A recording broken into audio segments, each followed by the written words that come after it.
Hello, hello. Welcome to another episode of Awkward Moments with Jatsu. It is Saturday, and I hope you're having a lovely weekend so far. I haven't... I tried to share a bit of a story every day, but I suppose I don't have much to share. I had to babysit my boss's son yesterday because he had to go in for a meeting and his wife isn't feeling so well. So I had to bring him to work, and so yeah, I babysat him for about an hour. And we ended up doing some maths. Now, my dumb ass, right? We were doing, I don't know how we got into like times tables and stuff. At first it started off with him playing with trains on his little iPad thingy. And then it moved on to numbers in specific colors. And then it just ended up going into like the times tables. Anyway, so before we went into the times tables, we were doing some weird like zeros. And for a little while, we were doing 9 plus 3. My dumbass brain was just like, yeah, Jatsu, 9 plus 3 is 13. And the thing is, right, the kid went along with me for like a good 20 minutes before he turned around and said, no, Jatsu, 9 plus 3 is 12. And I was like, oh shit, it is 12. Damn, you're right. So yeah, I got outsmarted by a kid who's only 4. I was just like, oh, yeah, you're right. 9 plus 3 is 12, not 13. I'm so stupid. But anyway, aside from maths, it's been a very tiring week due to the heat. I am extremely tired today. I tried to sleep in, didn't work. I ended up just getting up anyway. I was just like, yeah, not working. But yeah, aside from that, I haven't done much aside from wander around the house, have some food, watch some TV, and then start a stream. So here we are. We are going to be playing the final chapter of Ace Attorney Trials and Tribulations. I am going to be very sad about this because I have replayed this game so many times. And the thing is, right, it's not like I can't go back and replay it if I wanted to, if I chose to.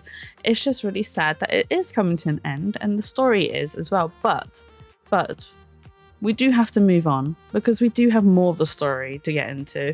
I mean, we have the the Apollo Justice trilogy to get through. We also have the Miles Edgeworth investigations to also get on with, but that's not a trilogy. That's just a what do you call a story with 2 parts in it?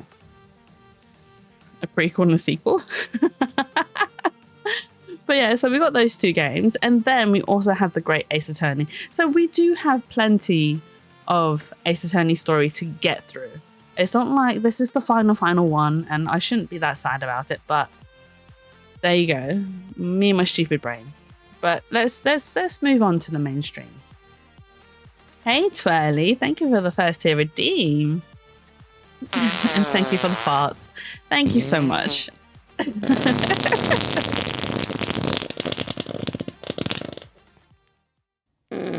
Just gonna lower the music so you can hear the farts better. Yeah, just for you.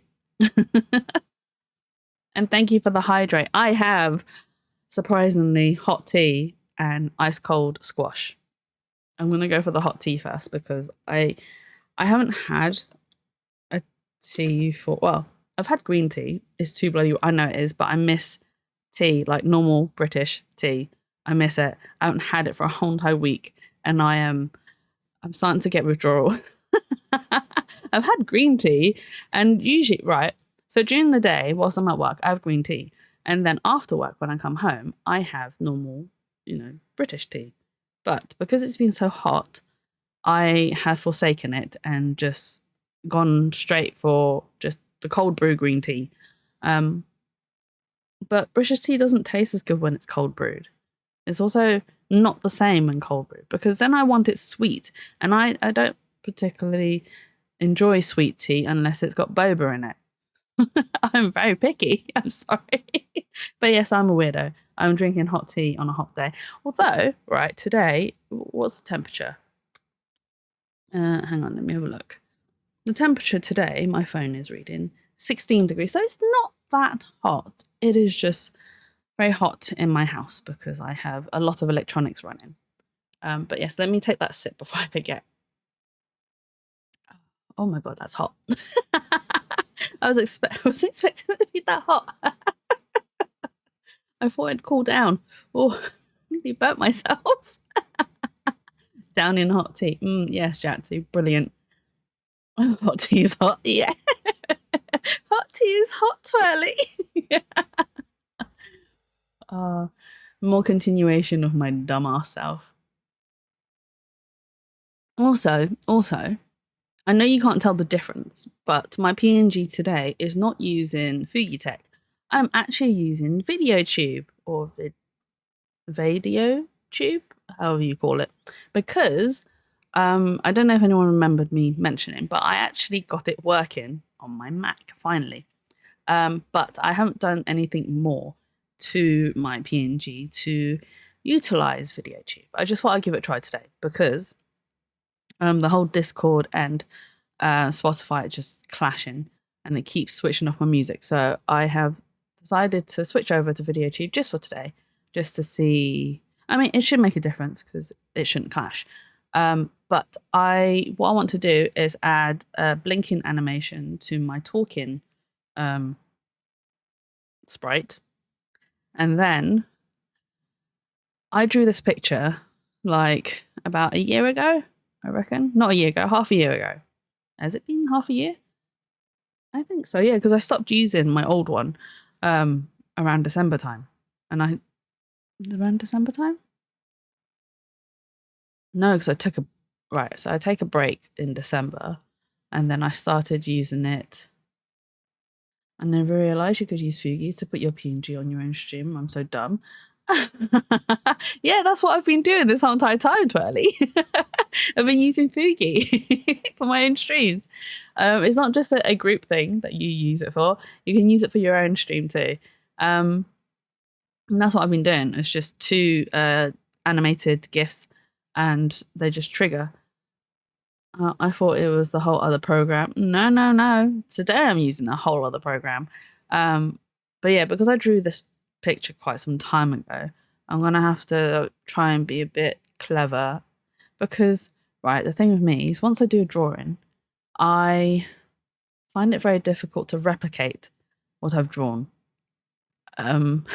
So this is going to be interesting because aside from just the blinking animation I want to add to this talking animation, I also want to do like maybe a sad face, a scared face, or like just some expressions to add to it. But it's gonna take some time because, like I said, once I've done a drawing and it's been quite some time, it's a bit hard for me to go back to that drawing and replicate the way I've drawn it. Because another thing is I don't remember what pen I used. Is another stupid thing. I use different pens for different drawings every single time. And not one drawing has the same. Well, some drawings will have the same pens because I cycle through the same ones. But when I draw and I use a pen that I've been using for several months, my brain will decide, yeah, I don't like this no more. Let's switch pens. And this drawing happened to be one of them where I switched pens. And since then, I have switched several pens. So this is going to be interesting, trying to find the original one that I use and try and figuring that out. I don't make things easy for myself, do I? All right, let's have one more sip. And then we will start. Before I go off on a tangent, because we know what I'm like. I will go off on a tangent. Is that my mouse? Oh, that is my mouse. Shishishito, the treasured Kurine village heirloom, whose name means seven-branch sword.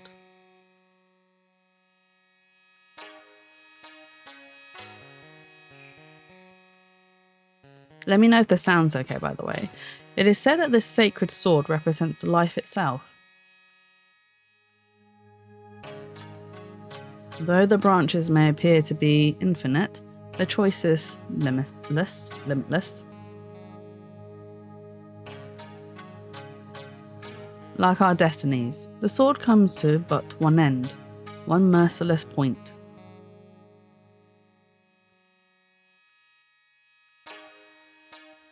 And when the silver cord, the fragile thread that binds us to this world, is severed.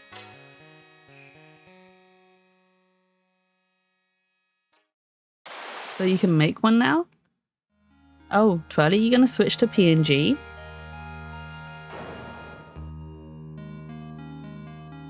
The illusion is revealed and the implacability of fate is finally laid bare.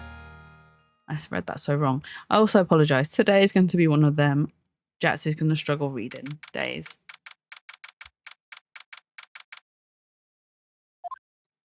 February the 6th. No, you're joking? Okay, I thought you were going to switch because you've got a 3D model. I was like, oh, really? You're going to switch from 3D to 2D PNG? Really? Twirly?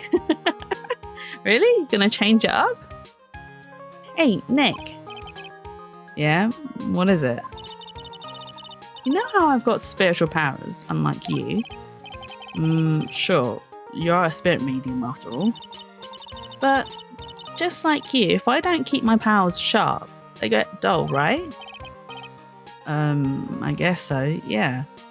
And a lurk I should be packing. No worries, Twirly. Thank you for the lurk. And yeah, you better get packing. Make sure it's all nice and neat. Well, you don't have to make sure it's all nice and neat. Pack however you want. Throw it all in. And that's packing. Do you know what, actually? That's what my mum does. Throughout my whole entire life, I always thought that my mum was the neat one when it comes to packing. To my surprise, she is not. She is the worst packer ever. And surprisingly, it is my dad who's the one. What do you want, loser? Yeah, what do you want, loser? What do you want, Horror? You big loser. Hello, Horror. Thank you for stopping by, and I hope you're having a lovely weekend so far. But yeah, going back to the whole packing thing. So my mum, I think this was last year when we all went to I'm lurking here before I pop into town. No worries, that's absolutely fine. Thank you for stopping by. Thank you for the lurk. I do appreciate it. And I hope you get some good things in town. And also make sure you stay hydrated, as well as Tara, hello. Thank you for the resub. Oh my god, 18 months. Amazing. You're all here today, aren't you? You've been lurking in my streams, so I need to pay it back. No, that's absolutely fine. Now, honestly, don't feel that you need to do the favour in return. I lurk and support when I can and wherever I can without expecting anything in return, honestly. So don't feel like you have to. I do it because I want to. I've been slacking. That's absolutely fine. That's 1.5 years. That is 1.5 years. You guys probably missed the start of the very beginning rant or tangent where I was explaining how I got outsmarted by a 4-year-old kid, because for a good 20 minutes I was telling him 9 + 3 is 13, and then half an hour later he was like, no, Jatsu, it's 12. I was just like, oh, you're right, it is 12. Damn, got outsmarted. My speakers are broken, so I can't hear anything, but I love you. Oh, no, that's all right, Tyrio. Yes, please, don't worry about... I appreciate any and all support that you guys give me, because you guys are amazing and awesome. But don't feel obligated that you have to do so, because I know everyone's got their lives to be getting on with and stuff to be doing, etc. So I appreciate you all regardless. No, I need to. I hate it here, and I'm only here because of charity. Horror. No. You love it here, really. Don't say that you hate it when you love it here. But yeah, 1.5 years, that's a long time. Wow. Is that how long I've been streaming for? Well, that's how long I've been affiliate for, 1.5 years. And here's the worst thing, I don't celebrate my anniversaries because I don't know what to do. And then the pressure of having to do something really big gets to me, and then I just get paralyzed by that pressure, and I'm just like, okay. So we're gonna do nothing because I'm paralyzed by having to make the decision of what to do of such a big, I mean, it's not a big anniversary, but everyone makes it to be such a big thing, and then I'm like, That's also why I didn't do anything for my birthday as well, because again, the need to do something extravagant really paralyzed me. Just waiting for my time served. How long you got left? What's your sentence in the spa horror? What did the judges pass down? What's the court ruling? I thought it was eternity, right? Wasn't it? It was lifetime servitude. Was it not? Anyway. So yes, thank you to everyone here lurking, interacting, joining in, teasing, bullying, clipping, whatever makes you or whatever entertains you in my streams. Thank you. I'm an internal creature and I enjoy the spa, so I guess it's not much of a punishment. Exactly. It's an absolute joy, right? Also, I set this up last time, so if you guys don't know what the commands are, there is actually a commands list. And if I might as well do all the the marketing part of my stream, which I don't actually do very often, which is really bad of me. So here are the socials, and here's the Discord. Ooh, if I can spell it right. Discord. Yes, well done, Jatsu. Right, let us get on with the game. I guess so, yeah. Glad you agree. Okay, Pearly, you're up. Pearls. So, that's why we need to go on a special spiritual hotspot tour, Mr. Nick. Huh? I'm lost. What's this magazine you're shoving in my face? It's the New Year's issue of Occult, Winter Spiritual Location Special. Oh, Pearls looks so happy. Maximize your spiritual powers with just one night of intensive training. Oh, it sounds too good to be true. I'll say, it sounds more like a scam to me. It's at a spiritual retreat called Hazakura's Temple. It's way up in the mountains and I bet it's nice and cold, just perfect for training. Now I definitely don't want to go. Oh, Nick doesn't like the cold.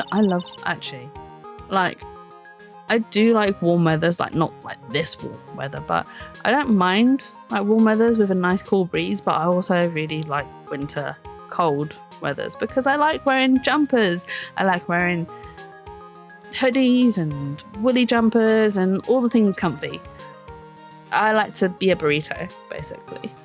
A Jatsarito, if you wish. You know, I think I've heard of this temple before. It's a famous channeling dojo. It's hard for even real spirit mediums like us to make reservations up there. Reservations? For a temple? Are you serious? Don't worry, I've already made special reservations just for us. Yeah, and I signed up for the special course. That's nice, and the timing couldn't be better, since we don't have a case right now anyway. Alrighty then, it's settled. Well, come on, don't just stand there, start packing your stuff. Oh look, Twirly, I think Ace Attorney's mirroring you. They need to pack as well to go off to the mountains. Yes, Mr. Nick, you better start packing your stuff. Huh? Me? Why do I have to go? Well, we have to be accompanied by someone over 20 years old. Hey, I don't have anything to do with spirit power. The only thing I can channel is a TV. Same here, Nick. So, is there a heated pool at this Hazakura temple? No, but you can stand under a freezing waterfall. Sorry, but I think I'll pass. I hate cold places. What? No way! How can you be so selfish? Come on, Mr. Nick. Look at this place. Doesn't it look beautiful? Nope. Not going. I'm going to be nice and toasty at home. What the? Dun dun dun! What has Nick spotted? Spotted. What is it, Mr. Nick? Let me see that magazine. Does anyone else recognize this lady? This nun. Is she a friend of yours or something, Nick? This girl, it's... Yeah, that's Carol. I mean, close enough, horror. My name's Dahlia Hawthorne. I just want to say, it's an honor to me. It's an honor for me to be here in your noble presence. Honestly, how can any woman even count on you for anything? You disgust me. Oh, but it can't be. She was found guilty and should be in prison. Mr. Nick? My name is Flower Tree. I mean, yeah. There's probably a reason why she was named that way. There's puns to their names. I'll go. Huh? Ooh. Hazakura Temple. I said I'll go. Yay! Isn't that great, Pearly? Yes. Oh, thank you, Mr. Nick. You'd do anything for Mystic Maya, right? Even walk over burning coals, right? Occult New Year's issue. Received from Pearls. Maybe she's a filthy horticulturist. Perhaps. But this part of the story gets really sad. Like, it is very sad. It's not sad now, but later on, when we get to the main part, the main drama of this story, it gets very, very... Like, it's not like... I mean, I say it's not upsetting. It can be upsetting. It is, yeah. We'll get there. We'll get there when we get there, and you guys will know what I mean. But that probably won't be... Okay, I see that I'm now behind in the getting ready to leave part of the day. Is the wifey telling you off? Like, Mr. Horror, we were supposed to be ready 10 minutes ago. Why are you still sat there just staring at the screen? I'm sure she sounds much nicer than I do. But go get ready, Horror. Go on. Go. She's stressed and I'm still in PJs, so I need to go do that. Go. Don't be in trouble. Dahlia Hawthorne. I knew there was no way she could possibly be at that temple. Have a good stream. Thank you, and I hope you have a good day. Make sure you go out and get some amazing treats. And then share them with us at the spa. But I just had to see. I had to be see for myself. Oh, I think there's a spelling. There's a typo here. But I just had to see for myself. Hey, Steve. Thank you for the lurk. And I hope you're having a lovely Saturday so far. Or, well, lovely weekend so far. Who is this nun? Oh my God. Who this nun really was. I'm not reading properly.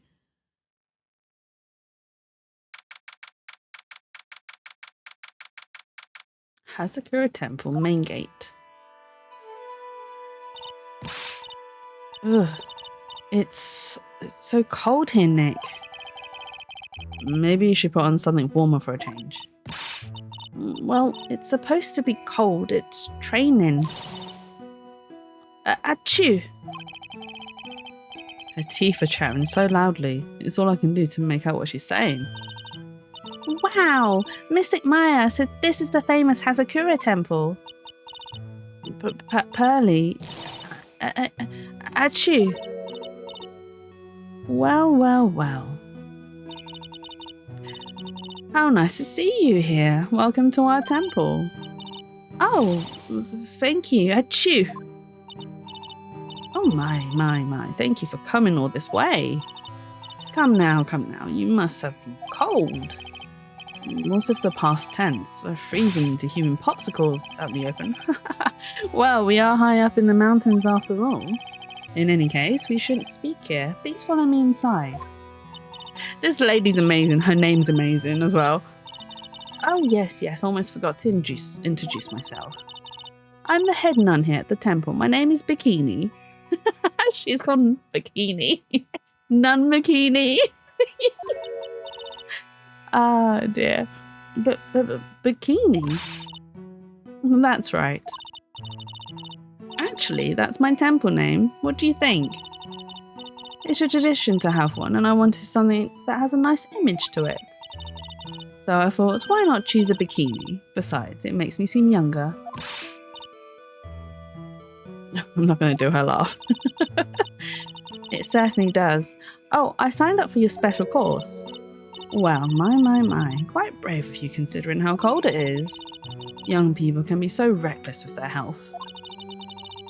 Don't blame me if you become one with those you channel. Reckless? Wahaha? Maybe you should take it easy tonight, Mystic Maya.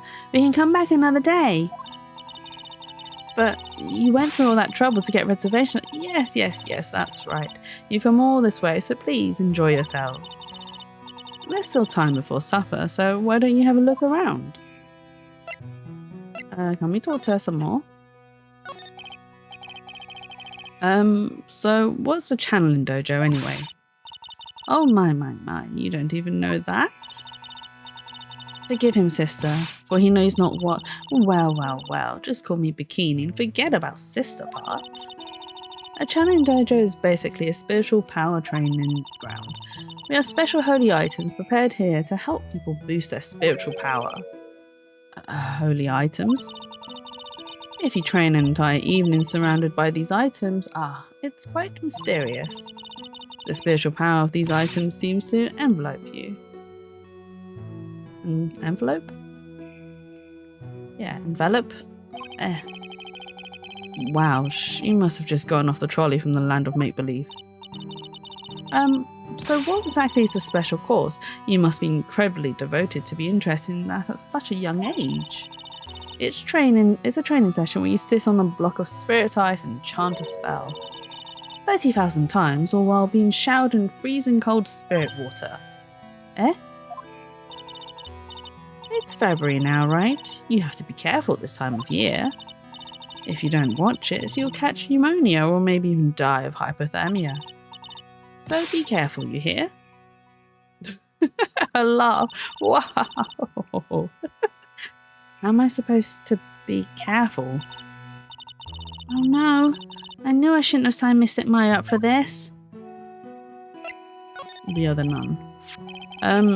Sister, about this picture. Well, look at that. I must say I do look rather divine here, don't you think? Oh, yeah. Unforgettably in every way. You mean it? Oh, I knew it. The makeup is pretty tough, but Iris helped me out. Iris? The cute little girl in the photo. She looks just like me, doesn't she? We're just a small temple here, so she and I run the entire place. Really? That kind of sounds like... Sorry to cut in, but... This Iris, where is she right now? Oh, just listen to you. You haven't come all the way up here just to find a girlfriend, have you? Pearly's like, don't you dare. I have you earmarked for Mystic Maya. No. That's not what I had in mind at all. Anyway, Iris is in the inner temple, preparing for this evening. In a temple? Yes, that's right. Iris will be back this evening. Why don't you go have a look at the main hall for now? She's in the temple, huh? Okay. Well, let's go exploring. The suspension bridge. Right, main hall. This kind of looks like the channeling room in Maya's temple. The main hall. I think it's even colder in here. Achoo. Mr. Nick, do you smell that? It smells like meat and gravy. Yeah, you're right. I guess it's pot roast for tonight. Yum. Weird. I thought they would serve something a little more, well, traditional. What are you talking about, Nick? You think monks and nuns just sit around eating rice gruel all the time? Miss Maya's right. Oh, I hope there's mashed potatoes too. I love mashed potatoes. I actually do like mashed potatoes. I like making my own because then I can control how much milk and butter I put into it. Because sometimes when other people make it, sometimes it's a little bit too milky or a bit too much butter, or even worse, the packet stuff is just, when it hasn't been dissolved properly and you got bits of dry powder in your mash and it's like, tasty powder. How disappointing. But yeah, no, I enjoy making mash. I used to make it a lot actually when I was at uni.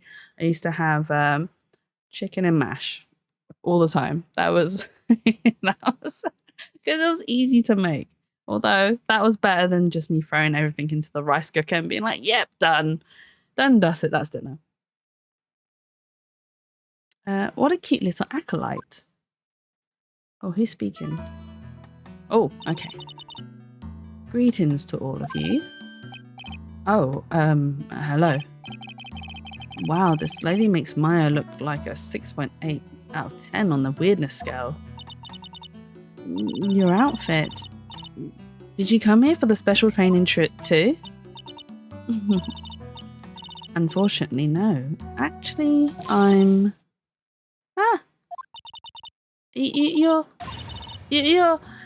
You're Miss Elise Dunim? Do I pronounce that as Dunim? I'm gonna pronounce it as Dunim. Yes, that's right. You know of me? My name is Pal Fei. I'm your biggest fan. Oh, who is she, Nick? I see it now. Zvari, a fortune teller. I've got all your books, Mr. Nim. What a sweet thing to say, and please call me Elise. Books? Mr. Nick, don't you know anything? Don't you even know who this is? Well, an author, maybe? Yes, and an illustrator of picture books. Picture books, huh? Oh, now I get it.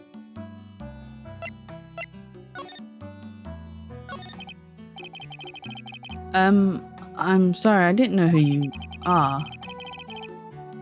Oh, hang on. Sorry, I don't know who you are. I don't get a lot of chances to really enjoy picture books.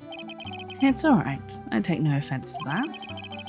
My books are nothing but simple stories for children. And really beautiful pictures too, Miss Elise. Your books always make me feel as if my heart has been purified. It makes me feel very happy to hear you say that. I do have to admit, she certainly seems like a kind, sensitive lady. Miss Elise won an award last year for her book, The Magic Bottle. Yes, a friend of mine secretly submitted the story I'd written to a publisher. They liked it so much that they asked if it was alright to make it into a book. Wow, it must have been a really great story. Maybe I should try to write a children's book too. If I do, you can secretly send it to a publisher for me, Nick.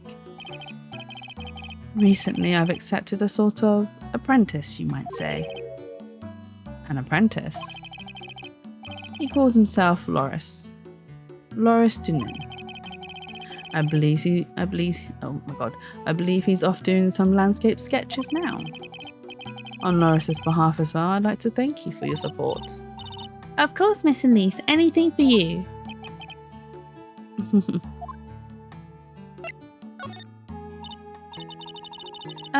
Why did you come to Hazakura Temple, Miss Elise? Are you here to do some spiritual training? No, that's not it. I'm actually here to gather materials for a new book I'm working on. Wow! I can't wait to read it. Paz is completely taken with her. I wanted to do a book with a more Japanese feel to it this time. So is that why you're dressed like you are?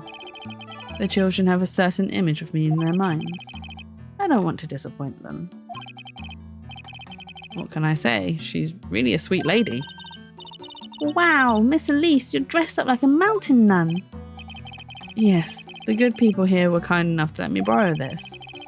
I'm wearing training clothes underneath my robe as well. I want a staff like that. You like the crystal spear? It's real amethyst, you know. Maybe we'll find one like that up here on this mountain. Good luck, Nick. I know you'll find me one. Well, you'll have to excuse me now. I have to go help with the dinner preparations. Wow, you mean you're cooking dinner tonight? That's right. Would you like to help too, Pearl? Yes, I want to help with whatever I can. Pearl's looked like she's just won the lottery. Oh, I'll help too then. No, it's fine. Please don't worry about it. Feel free to relax and explore the area with your friend. Huh? But... Oh, yes. Please take this. I think it'll be of help to you. Not a map. It's a map of the area. We wouldn't want you to get lost now, would we? Then the temple. There it is, on the other side of the bridge. Well, if you insist, I guess we'll take this chance to go check out the other temple. Okay, I'll see you two later then. Remember, you're not allowed to fight. Although it probably would be Pearlie's dreams if they started fighting. It'll be their first lover's spat, right? Come on, Nick, let's go. At least we'll stay warm if we keep moving. Let's move. So we go back to the main gate. Oh, we've triggered something. Huh? Where did Sister Bikini go? I guess she went to the inner temple to go help that other nun out. Oh, right. I think her name is Iris? Yeah, that was it. I want to find out who Iris really is, but I'm scared of what I'll find. Well, let's go to the inner temple or the suspension bridge. Heavenly Hall. Wow, look at this broken down old bridge, Nick. Yeah, and look at that big canyon below us. Hey, there's a river down there. It looks like it's flowing real fast. What's wrong, Nick? You look like you've seen a ghost. I'm just not very good with heights. No, same here, Nick. It's fine. Heights are scary. Very scary. Especially high places, like high open places. They're very scary. Very beautiful, but very scary. Oh, hey, I've got it. Maybe you should face your fear and try hurling yourself off the edge. You know, 1, 2, 3, jump. Maya's giving off twirly energy right there. I think it's about time you faced your fears. How about you jump off the edge? Twirly, do you hear that? Maya's channeling you. It might be just what you need to get over your fear of heights. Yeah, death is a real good way to overcome phobias, all right. Anyway, it sure looks like a rickety bridge. Can't argue there. That's probably why it's called Dusty Bridge. Read it again, Maya. It says Dusky Bridge. Well, it's practically the same thing. Anyway, the inner temple is just up ahead, right? So let's go and check it out. Why isn't there another way to cross? Well, let's cross over.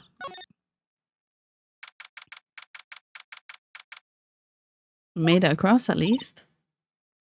Whoa, that bridge was shaking like jello in an earthquake.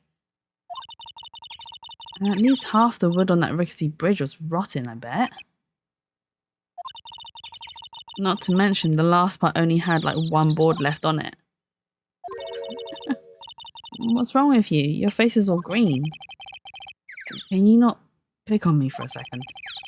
I'm still trying to get over the shock that we made it safely across that death trap.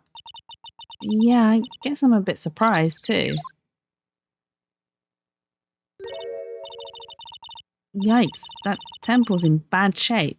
It looks like it could collapse at any time. I guess people don't use it too often. Is this really where you're going to train tonight? That has to be it. It's kind of creepy around here. Like a ghost might jump out at you or something. A spirit medium afraid of ghosts. Isn't ironic, don't you think? Let's move. But I don't think we need to examine anything here. Oh, it looks like a proper prison cell.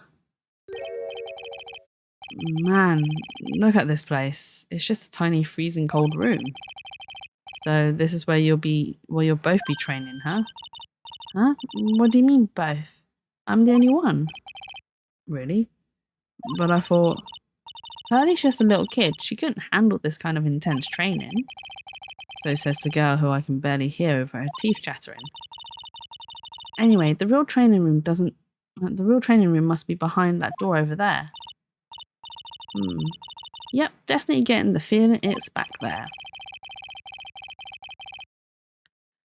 Even I can sense that there's something supernatural about the cabin behind that door.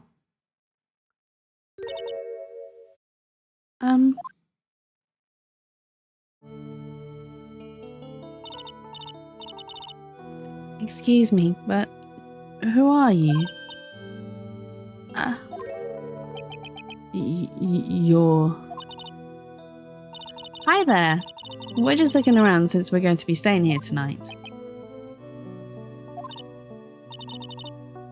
Is something wrong? No, it's nothing. I wonder why she's spaced out like that. Don't you, Nick? Did you say something, Maya? Not you too, Nick. My name is Iris. I'm one of the nuns here at this temple. I'm Maya Fey. It's a pleasure to meet you. The pleasure's mine. Oh, excuse me. I have some, chores to attend to. She ran away quick. She sure is beautiful. And a bit spacey, I guess. I guess she's just not used to talking with urban sophisticates like us. Nick? That girl. It can't be, but...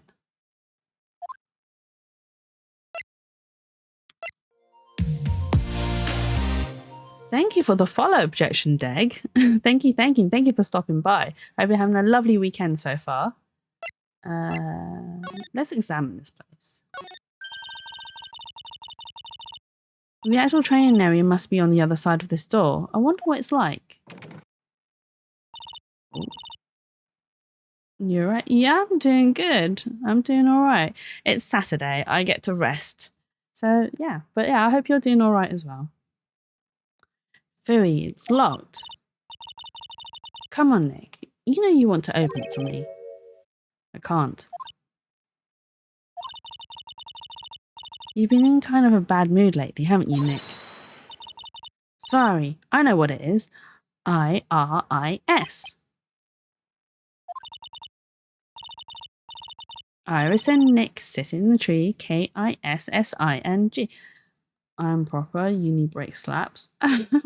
Well, I'm glad to hear you're on a break. At least you get to rest up and you get to rejuvenate all your energy and then go back at it again if you have more semesters to go back to later. I don't know. I haven't been in education for a long time. Yeah, it's been more than 10 years since I've been in education. So yeah. Man, I've been an adult for a long time. I don't get summer breaks. I don't get any sort of breaks unless I book them off, which is kind of sad.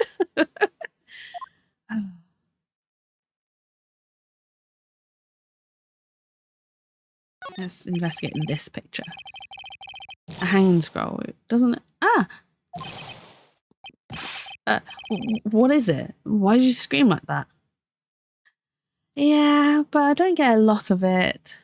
Like I to be honest, I wish I could be earning a lot more because then I can afford a lot more things. Like I don't know, I don't need a new car, but I want a new car, and I need more space, which I can't afford right now. So I'm stuck with what I've got. And then I'd like to upgrade a lot of my technology as well. I need a new phone soon because my battery is dying. A lot of things. And then I have obligations to pay off my bills, not just for like my phone, but like for my car. I have to do the road tax, the MOT, insurances. Oh my God. So much outgoing that my income just about covers it. The moment mine says Vari, I had flashbacks to that dreaded laugh. Oh, you mean I've forgotten his name now. The guy who's the thief.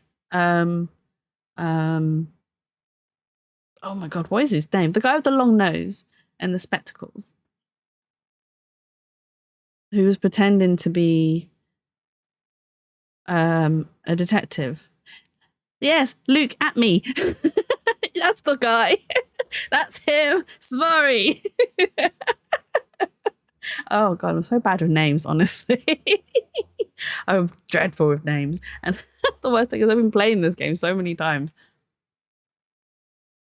Oh. But yes, the Luke at me guy. Oh, he was I did not like him either. But he's not as bad as Dahlia. I really don't like Dahlia, which we are going to be exploring more of today in the final chapter. What is it? Why did you scream like that? This scroll. It's my mother. What?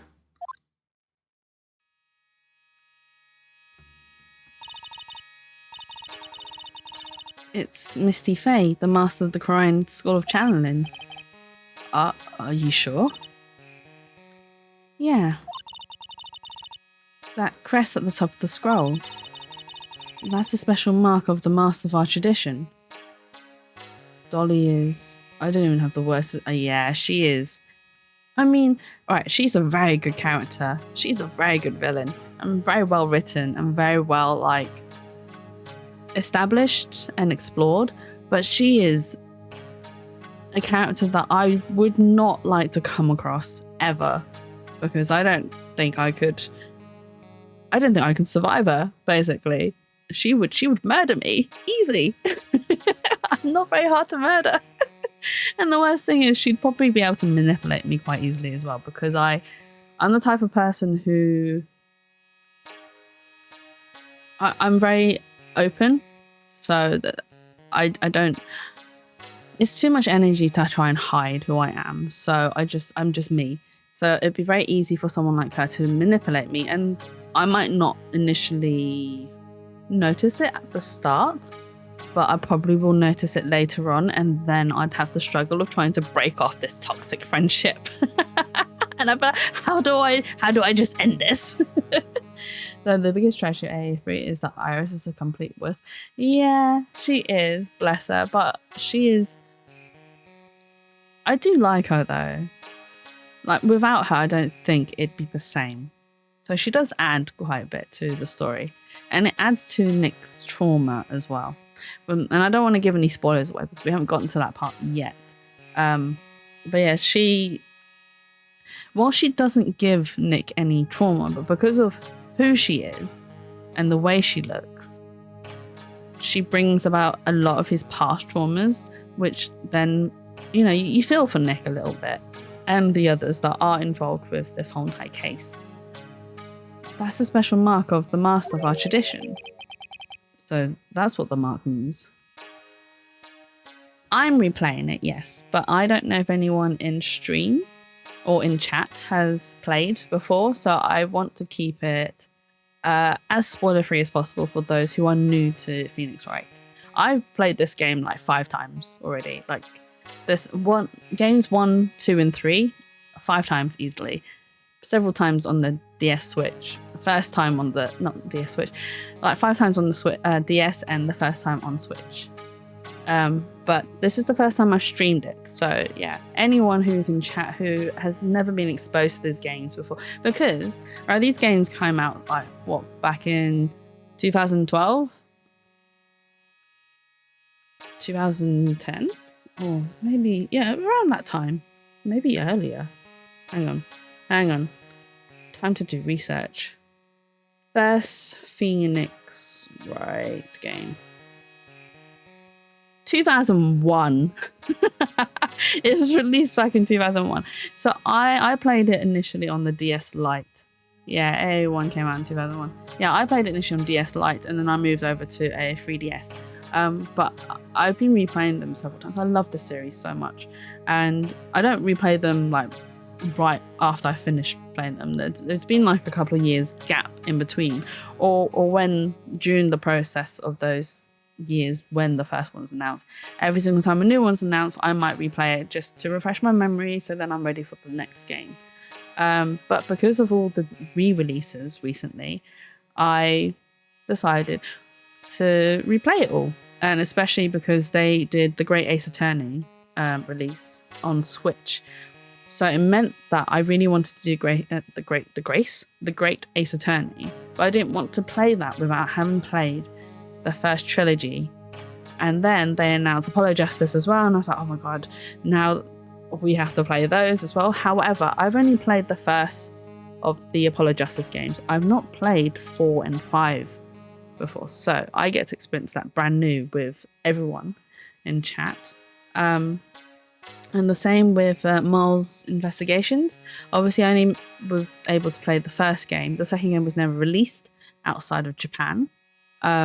So I get to play that first time with everyone else as well. I didn't even play the fan translated version. And not because it wasn't... They probably did an amazing job at translating it and offering an alternative to everyone who wanted to play it but couldn't. I wish you all the joy and experience in AA 4 to 6. Thank you. I look forward to it. So Apollo is okay. He's not my favorite. I do like him. My favorite has to be Clavier. Oh my god, you guys! I can't wait to introduce Clavier to you guys.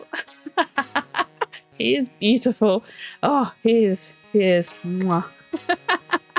He is just. But we will meet him when we get to the 4th game. I won't go off on one about him. Oh, he's such a beautiful man. Oh, I'm excited for him. And also, I can't wait for you guys to meet. Oh, what is his name? Clavier or Edgy-Poo? Clavier. I like Edgy-Poo, don't get me wrong. I like Edgy-Poo. He is a lot of fun. He's the type of person I'd have fun teasing. But definitely Clavier. Clavier is a much more beautiful man. He is just... Oh. Hang on. AA Investigations. Characters. I've forgotten that guy's name. The detective guy's name.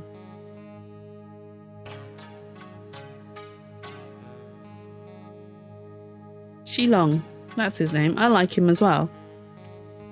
Like, he is also another... And the thing is, right, his character design isn't that Gumshoe. I like Gumshoe. Gumshoe's a big teddy bear. He is very sweet. But he is just... he's a little bit too much of a teddy bear. He's a big doggo. Honestly, he's a big fluffy doggo. I know, Shilong, there's just something about his design that's very pleasing to my eyes, and that's why I really enjoy him, because this is gonna be very art nerdy of me. His shape language is just, I just really like it,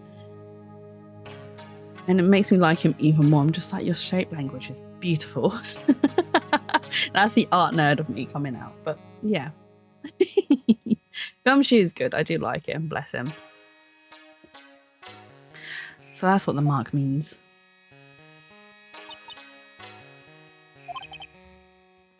What is it? Nothing. It's just that I last saw her over 15 years ago. If it wasn't for that crest, I wouldn't have even known it was her. My own mother. And I can't even recognize her face. Maya. I do feel bad for Maya. Because like her mum disappeared. And then she loses her sister as well. Can we click on it again? Showing Maya's mother, Misty Faye. It's not that old. That crest at the top is the official mark of the master. I wonder if this temple has some sort of connection to the Faye family. I think it does, actually. Supposedly it was founded by a branch family member of the Korean school. I'll have to ask Bikini in more detail when I get the chance. About Maya and the Faye family in general. Okay.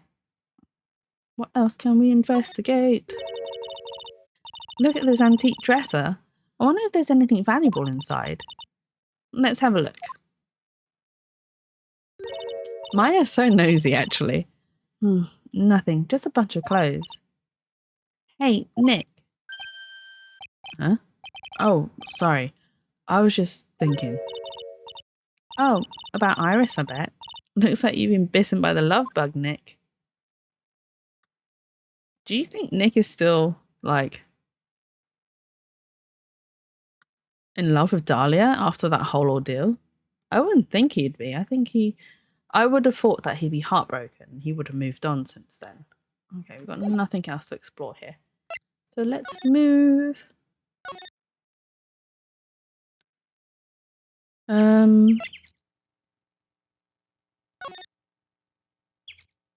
Oh, let's move. I don't think there's anything to investigate. Dun dun dun. Phew, we managed to make it across Dusty Bridge. Nick, you look green. Are you feeling all right?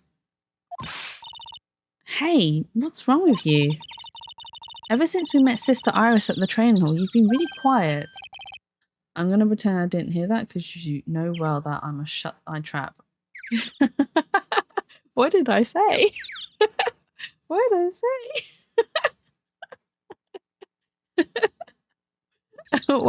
What?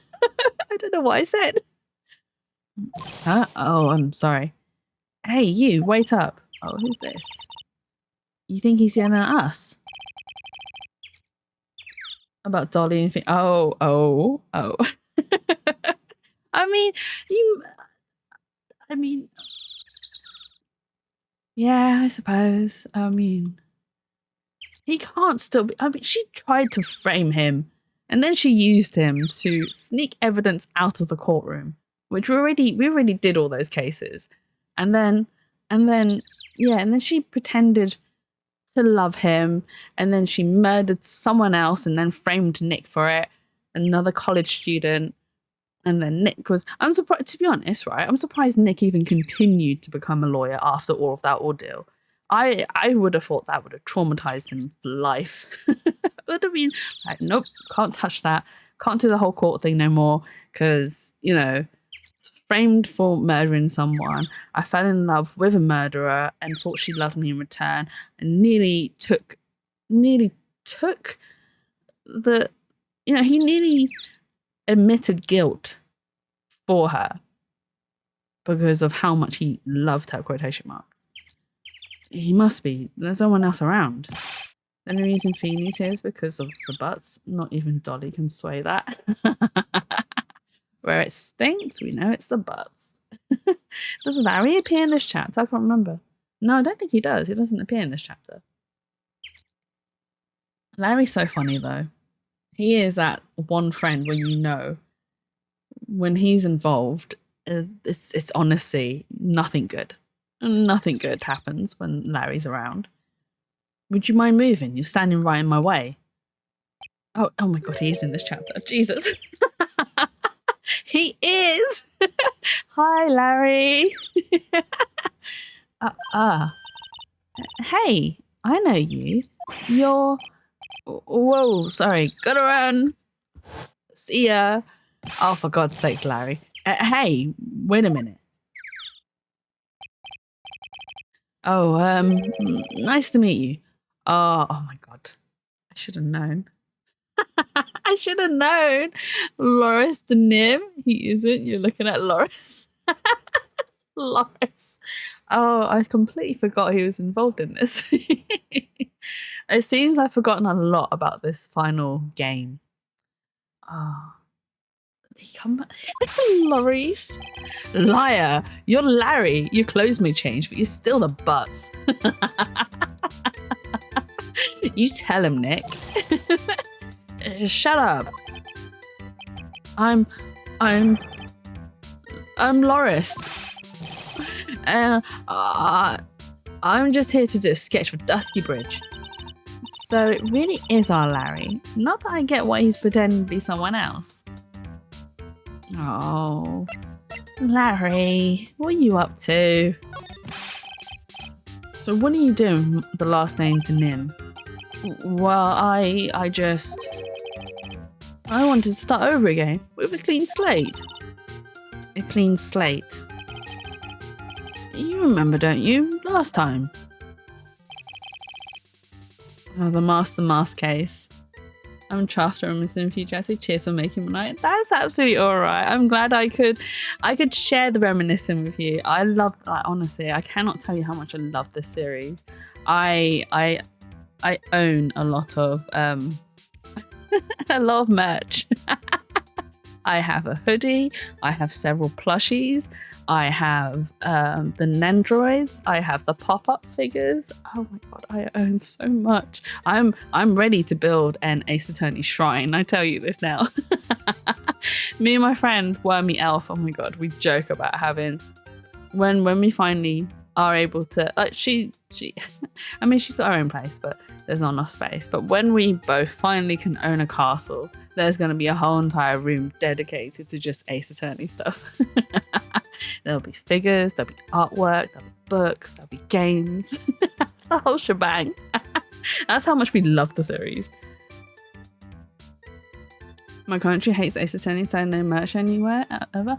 No, it's the same here in the UK. We don't get the merch here. I have to import it from Japan myself. I have to find places that will let me use proxy services to buy the stuff, and so I have to pay additional fees on top of everything that I buy, which is annoying. But if I want it, if there's a will, there's gonna be a damn way. Let's put it that way. If there's a will, there's gonna be a way. And I will find the way. Because I need that dopamine. I tell you now. I need my fix. I'm sounding like an addict. He must be minted. Oh, I wish I was, honestly. I have to pick and choose what merch I buy. So, like, plushies, I can't help myself. They're just so cute. Honestly, plushies aren't really, well, I say weren't really my thing. And I used to never even think about buying them. It's just in the recent years, as I've gotten older, I'm just like, I really like plushies. So that's a thing now. The Nendroids is because I am into toy photography. So with them, I can take pictures and then I can create certain scenarios if I wanted to for my own enjoyment. And then I don't really get pin badges because I have nowhere to put them, so it's pointless. But I do have an addiction to acrylic charms. They look like candy to me, and as bad as it sounds, I want to put them in my mouth like candy. It's it's really intrusive thought. And I don't, all right, don't get me wrong, I don't put them in my mouth because I also have a I have to keep all my merch in pristine condition. So if I put them in my mouth, they will get damaged. Therefore I do not, and they stay in their original packaging. That is the weird collector side of Jatsu. I will keep everything in their boxes in their original packaging because I don't want them to be damaged, and as a collector they must stay pristine. Must stay in pristine condition. But here's the other thing as well. When I do buy merch, not just of Ace Attorney, just of anything, if something doesn't... So if I feel like something doesn't add to my collection, I will sell it. So the money I gain from selling unwanted stuff ends up being put back into other wanted stuff. So it's a good cycle. So I'm not really minted. I'm just a bit financially smarter with my money. So then I also make sure that I don't overspend either. So hence why the pickiness comes in. And it's handy because then I don't end up buying each and every single bit of merch, which will then put me in financial trouble. So we're smarter than this. Let's be smart, right? We pick and choose the stuff that we definitely feel like if we missed out, we would regret it. And then later on, if we really don't feel it, then we can sell it on. It's fine. There's nothing wrong with buying something and then not enjoying it and then selling on. Especially in this sort of hobby as well, like this collector's hobby. It's not got the highest resale value, but it does have some value. So, it's not bad. Money comes and money goes. Money comes in, money goes out. It's a nice little cycle. And then, it makes sure that I don't overspend too much. And then I just keep within the budget that I'm comfortable with. So we spend smart around here. We are smart. See here, this is why I have this emote, this snort emote that looks like I'm saying snort, but it's actually smart, SMORT. The Master Mask case, right? After that, I started to realise I didn't like this guy known as Larry Buck. And that's when I came across it, the Book of Destiny. The Book of Destiny? Do you mean The Magic Bottle by Miss Elise Denim? Thank you for the love hearts, Tyria. It's so beautiful, so moving, so gentle. My heart felt cleansed. I was saved. Maybe I should buy a copy of The Magic Bottle. Wow, Larry would make a great book salesman. I really want to get that book now too. She's the most wonderful person I've ever met. I'd follow her anywhere. Well, she certainly is a very elegant lady. You see? Here's a photo I took of her in secret. Wow, that's a beautiful photo. You want a copy? You want a copy, don't you? It's okay. I just happen to make extra prints. Oh, Larry. You exploited Elise? Okay. Still, it's kind of hard to imagine you as a picture book illustrator.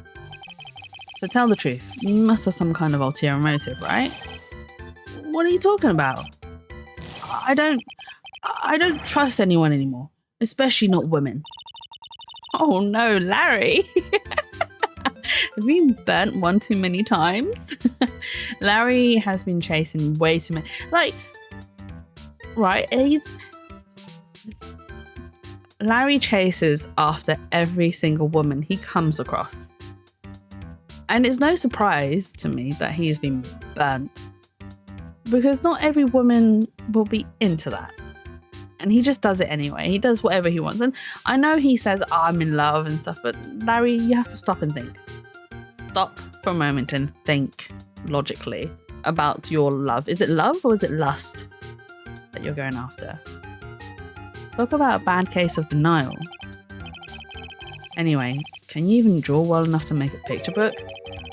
Art isn't only about technical skill, it's also about having a pure heart. And that's why I'm asking, can you draw well enough to make a whole book? His deadpan serious face. Now that you mention it, I wonder. It looks like you still have some doubt in your heart. It's true, I do. But when I first saw her, I felt it. Something inside me ended and something else began. Oh, Larry, it sounds like you fall in love with Miss Elise Denim. No, you're wrong. It's not her. It's the other girl. Other girl? Uh-oh. I got a bad feeling about this.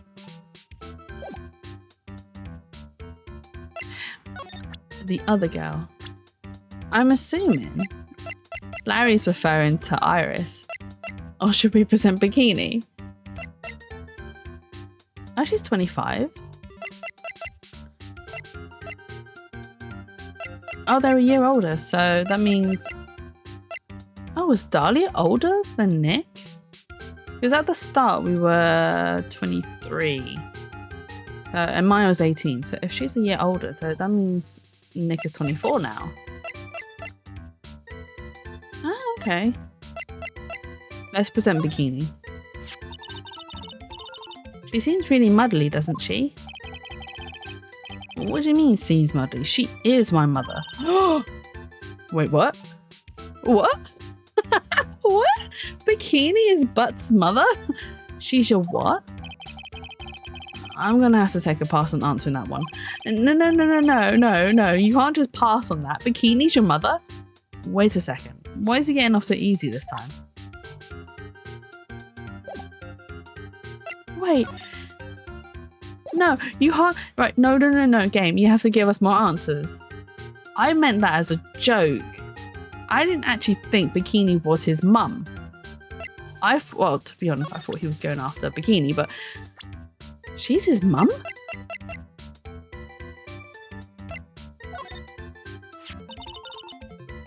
Is he going to say anything more? Oh my god, no, he's not going to elaborate. I'm going to have to research this. Bikini's his mother? I don't remember this. Oh yeah, my little Iris. She's really pretty. This girl, she's perfect. She's exactly my type. I wonder if she would model for me. I want to draw a portrait of her. Yeah, you always liked those model types, didn't you, Larry? Hey, wait a sec. Did you say you were swearing off women? Huh? Yeah, that's right. Of course I am. I have, basically, but Iris is different. I feel like I still have one chance left at the dream. This kind will never change. Everyone! It's Pearly! She's so cute. Oh, she's adorable. Hey, Pearly. Dinner preparations are complete. Please come quickly to the main hall. Alright. I can't wait to dig in, Pearly. I'm going to go to the inner temple and call Sister Iris. I also want to have a look at where Mystic Maya is going to be training. She's so adorable.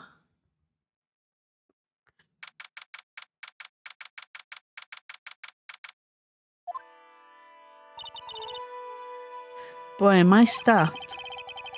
Are you sure it's alright to eat that much before your training? Well, this kind of training is a battle of endurance. Mystic Maya, please don't do anything that might put your health at risk. No pain, no gain, I guess. I'm still worried about you. Well, let's not dilly-dally, shilly-shally. You must get ready for tonight. Good luck, Maya. Alright, here I go. I'll see you all tomorrow, I guess. Iris, please ring the bell at 10 for lights out, alright? Yes, Sister Bikini. And then, after you ring the bell, I'll want you to come join us at the training hall. I understand, Sister Bikini. Maya and Bikini really seem excited about this training thing tonight. Well, Pearl, what are you going to do tonight? Well, if you'd like, you can come to my room. Perhaps we can read some books together. Really? I'd love to. I'm not very good at reading. Well then, would you like to practice reading with me? I'd love to. Earl is absolutely smitten with Mr. Nim. So Larry, what are you going to do?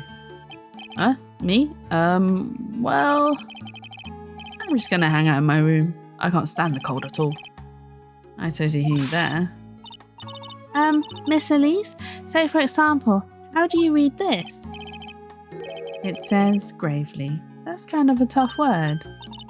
Oh, okay. And what about this word? That's another tough one. It says roast.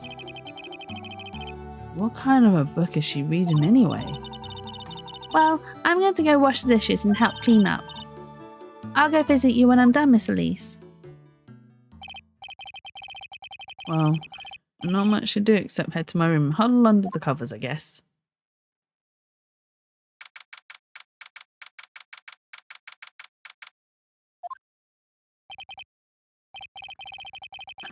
It's a whole different type of cold up here in the mountains.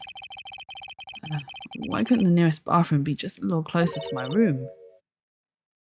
Mr. Wright? Shroomy! Thank you for the second tier redeem. Hope your weekend is going well so far. Hello, hello. Welcome in. Ooh.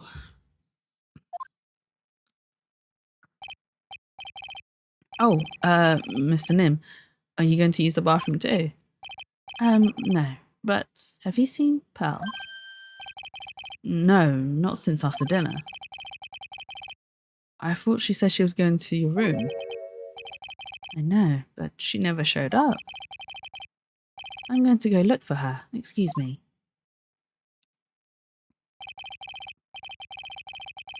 Miss Elisa Nim, a woman as mysterious in origin as her last name. But...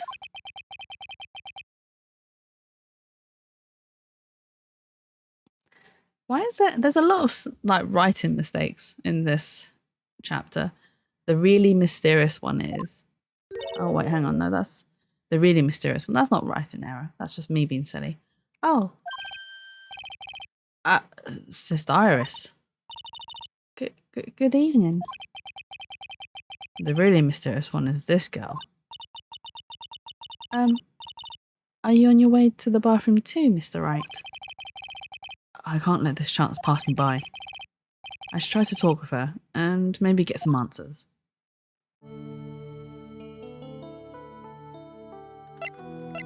She's a very pretty character design though.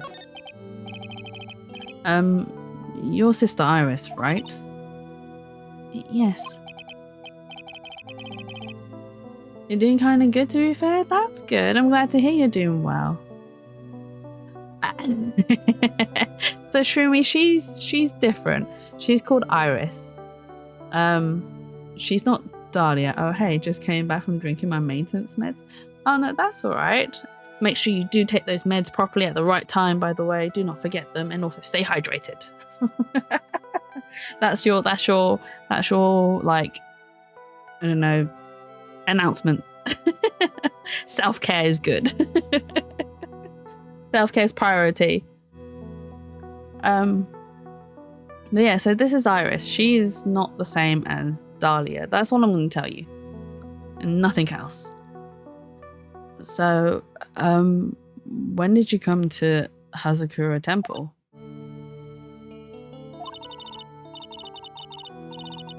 I don't remember. Ever since I was a small child, the temple's been my home.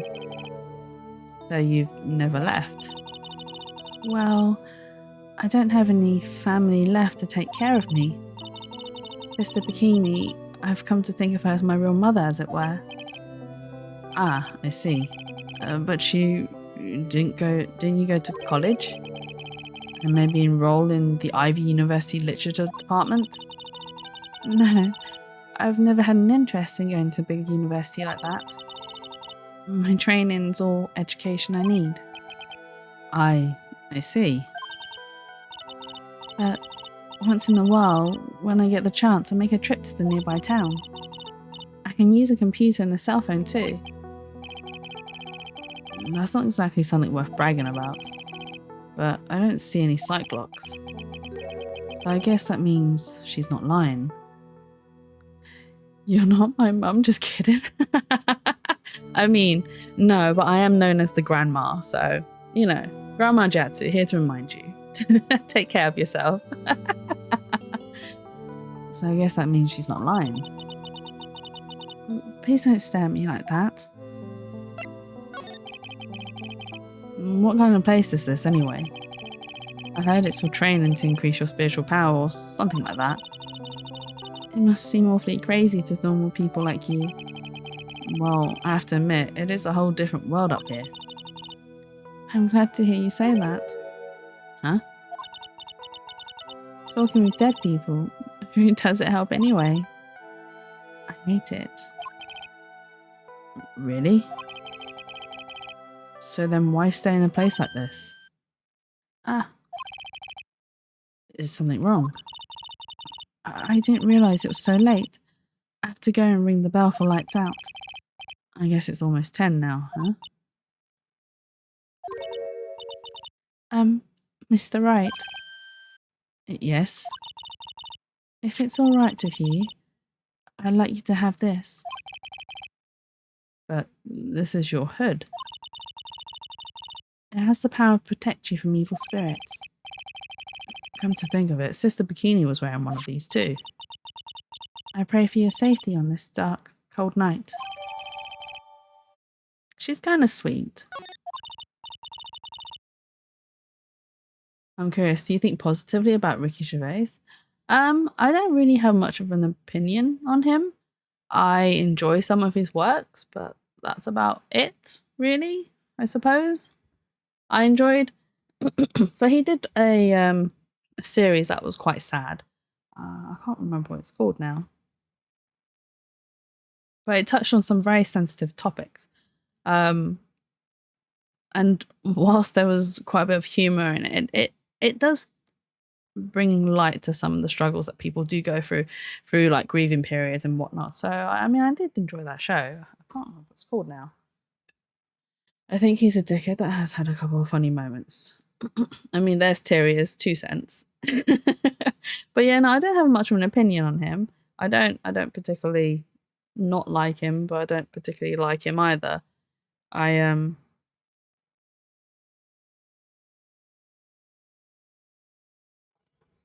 What was that show called? Afterlife, that's the one.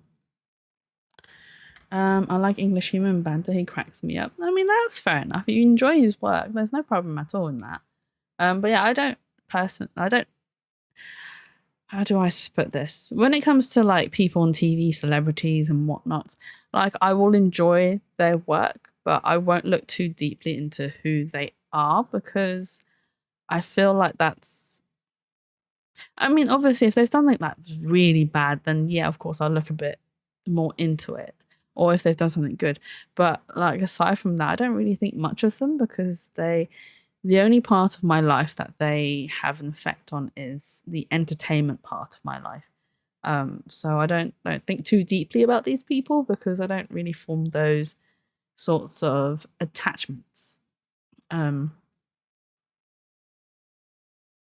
Which probably doesn't help when there's like really sad news that a famous person's passed away and everyone's like, oh, it's so sad, blah, blah. And to me, it's like, oh, it's a shame, yes. But for me, it's not that sad because I didn't know them. I didn't have that sort of attachment to them. So I can be sympathetic and empathetic towards the families and friends and whatnot. And I do feel like it's sad for them. But for me, because I didn't, like I said, I didn't have that attachment. So for me, it makes no difference. And honestly, I think I have a very probably unhealthy detachment when it comes to losses and grieving because I don't have either any of my grandparents left.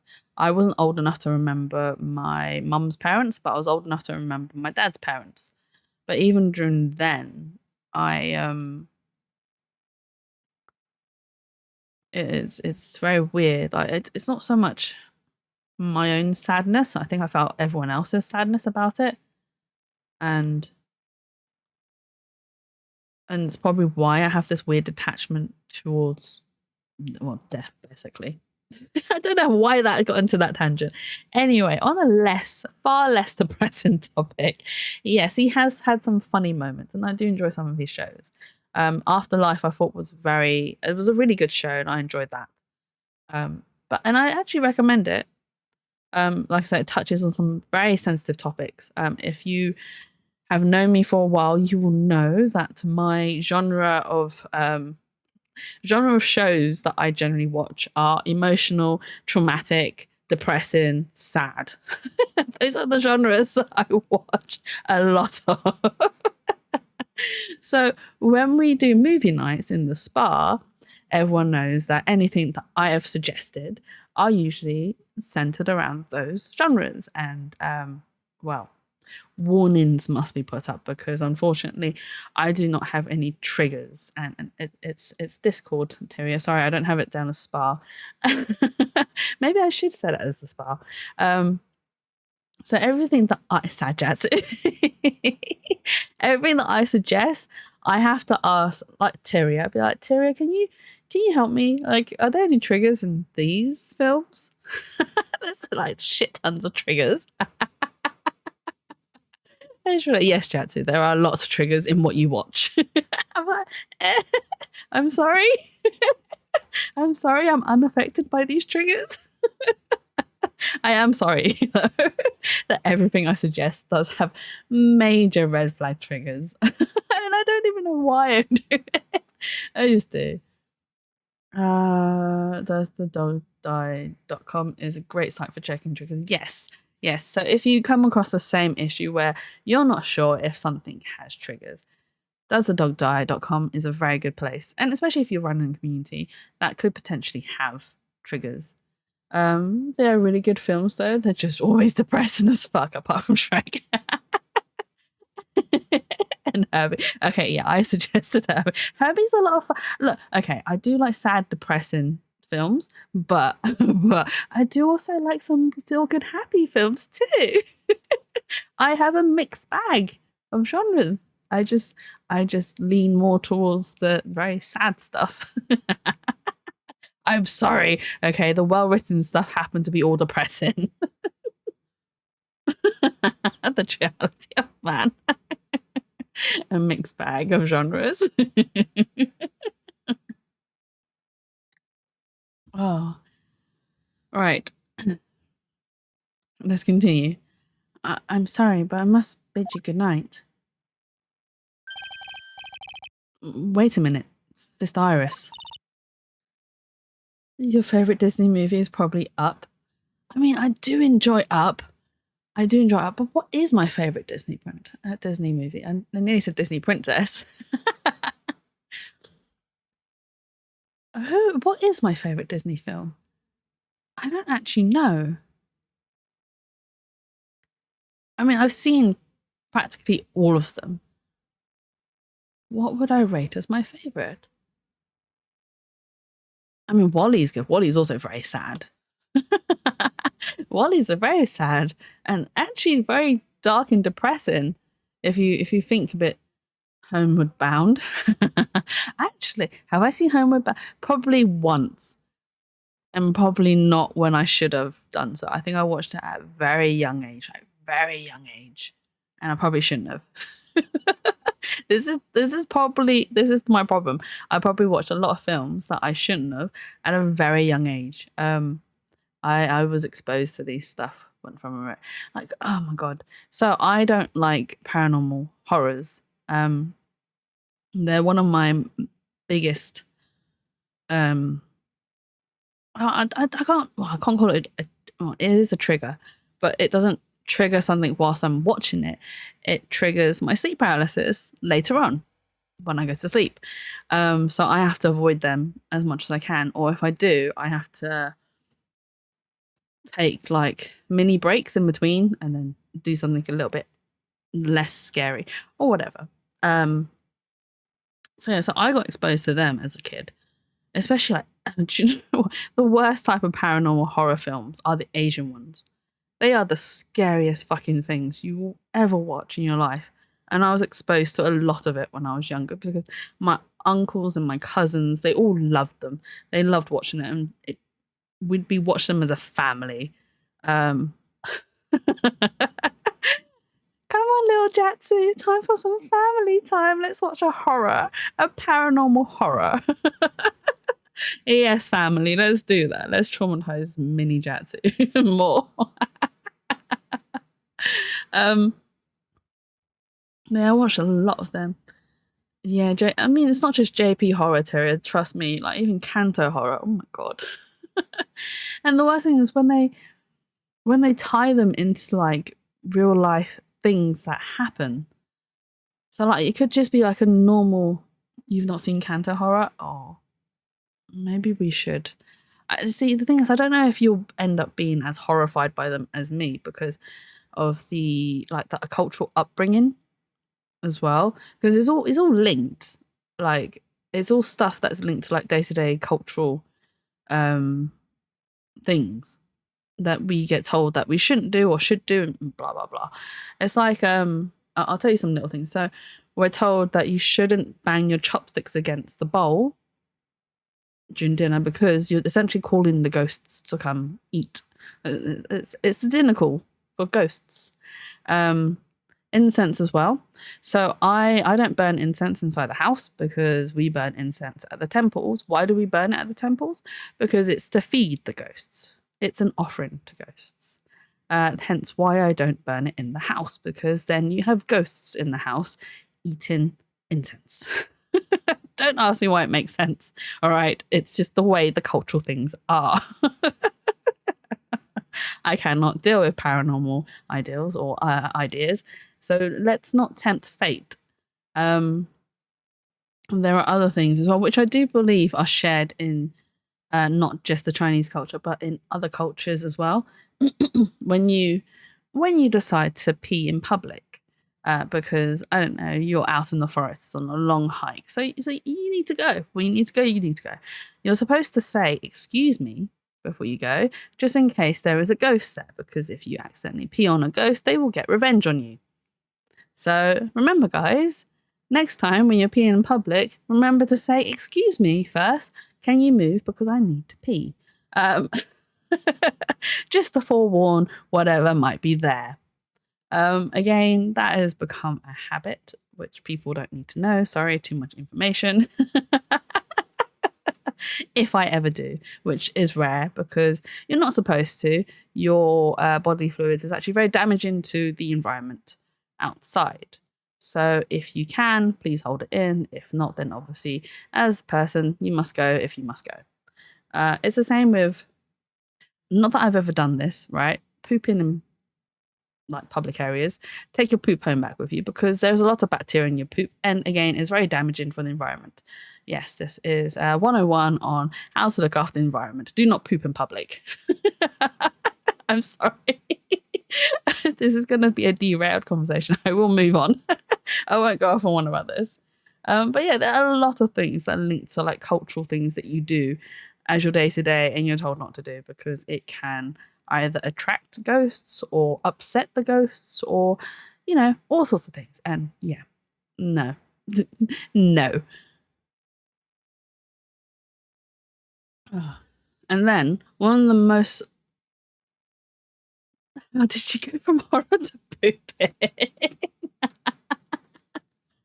I was talking about if you ever have to go in public, then you have to say, "Excuse me," because there might be a ghostie there, and if you accidentally pee or poop on them, they will act revenge on you, and you don't want that because their revenge is horrifying. These are all like just horror stories that I get taught and told about as a kid. Kanto horror stories, which are not fun. That's how we got to pooping. That's how we got to pooping. I'm sorry, Shroomy. Oh dear.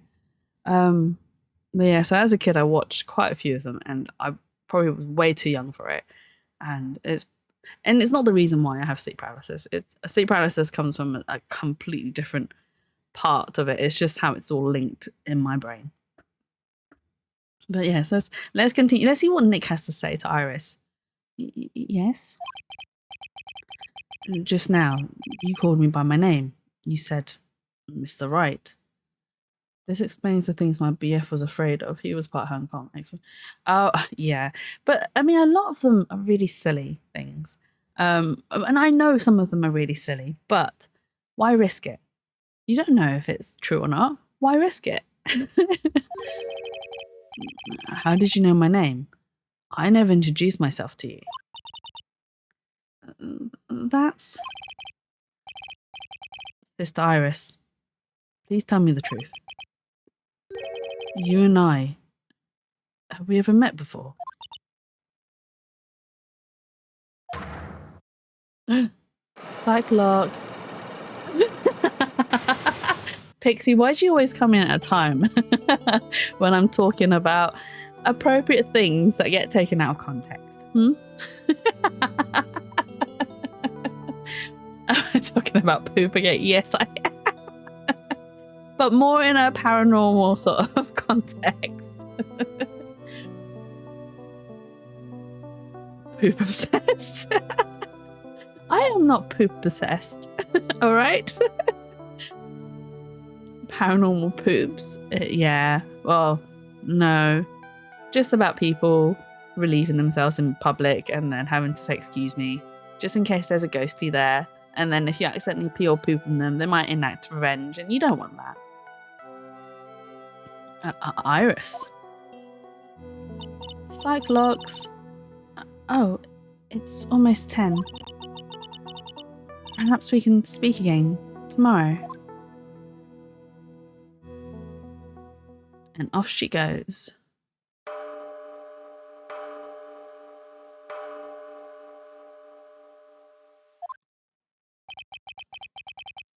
So my hunch was correct.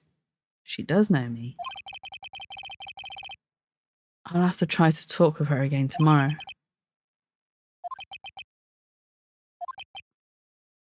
Spooky poops.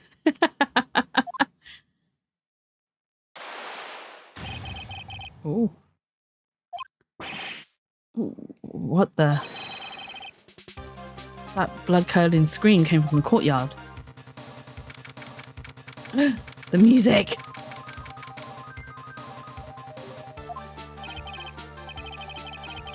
One day, I will officially go watch a live orchestra of an Ace Attorney orchestra songs and blah blah blah, because I've only seen the online one, and whilst that is good, it's not the same as sitting there in the audience listening to the songs. Spoopy. Spoopy poopies. That scream, I'm sure it came from around here. Oh. Someone's there, on the ground. Mr. Nim. Squish.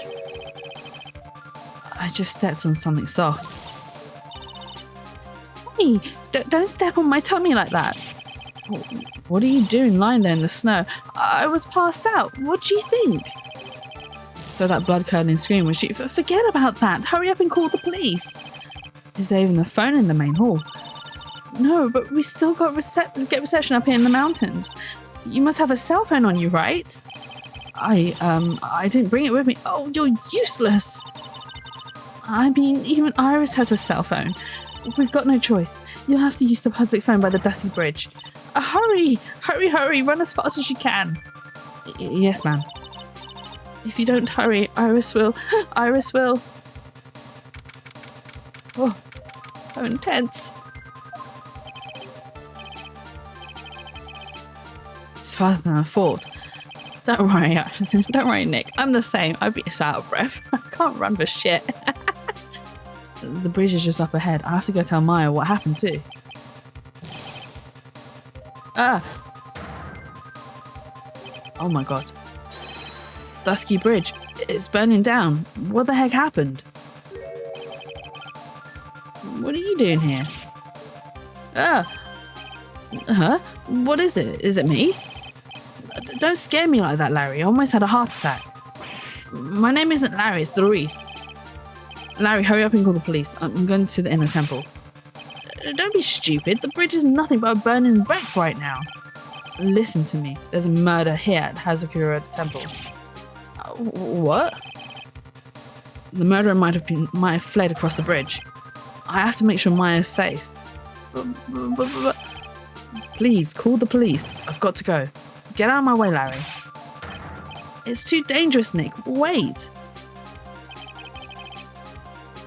It must have been crazy. I knew how dangerous it was, but I still went for it. Oh, you idiot. Nick! Bye, Nick. Weakened even more by the fire, the rickety old bridge's planks snapped and gave way. And as I was swallowed by the eternal darkness that surrounded me, a final terrified scream rose up to pierce the frozen air of that harrowing night. Dun dun dun! Oh my god. So much happened there. We are going to continue. Don't worry. We have time today. I'll probably go until like, what, 5, 6 o'clock? So we have 3 more hours. Oh, did I save? I'll save again in 2 seconds.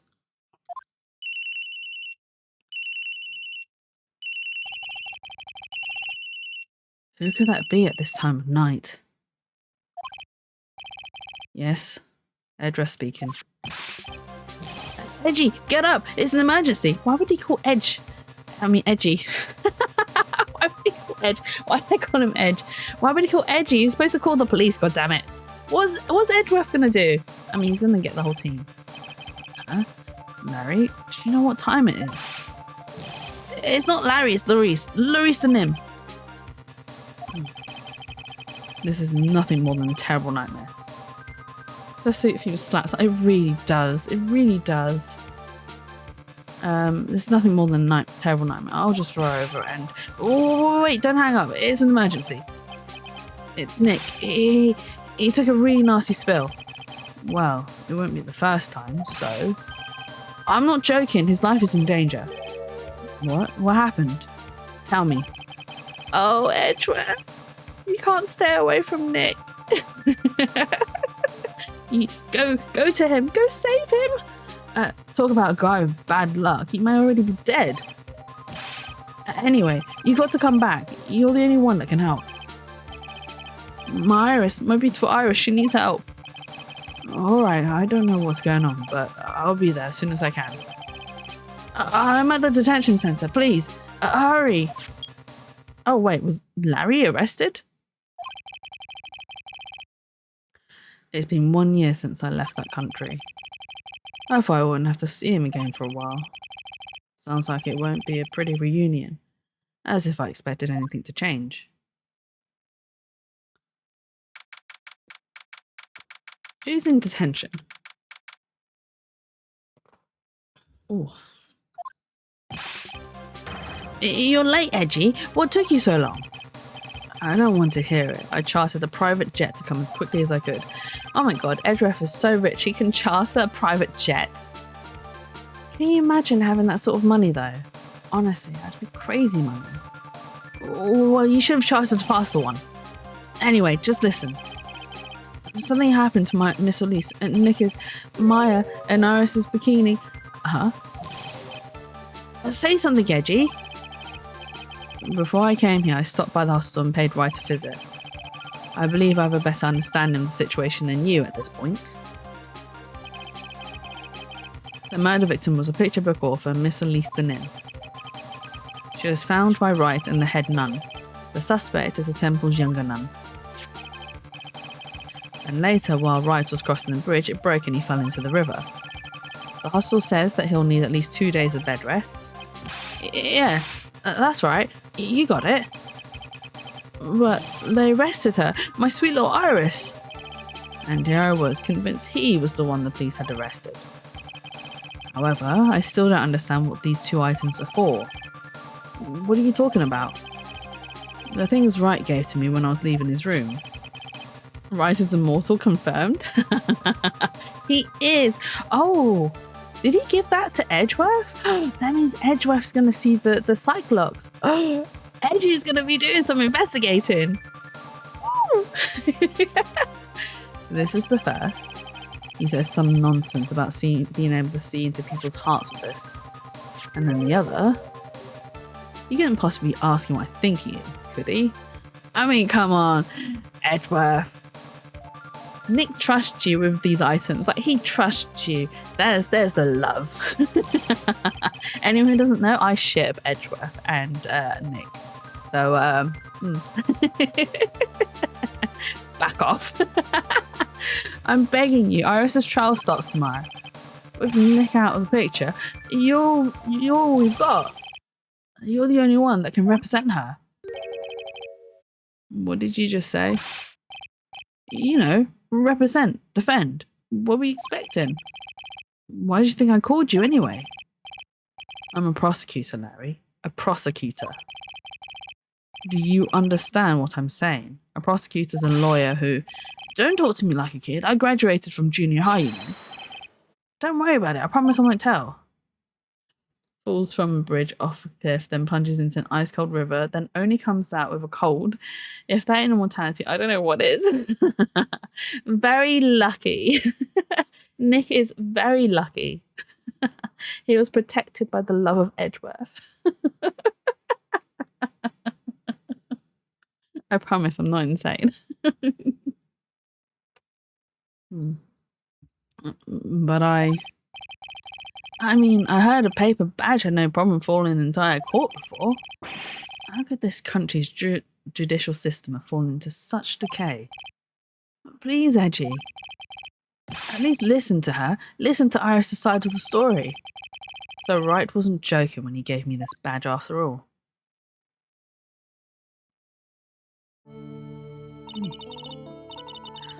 Thank you for coming. My name is Iris.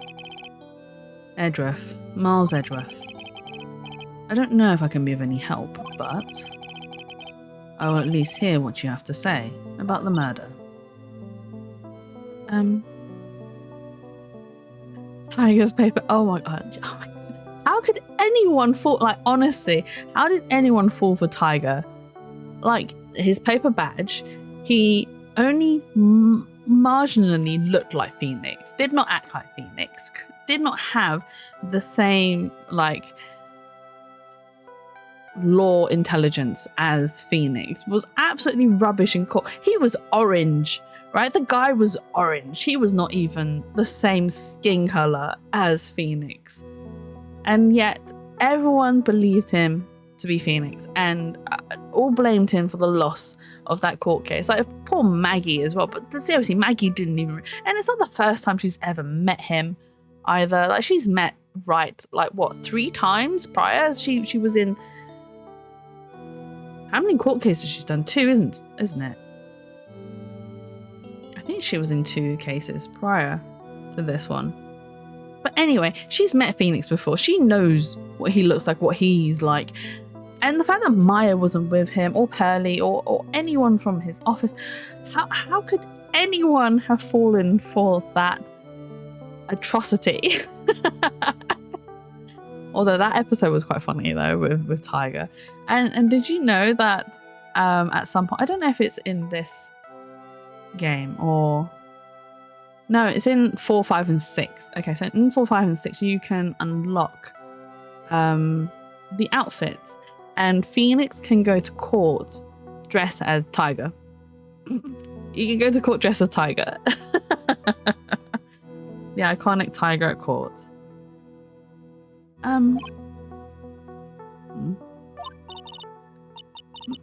Mr. Wright, how is he? Mr. Loris said that he might even die. Fortunately, he'll be fine. Larry, you moron. How could you say something like that? He was badly bruised when he hit the water, but otherwise he's unharmed. Not as crazy as Feeney going amnesiac after only getting clonked by a fire. Oh my god, that was a good chapter though, honestly. It was fun because he couldn't remember what or who he was for a bit, and then you had to try and figure out for him. And the way they handle that chapter was really good because you don't get much information anyway in a lot of these cases. But the way they handled that case was brilliant as well, because you were given these evidence and you were and little to no information about the case as well, until you obviously pressed further and spoke, listened more to what was happening. And then you could figure out, right, okay, so this and that's happened. Now I have to piece it all together, which was a lot of fun. To be honest, what I do want, and I hope, I mean, I don't think they will, but if we got more of Mia, like, I know Mia's gone now, obviously at present, but if we got more past Mia, because she clearly worked as a lawyer for quite some time before she took on Nick. So I think it'd be interesting to see more of her life as a lawyer, and maybe include the part where, you know, where her mum disappears. And then her having to then, well, she didn't have to. She decided that she didn't want to be part of the clan anymore, and she wanted to pursue law. And I think that'd make for some good storytelling as well. And we didn't get much of Mia, and I kind of feel like we've missed out. I know we got Mia in this final game as well, where she took on the case against Dahlia, as well as saving Nick from Dahlia, as well as then meeting Dahlia previously to that as well. But I think we could do with learning more about Mia, like even after the whole Dahlia case, because she must have had quite a career after those cases to then meet Nick, because Nick wouldn't have become a lawyer right off the bat. She met Nick when he was, 17? She did. She is too strong of a woman to have been taken out like that. And I do believe the reason for it is because that they needed her to then later on come back in bits like this, like taking over Pearlie's body or taking over Maya's body. But no, I think we deserve to learn more about Mia, because she is a very powerful, like a very strong woman. And I think we need more strong lead female characters. I'm not saying that none of these female characters are good. Like, all of them are really good, actually. But I think we could benefit from more female-led stories. So Mia's a good way to go. I vote for Mia. I vote for Mia. And also, I'd like to know about Mia's dating life as well. I mean, we do get to learn a bit about it here in this final chapter. Try and no spoilers, but we should learn more about it. He was badly bruised when he hit the water, but otherwise he is unharmed. Thank goodness. But he's caught some kind of a nasty cold. A cold? He's running high fever and is drifting in and out of consciousness. I must be imagining things. This woman, I feel like I've met her before. Oh yeah, because Edgeworth was the prosecutor in Dahlia's case. Well, not in Dahlia's case, in Terry... Oh my god, what's his name? I don't even remember his first name. Terry. And we only did the chapter a couple of weeks ago. Oh my god, what's his name? It's not going to come to me. I'm not going to try. My brain's empty. My brain's empty. Right, let's talk. Pardon me, Iris. I'd like to ask you something if you don't mind. I have the distinct feeling you and I have met before. It must be your imagination, Mr. Edgeworth. After all, I hardly ever leave Hazakura Temple. Hazakura Temple? What's that? It's a place where those who wish to boost their spiritual power come to train. You need to undergo some very difficult training to release your inner spiritual power. Spiritual power? Did you go to that temple for that reason as well?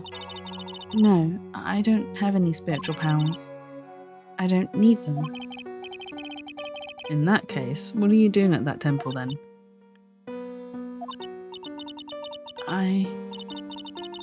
I've committed some sins that I need to pay for. That's why I'm there and why I continue to train, to purify my soul. I want to ask you about last night, the night of the crime. Alright. I helped to clean up after dinner and then went back to my room at about 8. Later, I left my room to ring the lights out bell at 10. Bell? We ring it at the same time each night. I see. And then? And then... I was told to go to the training hall, but I went back to my room and stayed there. Why didn't you go to the training hall like you were asked to? I was frightened. Frightened? So I just stayed in my room and meditated until the murder happened. And there's more to her story, I just know there is. Maybe I should dig a little deeper. You were asked to go to the training hall on the night of the murder? Yes. However, you didn't go. Because you say you were frightened. What exactly were you frightened of? Oh, this is Edward's first time experiencing sight locks. He's going to be so confused. What in the world? Is there something wrong? I'm sorry, it's nothing. Looks like she's not aware of them herself. These must be what Wright was talking about. The sight locks. I believe he said that I need to present this Magatama an item to do something. Let's finish this first. So do you have any idea as to what really occurred that last night? I think it was a result of the tremendous spiritual power that was unleashed. Spiritual power? Yes. Spiritual training has been a cause behind many great tragedies. This incident was just another example. Iris, I'm sorry, but I can't accept that. I'm a man of science. I don't believe in spiritual power. Yes, I understand. Most people don't. But I'm certain that the thing that killed the victim was a human. So please answer me this simple question. Were you the one who killed Elise Denim? No. I'm not the one who took her life. Those cyclops things aren't appearing. I suppose that means I can believe that she's not lying. What's wrong? I can't believe what I'm thinking. And here I just finished saying that I don't believe in spiritual power. It appears that about all you can tell me. That's all about all you can tell me. Thank you very much for listening to my story. I visited Wright at the hospital before coming here. He asked me to take care of you. Me? Yes. At the trial tomorrow, he asked me to defend you. If Mr. Wright has that much faith in you, Mr. Edgeworth, then I will gladly entrust my fate to your capable hands. But before that, I have one question. Yes? Do you know Wright? Why would you ask that? Whenever you came up in our conversation, he'd begin to act a little strange. Mr. Edgeworth, what is Mr. Wright to you? His lover. Sorry. I'm sorry. He is a very dear and indispensable friend. It was 5 years ago. That's when I deceived him. Deceived him? What? You deceived him? I heard that he was in a lot of pain afterwards because of what happened. I know what a weak person I am, and that's why I thought it was best if he never saw me again. I wanted him to just forget about me without learning the truth. Well, if you ask me, Wright is still suffering. Until he learns the truth, I don't think he'll ever be able to truly recover. Iris, it's not too late. You should go to him. Tell him the truth. I'll defend you, but only if you agree to that one condition. Alright, right, Mr. Edgeworth. I promise. Very well. I'll do everything in my power to get you an acquittal. What's she gonna tell him? That's enough information gathering for now. I should head to the crime scene.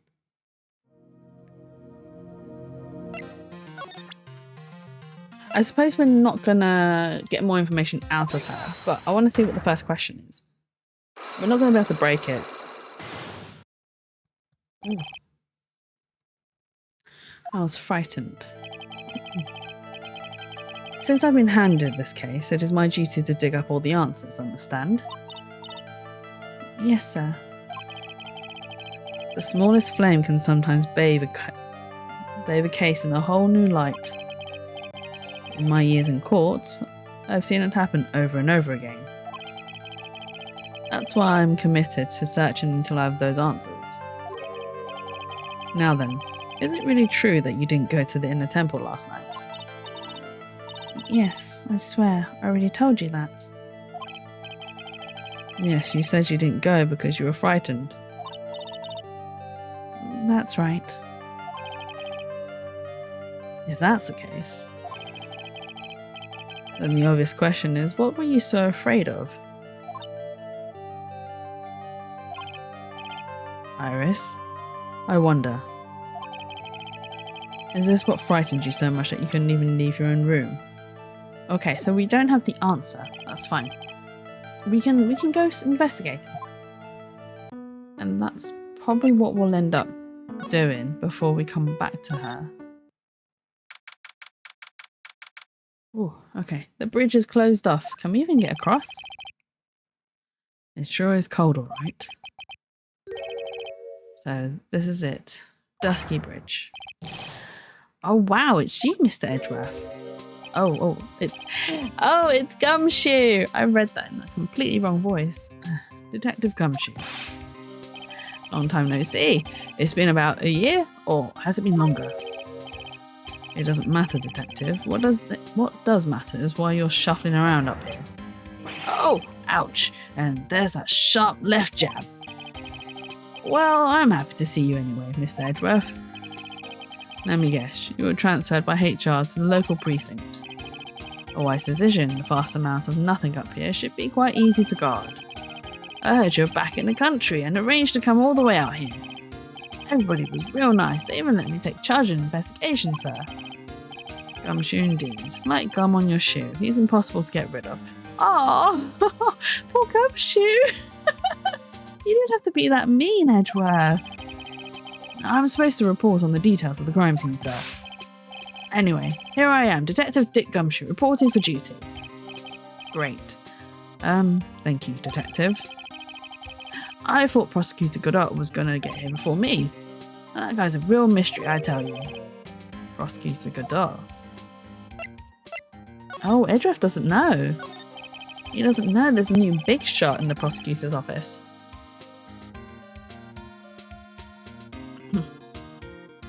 I just got back into the country, so I don't really know much about the case. It's simple. Well, simple is as simple does, as they say. Oh, you've got no idea how much I've missed that biting sarcasm of yours, sir. But seriously, this one's a piece of cake. There's a witness that saw the whole thing. A witness? Yeah, that bikini lady. Bikini lady? Here, on this freezing cold mountain. Gumshoes! Oh, I should draw. So I've done a drawing of Gumshoe, but it didn't come out very good. I didn't actually like it that much. I might try again. Gumshoe needs to be broader, and I have trouble drawing broader men. I think Jatsu needs to do some referencing and some studying, which is fine, because then what we can do is draw Gumshoe in harnesses, you know, like police harnesses. You had nothing.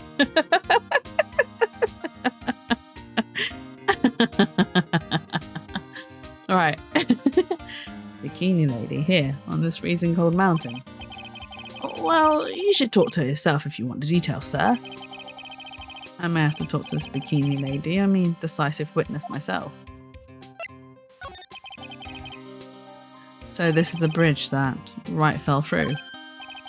Yup, I can't imagine being that reckless myself. Look before you cross. Is how it goes, right? Or was that leap? And? Is there something on the other side? Yeah, some old building they call the Inner Temple.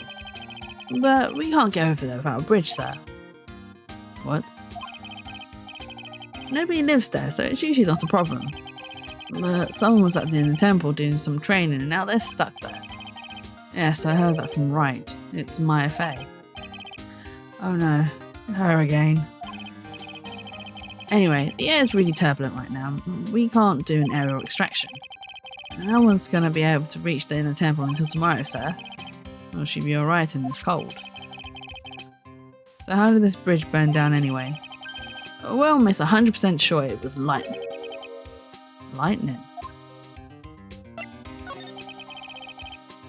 So who's this prosecutor Godot? I've never heard of him.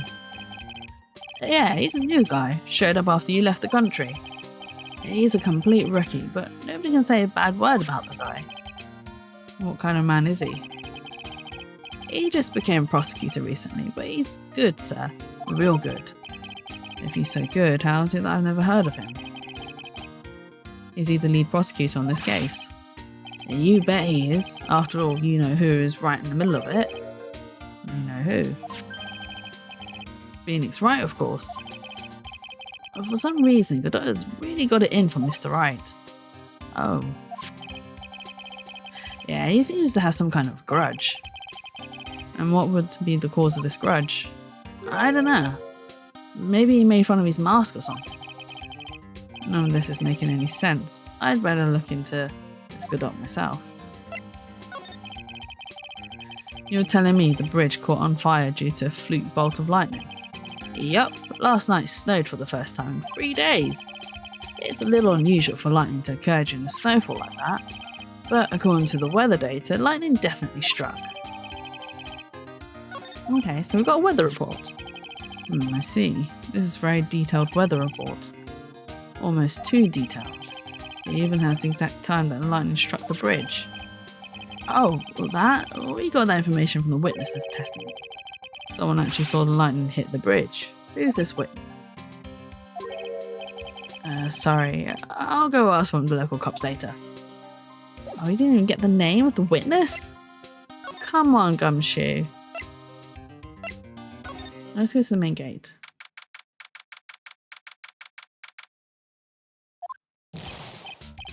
Yo, Edgy, what took you so long? I'm so cold my brain's turned to sherbet. I knew it was a mistake to race back to this country. What do you mean?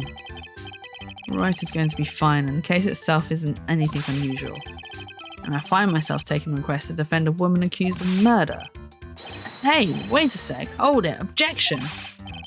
What's going on here, Mr. Edgeworth? It's hard to explain, but one thing led to another and... What kind of a lame excuse is that? And you call yourself a defense attorney? Prosecutor Edgeworth is a prosecutor, and that's why he's Prosecutor Edgeworth. Prosecutor Edgeworth, defense attorney, just sounds plain old weird, pal.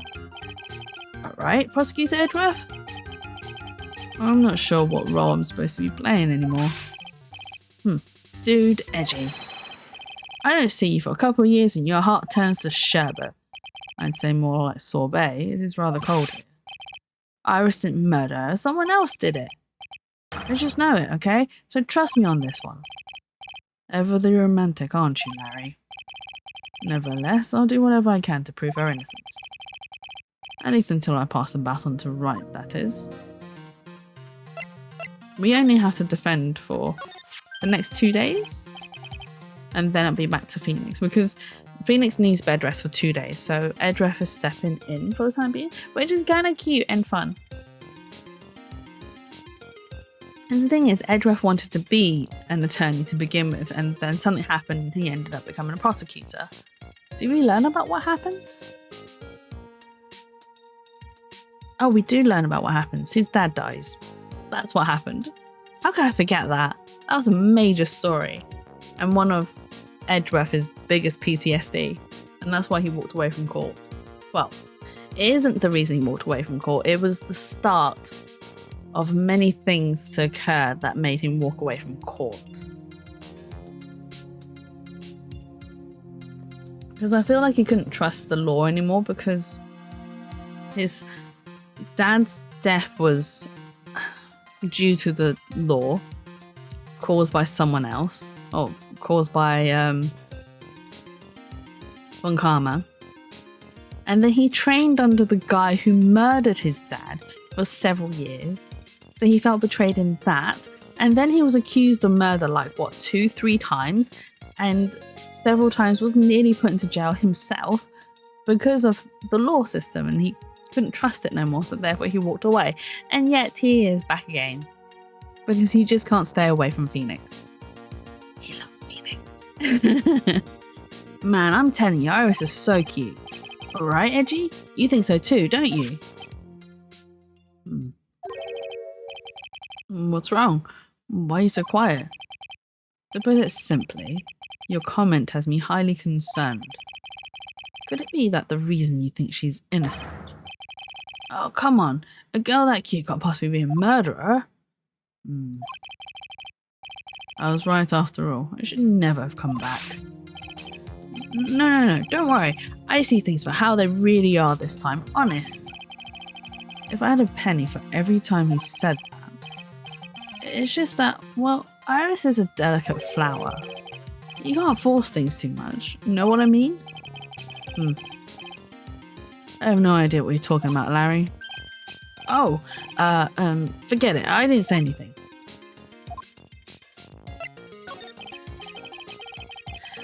Larry, where were you and what were you doing on the night of the crime? Larry? What? Don't tell me. You think I might have done it? What? Get lost. Go back on your charter, Jen. Get out of my sight, you creep. And I hope your plane crashes and you die. That's so mean, Larry. I'll ask just one more time. On the night of the murder, where were you and what were you doing? Oh, Larry. 3 psych logs as well, not even just the 2. 3, as I suspected, psych logs. I'm sorry, man. You know me. I just don't remember. My short-term memory's a wreck, dude. Oh, Larry.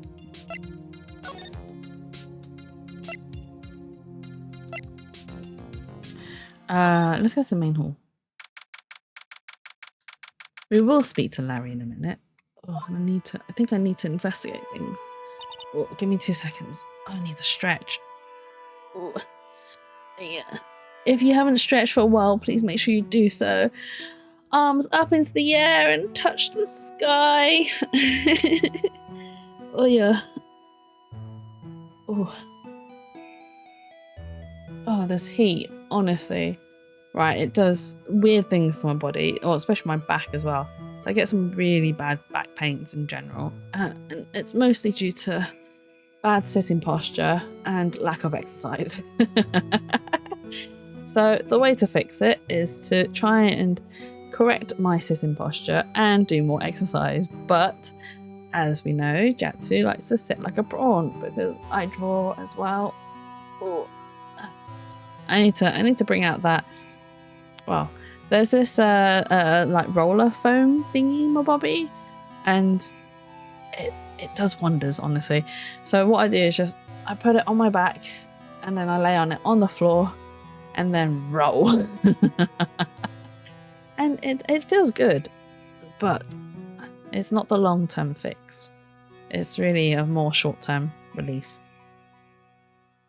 Yeah, okay. Were you all good, spine? You done crack-a-lacking? Like a glow stick? Yeah? Alright. Alright. Let's continue our investigation. Hey! Hello there. How are you feeling? Alright, I suppose. Huh? Who is this? My name is Miles Edgeworth. My, handsome boy such as yourself is always welcome. If circumstances weren't so tragic, I might just... Please don't call me boy. I'm sorry to trouble you, but I'm looking for a woman in a bikini. Well, you found her. Now, what can I do for you? I'm sorry, but I don't see any bikinis. If you ask nicely, I might give you a peek, big boy. No! Bikini! Why did you make me say that? No! I'm gonna get clipped. Or maybe not, because Barry's not around. Okay, I'm safe. Bikini! I mean, I don't blame you, but bikini. Mr. Edgeworth?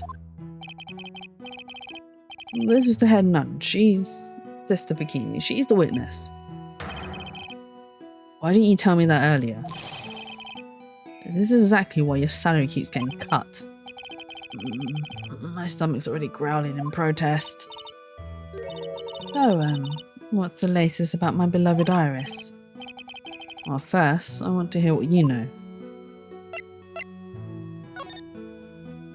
She's such a serious... I can't believe she's Larry's mum. First, I'd like to ask you about last night. Well, last night we had an acolyte here for training. After dinner, the two of us went to the training hall in the temple. She must be talking about Maya. Approximately what time was that? I suppose it was about 9 when we left here. Training lasts all night long. It's extremely exhausting. The channeling dojo's head nun must be in attendance at all times to keep watch. Wow, you're right. That does sound exhausting. Detective, this is no time for flattery.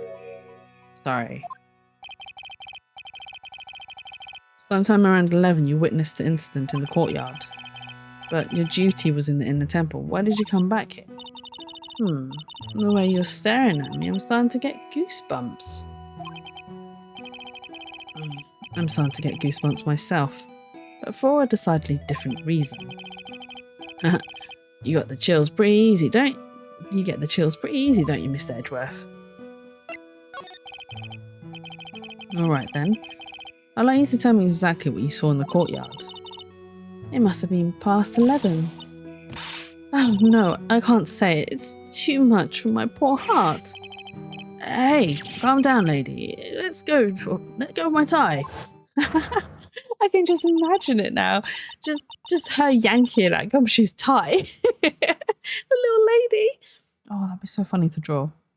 I saw two people. One of them was lying on the ground. The other one was stabbing her from the back with a sword. Did you see this criminal with your own eyes? I didn't want to believe what I was seeing, but it was Iris.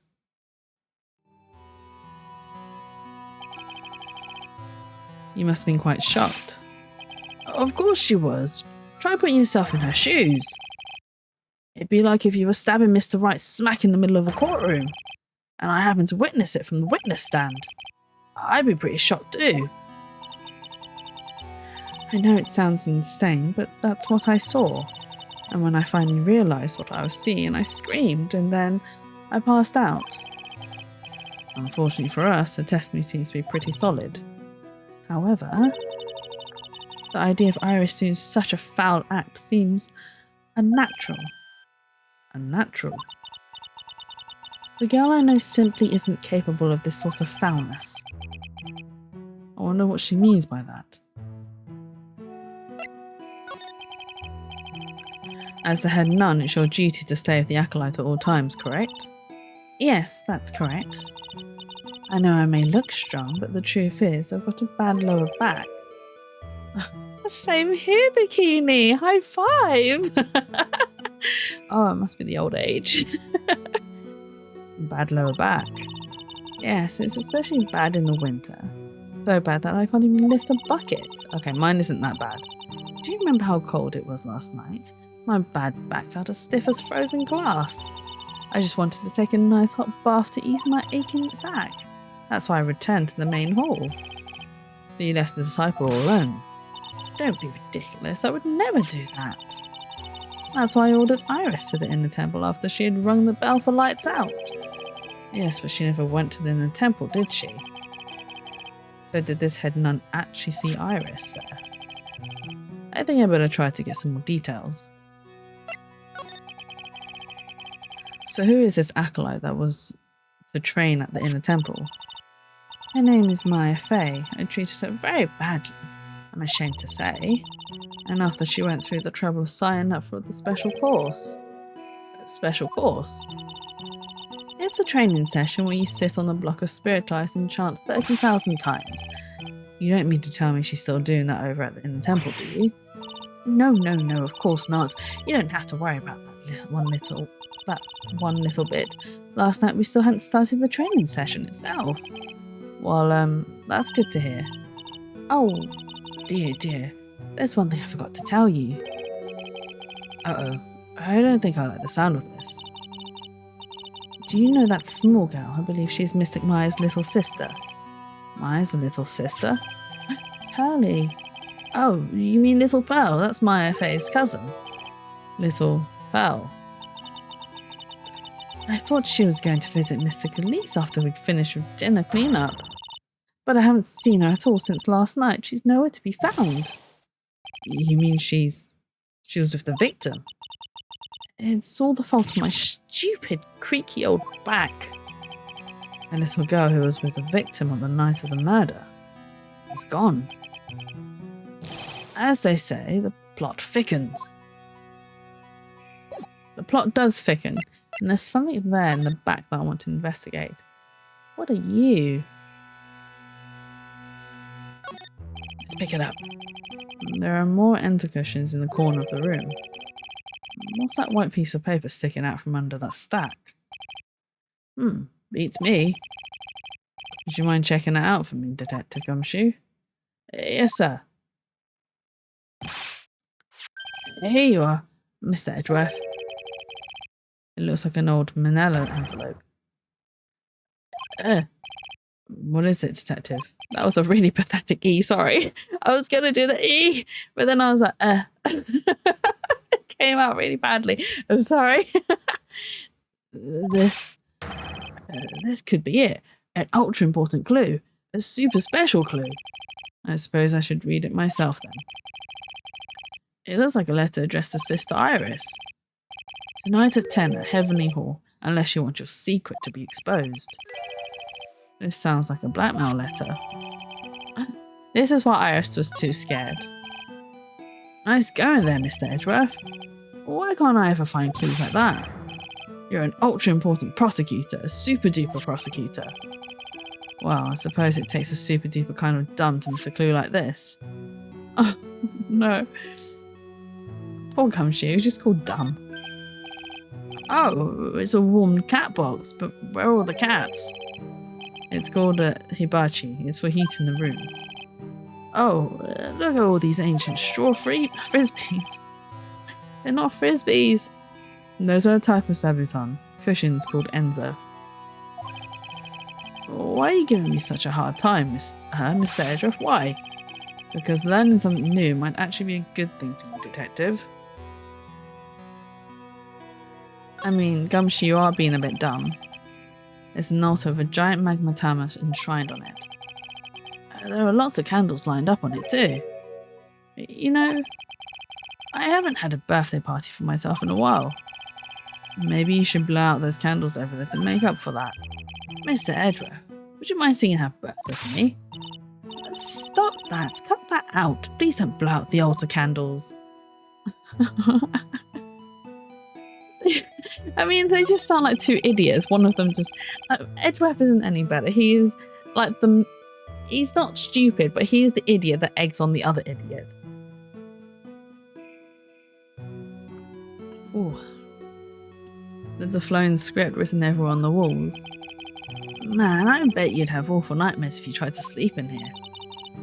This is our main hall, so it's protected by a variety of magic spells and charms. They're all designed to prevent evil forces from entering. So if I slept here, the Oogie Woogie Boogie Man wouldn't hunt me down for eternity? Alright. Does this man think about anything other than eating and sleeping? But eating and sleeping are important things, Edgeworth. You might not like doing them, but everyone else does. Okay, let's move. Oh, got something new. We still need to find Pearly. I don't see Larry anywhere. Maybe we scare the poor kid away. His heart was shut tight with a number of psych locks. I guess I'll have to look for him now. What a thorn in my side. There was something that we didn't look at, actually. The courtyard.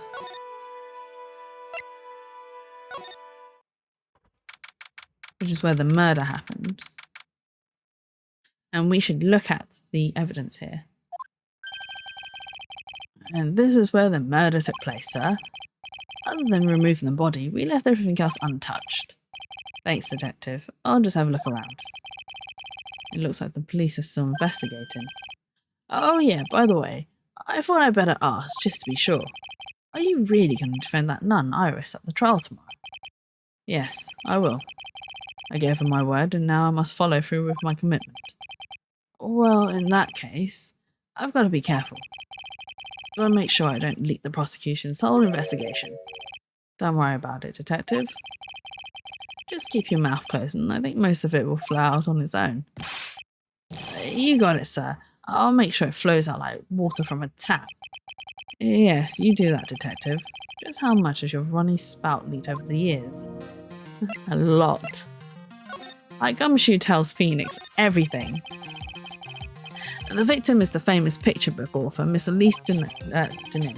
Her entire past up until she won that writing award last year is a total mystery. It's hard to believe in this day and age you can still find people like that.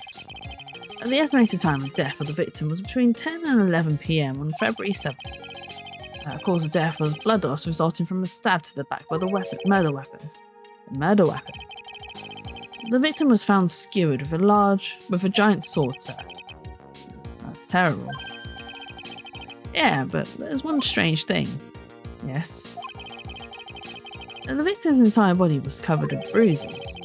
The bruises are consistent with falling from the height of a two-story building. A two-story building?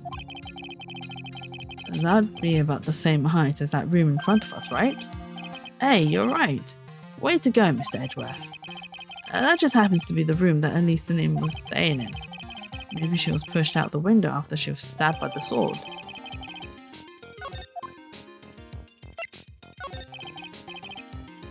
Now then, detective.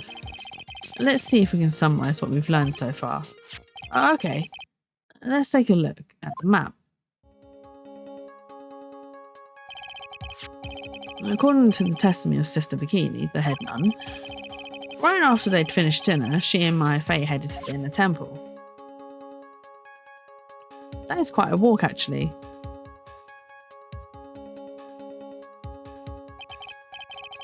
At 10 PM, after ringing the bell for lights out, Iris went to the inner temple.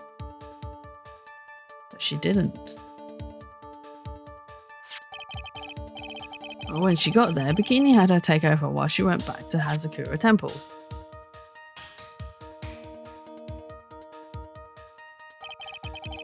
After taking a hot bath to soothe her back,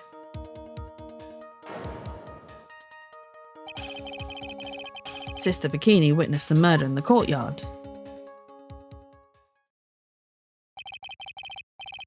If you want more details, you should ask Bikini herself in the main hall. In the temple, huh? I'd like to see more information about that place. The trial begins tomorrow, but who's the prosecutor? I'm pretty sure it's that Godot guy, but nobody can get a hold of him, so they're looking for a replacement. What do you mean? It's really weird. All of a sudden, no one can reach him. I wonder if the rumours are true. Maybe since Mr. Wright caught a cold and won't be defending, he just lost interest. I intend to appear in court in the role of defence attorney. However, I would be quite unhappy if it came out that I'm actually a prosecutor. Yeah, I can see why, but I'm not the only one. I'm not the one you have to worry about. I think the real problem is going to be that judge. Yes, he certainly would remember my face even after such a long absence. That's why I requested that another judge preside over the trial tomorrow. We've only met each other once, that's a good chance he won't remember me at all. Yeah, but what about the prosecutor? Everyone in the prosecutor's office must know you. Wouldn't it be a problem if someone there made a big stink, sir? There's no need to worry. I pulled a few strings and arranged for a prosecutor of my own choosing. But isn't that just perjury of court, though? Because Edgeworth is choosing the prosecutor and the judge. That kind of just feels like he's he's just basically making everything in his favor. Wow, Mr. Edgeworth, an idea is such a powerful string to pull. Questionable. What is this inner temple that Maya was supposed to be training at? According to Bikini, it's an old building they use for training the acolytes. It's on the other side of the Dusty Bridge. The bridge that burned down, huh? Is there anything else on the other side of that bridge beside the inner temple? Nope, not a thing. Nothing. The other side is surrounded by cliffs on all sides. In a way, it's kind of like a little island out there. So the only thing there is the inner temple. I hear it's not the kind of place a person could survive in. Please be alright, Maya. You know, he does care. Now we're going to examine.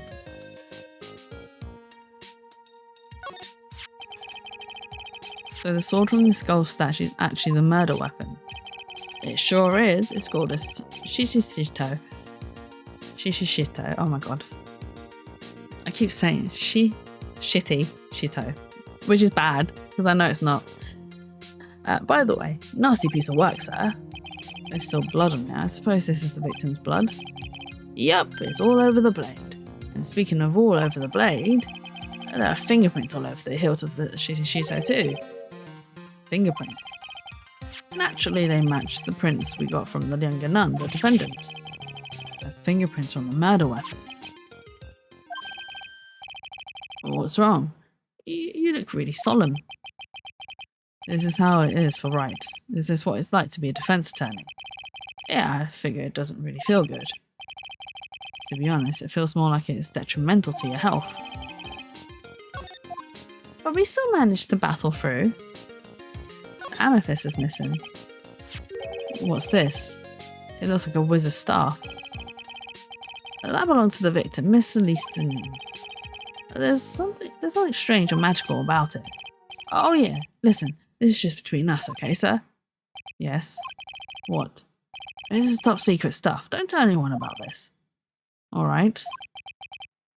The truth is, when I was a kid, I wanted to be a wizard. Come shit!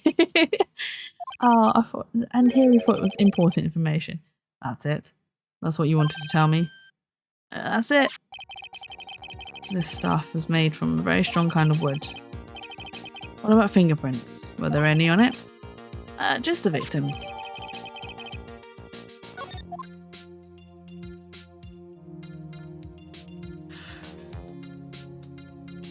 Oh, sorry, excuse me. Oh, the main gate must just be over the stone wall. Stone wall. I jumped over a few of those in my time. Most of them are good memories, but not all.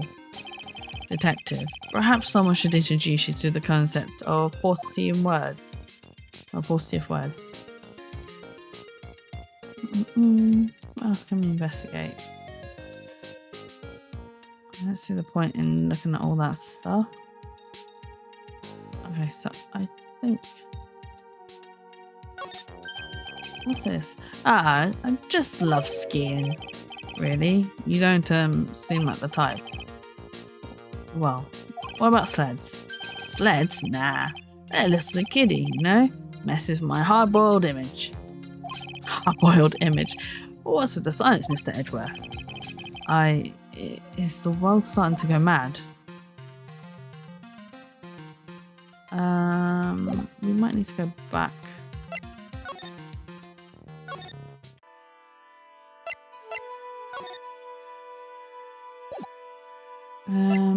We can present. What can we present to her?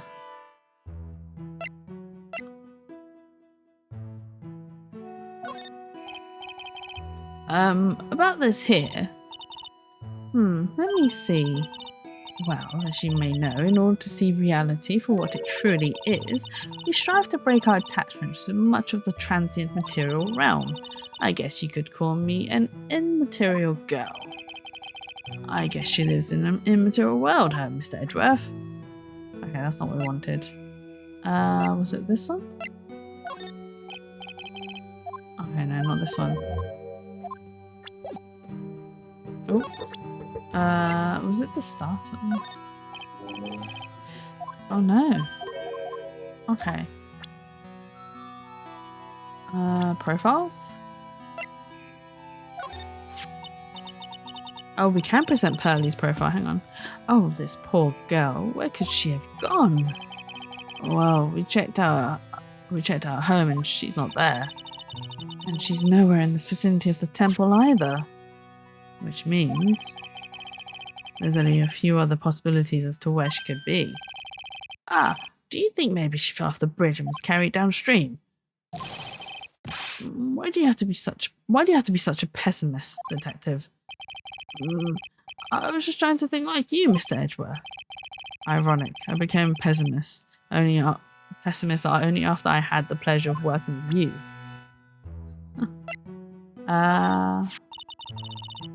She's a very important visitor, you know, an honoured acolyte. Honoured? How so? The Fae name is synonymous with the Korean channeling technique. Therefore, she must be a spirit medium of great power indeed. And now that you mention it, 1 year ago, there was a case that was about the master of Korean channeling technique. Detective, I detest talk of supernatural drivel. I suppose now you'll say she has midi-chlorians. So it gives you the creeps, huh, Mr. Edgeworth? That's got nothing to do with it. Okay, so that's... Do we need to question more? Before I question more, let's take a really quick break. I know it's a really random place, but I need to pop to the loo. I've had too much tea. So let's be right back. Here we go. We'll be right back. And you have music as well. And plus, an ad's about to play. So yeah, be right back.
Okay, ad breaks have ended, so let's go back to the mainstream.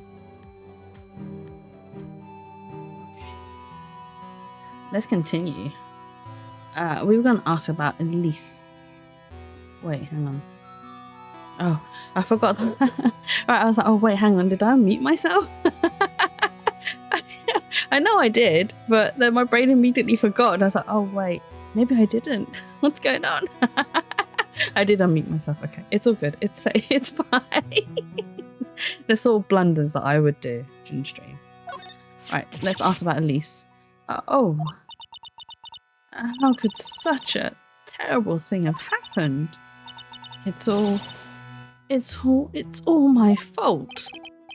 Oh, well, come on, lady. I don't think you need to take the blame. So quiet. What do you know anyway? Ouch, you're scary. With that stupid 5 o'clock shadow and that stupid old coat of yours. It's too bad you weren't the one that disappeared. Oh, Bikini. Why does she have to take it all out on me? Her anger does seem a little manufactured. Oh, let's present bloody Larry. This is Mystic Elise's apprentice, is it not? I think you might have a bit of crush on me, sweet boy, at any rate. Huh? Oh, I don't blame him. Sister Bikini understands the temptations of young men. Sure. But I'm afraid it wouldn't be proper to abuse my position. I am head nun after all. But in return, I did allow him to draw a portrait of me. I pray it was a pose that maintained your modesty for everyone's sake. Right, can we talk about her some more? No? Okay.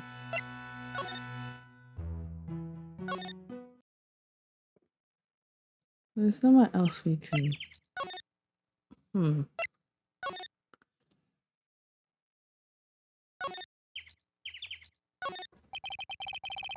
So this is the bridge Wright tried to cross. Pretty reckless if you ask me. I'm amazed he survived the fall from up here. Yeah, he's one lucky guy, sir. Now I see how he managed to win his cases in court. Blind luck. I think dumb luck suits Wright just a bit better. Is there anything else we can... Not really. There's a little shack down that way called Heavenly Hall. A shack? It's a little run-down doghouse for losers that can't bear the freezing drafts of wind. Kinda reminds me of my apartment, sir. The name Heavenly Hall makes it sound like a palace. Given the hovel a great name is a crime itself, I'd call it false advertising. By the way, the name of my apartment complex is Compton Castles. That's not such a great name if you ask me. Well, it's not such a great apartment either, sir. Can we go to Heavenly Halls? No. But we can talk to Iris. Oh, not unless she's not there. Has she been moved for interrogation? Oh no, she hasn't. Ah, Mr. Edgeworth. I came back because I need to ask you a few more questions if you don't mind. But I've already told you everything that Iris, please remember. I'm on your side. You can tell me anything. Yes, thank you. Is there anything new that we can talk to her about? Oh, in a temple. Okay. I just finished speaking with the head nun of Hazakura Temple. She testified very clearly as to what happened. She said she saw you stab Miss Elise de Nim with a sword.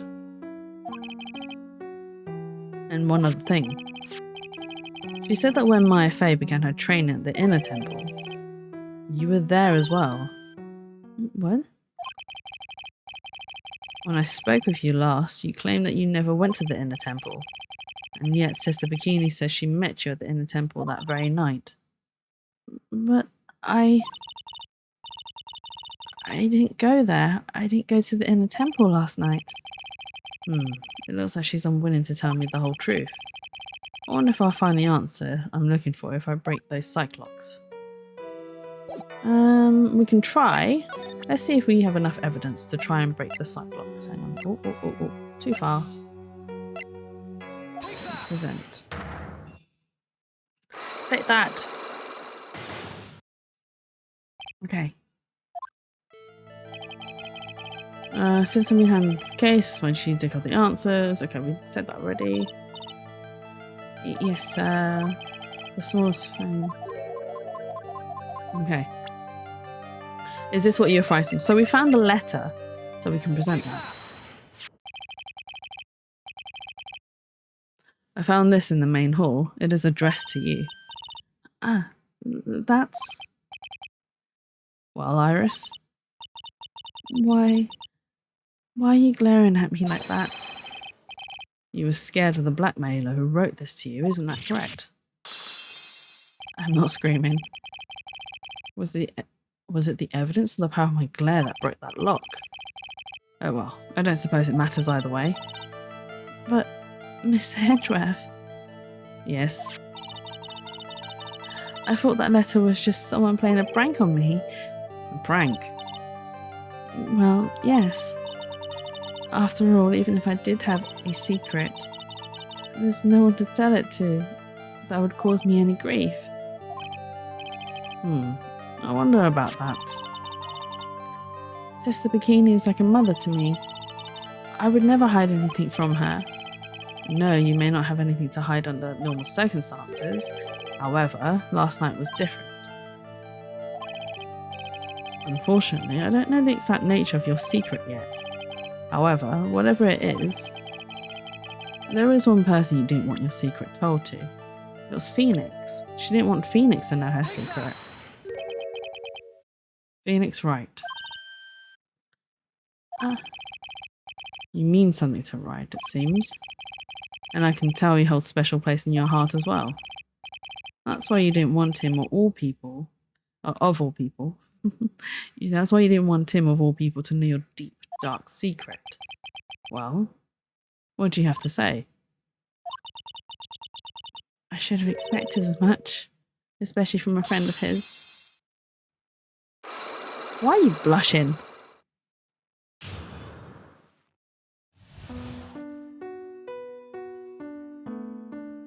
Sorry, I had to adjust the mic.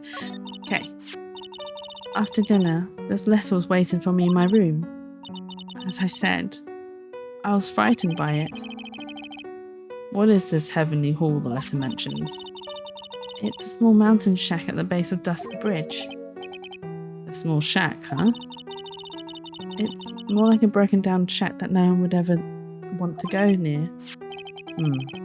Where is it on this map? Oh, it's just there. It's around here. To get there, you must follow a small path down from Dusky Bridge. The reality is, to get to the inner temple, I had no choice but to cross that bridge. But the thought that such a terrible criminal could be lurking at Heavenly Hall. I was so scared by the whole affair that I didn't even want to think about it. So this is a secret that you locked away in your heart? Yes. It looks as though I may have to visit this Heavenly Hall now. Maybe I'll find some sign of our mystery blackmailer. In any case, you still claim to have never left your room last night. Yes, that's exactly right. Oh, I know what happened. But I'm not going to spoil it. I'm not going to reveal what I know. I just realised what's happened. The trial starts tomorrow. I promise you, I will win. I'm going to win so that you and Phoenix Wright can see each other again. Oh, Edgy. You don't have to do that. He's too sweet. But when I do, you must promise me that you'll tell him your secret. But it's pointless. Why would you say that? Because I may know who Phoenix Wright is, but he has no idea who I am.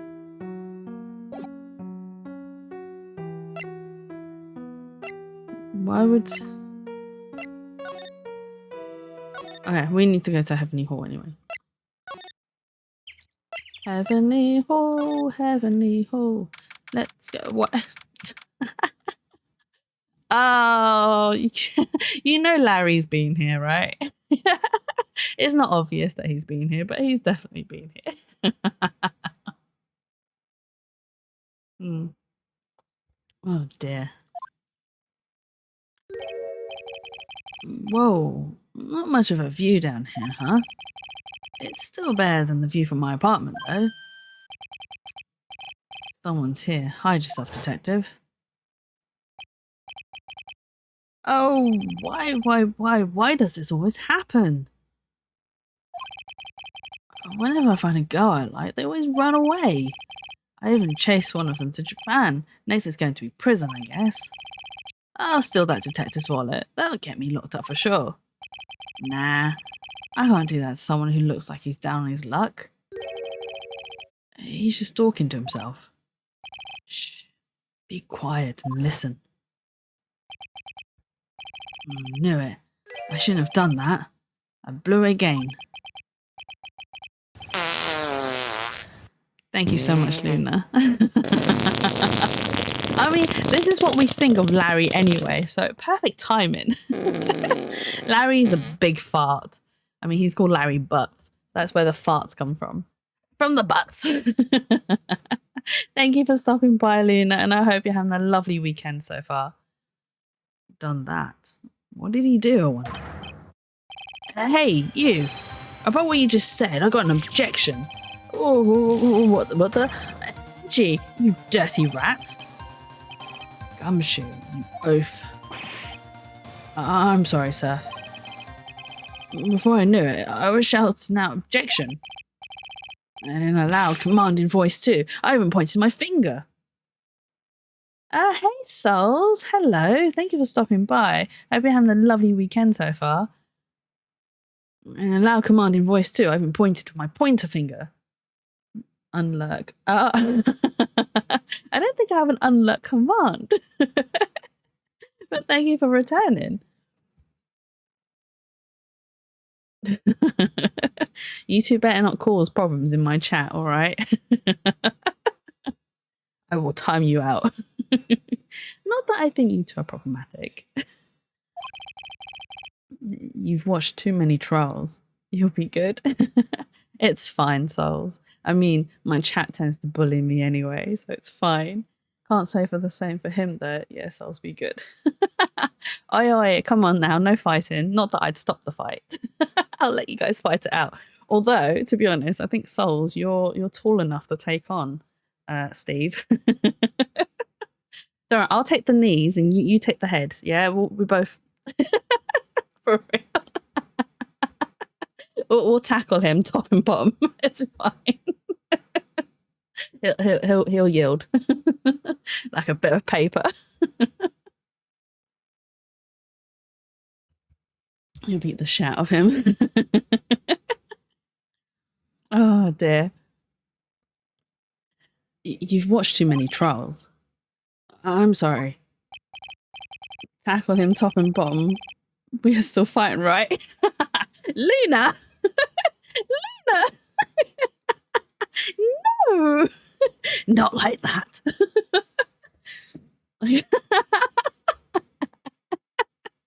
No. Oh, poor Steve. Poor Steve.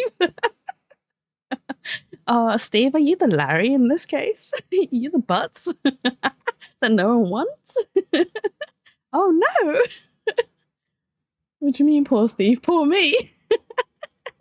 Yes, I'm sorry. Poor souls. I'm sorry, souls. Oh dear. This is what I've got for you though, Steve. Hang on. Where is it? Here we go. This is what I've got for you. Just for you. If it will play. Oh. If it will play. It might take its time. When it does play. Okay, Larry, the jig is up. What have you got to say for yourself? Oh, what is wrong with this? It's not playing. My sound alerts aren't working, or maybe it's just for me. Third tier. Thank you for the third tier redeem. It's not playing. Okay, I think it's just me. It's just me. Me and my OBS. It is very warm today, and I've been going for 3 hours, so my system's probably struggling a little tiny bit. I do apologise. Hang on, let's do it from here. Can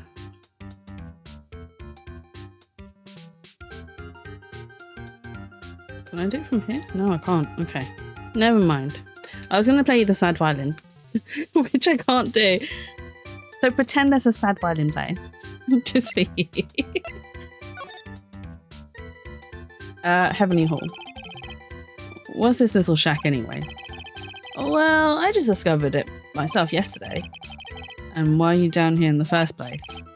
Come on. I'm an artist. I was looking for a good place to sketch. This is a great little place. It's artistic. You made more grilled cheese earlier? Oh my god. Oh my god. Are you going to share, souls? You keep teasing us with pictures of your grilled cheeses, but I don't see any being shared. Sharing's caring, you know. Show us that you care by sharing.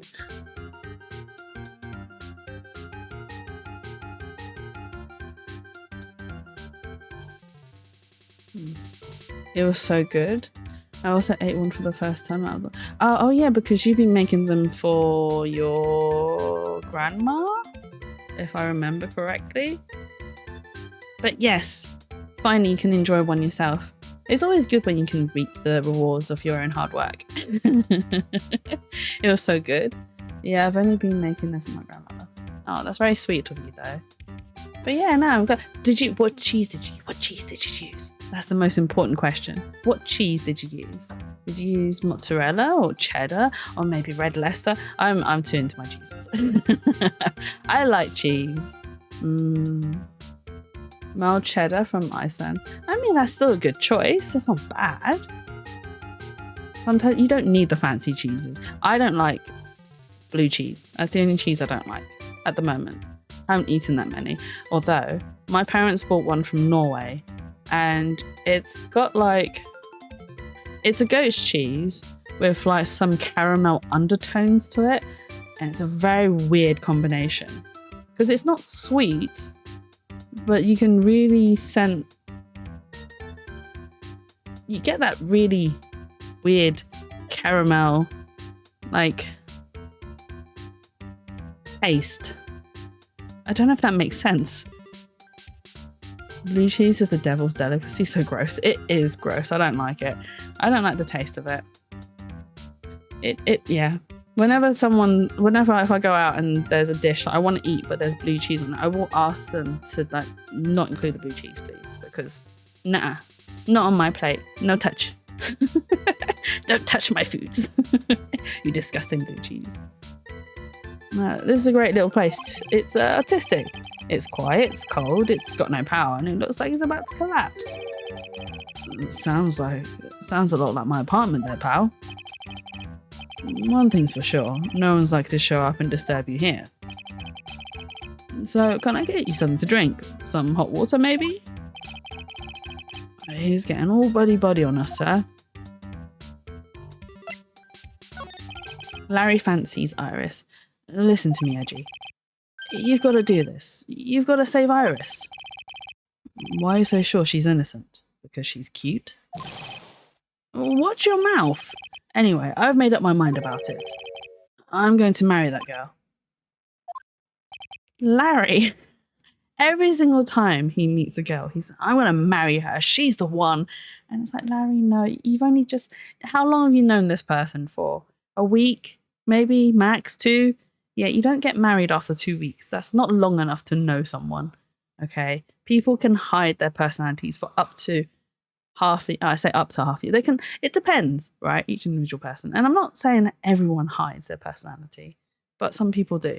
And, you know, you never truly know someone until you've been with them for a long period of time. And to be honest, moving in with someone is also a very big eye-opener.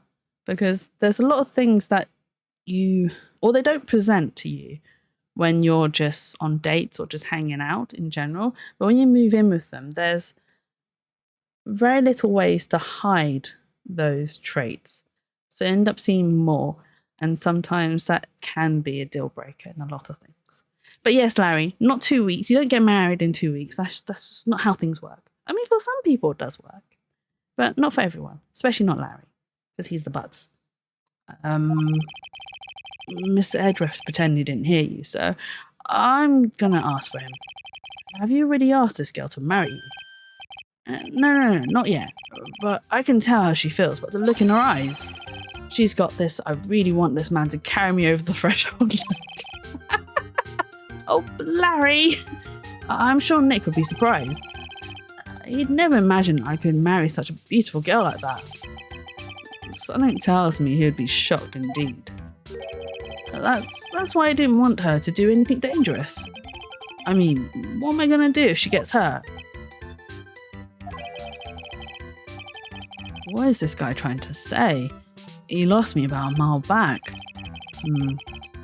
If we really want to know the answer to that, we're going to have to drag him onto the witness stand.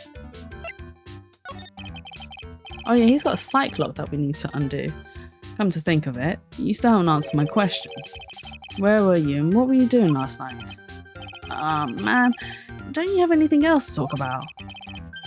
With that kind of attitude, you'll never be a ladies' man like me. Larry, Edreff is more a ladies' man than you'll ever be. He doesn't need to talk to ladies, and he's already got them swooning for him. Okay, chill out with those scary eyes. I got it. If you really want to know, last night,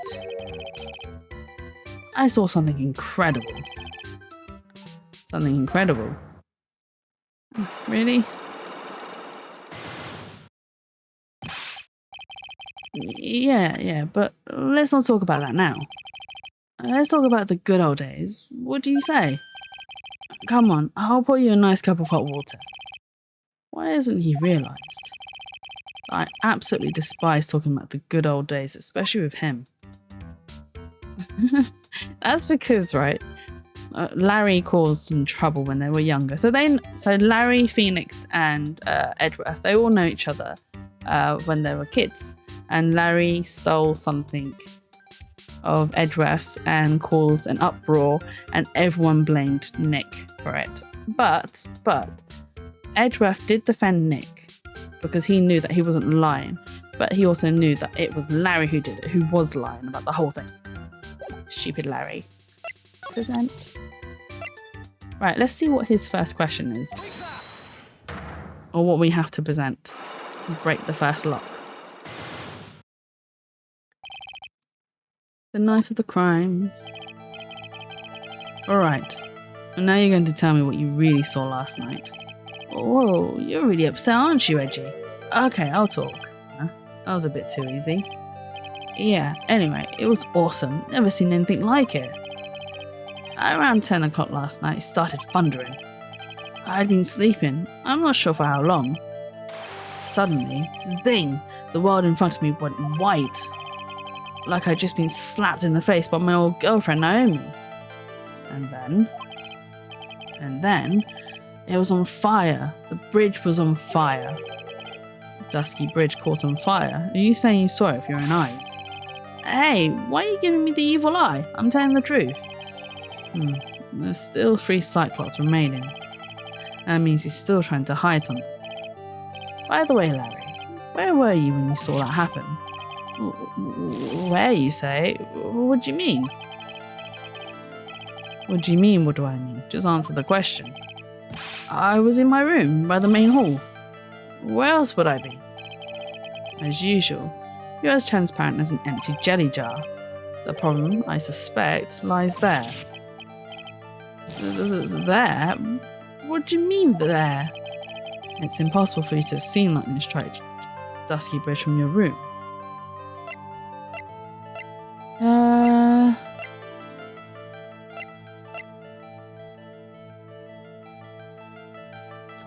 I think it's the map. Look, your boy is gonna take a nap. No worries, souls. Enjoy your nap. I hope you get good restful rest from it. It is very warm today still. I mean, it was reading 16 degrees earlier on. What is it now? Oh, that's not... Oh. It is now 23 degrees. Oh my god, it is shot up. by like what, 7 degrees. It is warm, but I shouldn't complain because it is not that bad. I have a fan going. I don't know if you guys can hear it. I don't think you can. Is it bad I'm cold? Oh my god, Berry, how are you cold? But hello, Berry. Thank you for stopping by. Hope you have a lovely weekend so far. Put my heating. No, you don't turn on the heating in this weather. It's too warm for that. How? How? You crazy woman. Yes, you do. No, not in this weather. You don't turn up the heating. Oh my god. We have ice cream. It's fine. So what? You're going to turn on the heating and have ice cream at the same time? Is that what you're going to do? Is that how you enjoy your ice cream? I mean, I know you're supposed to have ice cream in, well, you can have ice cream any time of the year, in any weather, but it is more enjoyable. Wow. Is it more enjoyable in the heat? I don't know. Because I quite enjoy ice cream in winter as well. I'm literally going to be trying to fix it at 5. Yeah, I sit in the boiler room and have my ice cream. Leave me alone. Oh, you sound like you're being abused. You have to sit in the boiler room to eat your ice cream. Oh. Oh, are you like a Cinderella but Berry-Rilla? What? No, it was a joke. To be honest, that room is cold. Aw. Oh, but yeah, ice cream. Oh, I was really naughty. I had 2 ice creams yesterday. I had 2 ice creams. What did I have? I had one of those Ferrero Rocher ones and a single Haagen-Dazs. You know, there's like the really small pot ones. Ooh, fancy? Yeah, we have fancy. I don't pick the ice cream in the house, to be honest. My dad does. And then I return the favour by eating all of his ice cream because he eats all my treats. If I buy any cherry bakewells, and I don't buy just the one. I buy a pack of 6. And you'd think, oh yeah, a pack of 6, plenty to go around, right? Plenty. I will buy it, and the next day 5 will be missing. I'd be like, what the hell, Dad? 5 cherry bakewells in one sitting. You are a big fatty. And the worst thing, he's not even fat. He has a belly, yes, but he's not even fat. Oh my god, no. Yeah, exactly. It's like that's got to be bad for your sugar levels, Dad. No, please stop. And then like, well, you're lucky I even saved you. Lucky you even. They were my cherry bakewells. You ate my cherry bakewells. It's fine. To be honest, I expect it. And my dad's got such a sweet tooth. And it's even funnier when take off all the cherries. He will still eat them even without the cherries. Trust me, Barry. It makes no difference to him. He used to work in a so he was working at an Italian restaurant, and he used to be in charge of the dessert counter. So he'd be in charge of like dishing up all the dessert items, the ice creams, the cheesecakes, all that sort of stuff. And he would he did get very, so he didn't get fat, but you could tell he'd put on a bit of weight, so it's a bit pudgy. And it was like, Dad, you've gotten really pudgy. And I was like, yeah, I know. It's like, why have you suddenly put on so much weight? It's like, there's all the gelato that I keep eating every single day at work. His quotation marks taste testing the gelato every day. Because they made fresh gelato, so he would taste test all of it every single day. It's just like, this is why you put on so much weight. You need to cut back on your taste testing, Dad. Seriously, you are going to have problems. You are going to have problems. And the fact that diabetes type 2s also runs in my family. So he needs to be careful on that. 1 scoop for the customer, 1 scoop. Exactly. Literally. Bless him.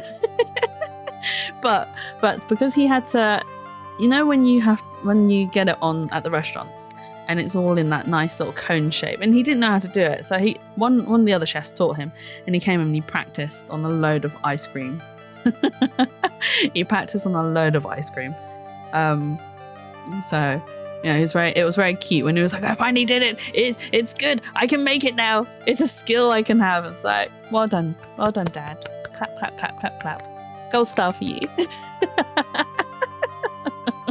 But yes, no, he doesn't work there anymore, so no more gelato for him, which he was really sad about. He was like, oh, no more gelato. I don't work there anymore.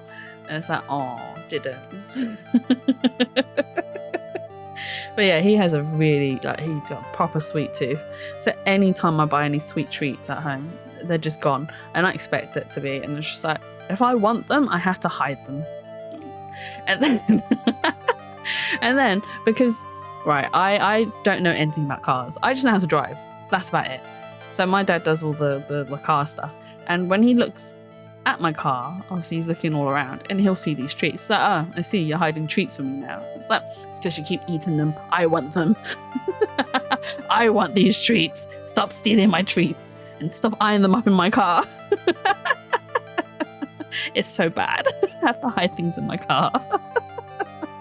I mean, it's not that bad.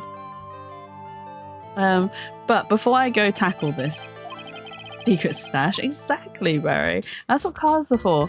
Secret stashes are snacks. I'm gonna save.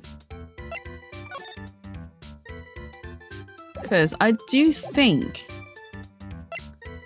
that the answer is the map, but I'm also not very sure. So let's do this.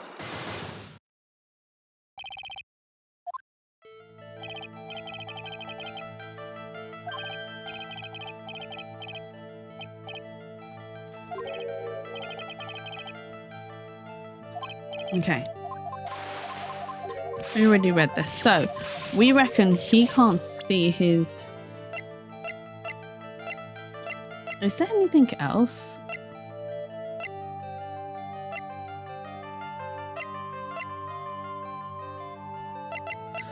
No, I'm going to present the map because I feel like... Yeah. I feel like the map would have been the right answer. This is the map of the area. Take a look around the vicinity of Hazakura Temple. What am I looking for? I think that should be fairly obvious. The main hall is surrounded by trees and it's impossible to see the bridge from here. What? Why didn't you tell me that before? Well, how about it? How about what? Do you feel like talking now?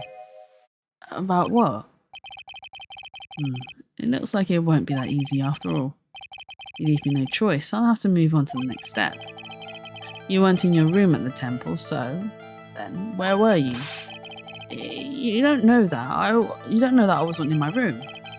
So where was Larry and why was he there? If I've read the situation up to this point correctly, the answer is fairly obvious. Very well then, let's test my theory. The place you witnessed lightning striking Dusky Bridge was from here. Oh, he was at the Heavenly Hall. Oh my god. I've just realised. Oh, Larry. I just realised. The place you saw the lightning strike from was naturally Heavenly Hall. Why would I be hanging out in this old shack? It's freezing cold, there's no electricity, and it could fall apart any minute. Larry, how do you know that anyway? How do you know there's no electricity? After all, it's not that dark yet. Uh-oh. In other words, you've just provided evidence to prove my theory. My theory that you've at least once in your lifetime visited Heavenly Hall after sunset. I have to admit, I'm impressed, Edgy. You're in a totally different league from Nick. That's nice. Now tell me, what were you doing at this cold little shack last night? That's what you might call a fair decor. I think you mean a fair de cure. Oh, I can't even pronounce that. I'm not even going to say it. Could it be that you're waiting for someone? Oh no. You really are one scary guy, you know. I believe that last night you were waiting for this person to come and meet you. We know. He was waiting for Iris. That letter going, I know your secret, it was written by bloody Larry. There's only one person you'd wait for in a horrible place like this, Larry. I told you before, don't call me Larry. The person you're waiting for was Iris. Suddenly I feel cold all over, Reggie. No doubt because of my chilly glare. So you think I got the hots for Sister Iris, huh? Do you have some kind of evidence? You got something that proves I was waiting for her, or are you just guessing? This is where I draw the line in this ridiculous little game. Is evidence that proves you're waiting for Iris. It's this letter. Here's your evidence. You called us to this spot with a pathetic blackmail letter. Oh, hey, give that back. You're embarrassing me. What are you doing with that anyway? That's not important. I misjudged you, Larry. What do you mean? Taking advantage of a woman's frailty like that, you should be ashamed of yourself. Oh. First of all, what's this about the top of the letter? It says salutations here. Well, that's what you said in that book, Letter Writing for Dummies. You're not supposed to actually write that. That's where you're supposed to write Dear Iris. What? I'm so sorry. Salutations here. He actually wrote salutations, bless him. Oh, poor Larry. So you're here in Heavenly Hall last night, weren't you, Larry? And you saw the lightning hit Dusky Bridge, didn't you? Sorry, Edgy. Sorry doesn't cut it, you scumbag. Threatening a young lady like that. Wait, hold up. What now, pal? What are you talking about? What threatening stuff? I'll tell you what, you tried to scare Iris by threatening to expose her secret, pal. What do you mean threaten? When did I threaten her? Unless you want your secret to be exposed. That sure sounds like a threat to me, pal. Blackmail, in fact. Give me a break. It's a love letter. Haven't you ever been in love? What did you just say? My love for her burns so hotly you can melt all the snow on this mountain. Oh, then what is this secret you mention? Come on, Edgy. Don't you get it? I'm talking about the secret love between her and me. Oh, bloody Larry. You're an idiot. Absolute idiot. A secret to the way to a woman's heart is not to tell her that you know her secret and you're going to expose it. That's not a way to anyone's heart, let alone a woman's heart. Oh, he's such an idiot. Oh, what an idiot. You gotta love him, but you also gotta think, oh my God, Larry, seriously, what is going on in that brain of yours? Obviously, she wouldn't want an old lady bikini to know about it, right? About our hot and sour, bittersweet love affair. Alright, then why did you send a love letter in a business-like manila envelope? Give me a break, it's not my fault I didn't have any other envelopes, yeesh. Why are you so quick to apologise, pal? It's because Edgy gave me that scary look of his. What's wrong, Edgy? Why are you so quiet all of a sudden? That's it. That's what all those huge locks were about. I don't understand why you're so defensive. Well, I don't know either. I guess the thing is, you shouldn't expect too much from a guy like me. Hey, come on, don't let it get you down. But, Mr. Edgeworth, this guy's still hiding something, I know it. What do you mean, detective? And don't forget about what this guy said just a minute ago. If you really want to know, last night, I saw something incredible. He's right. Larry. What? You looking at me like a hungry dog that just found a bone. What was this something incredible you saw last night? You're going to tell me, Larry, one way or another. What did he see? I'm out of tea. And that's the last of my tea. Oh, nose. Okay. Gonna be moving on to my squash. I already told you, didn't I? I saw lightning strike Dusky Bridge. Yes, and I believe it was the incredible sight you saw. No, not the tea. Yeah. Twirly said I was crazy because I was drinking hot tea. But when I started the tea, it wasn't that hot. It's only gotten really hot now, but now that it's hot, my tea has cooled down a great deal. Well, it had cooled down a great deal. You're also drinking hot tea. See? It's not that crazy, is it? No, it's not. It's really not that crazy to drink hot tea in hot weather. Twirly still listens. She's like, Jessie, you crazy, crazy little person. I mean, I drink hot water in general. I would drink hot water in hot weather, but it's been too hot for that. So I have switched to ice in my squash. It's not that crazy. And it is, I mean, yeah, okay, it is warm, but it's not that bad. 23 degrees is not that bad compared to the 30-degree heat I've had to deal with in the office the whole entire week. That office that I work in is like a bloody greenhouse and it traps heat in like nothing. Honestly, like you could open the windows, you can open the doors and it's just nothing. And it's always 10 degrees hotter inside than it is outside. And yeah. So I end up having to hug like ice packs to try and keep me cool. I'm just like, oh my god, it's too warm. Yeah, oh my god. So I was trying to undo the lid of my flask. I was like, oh no.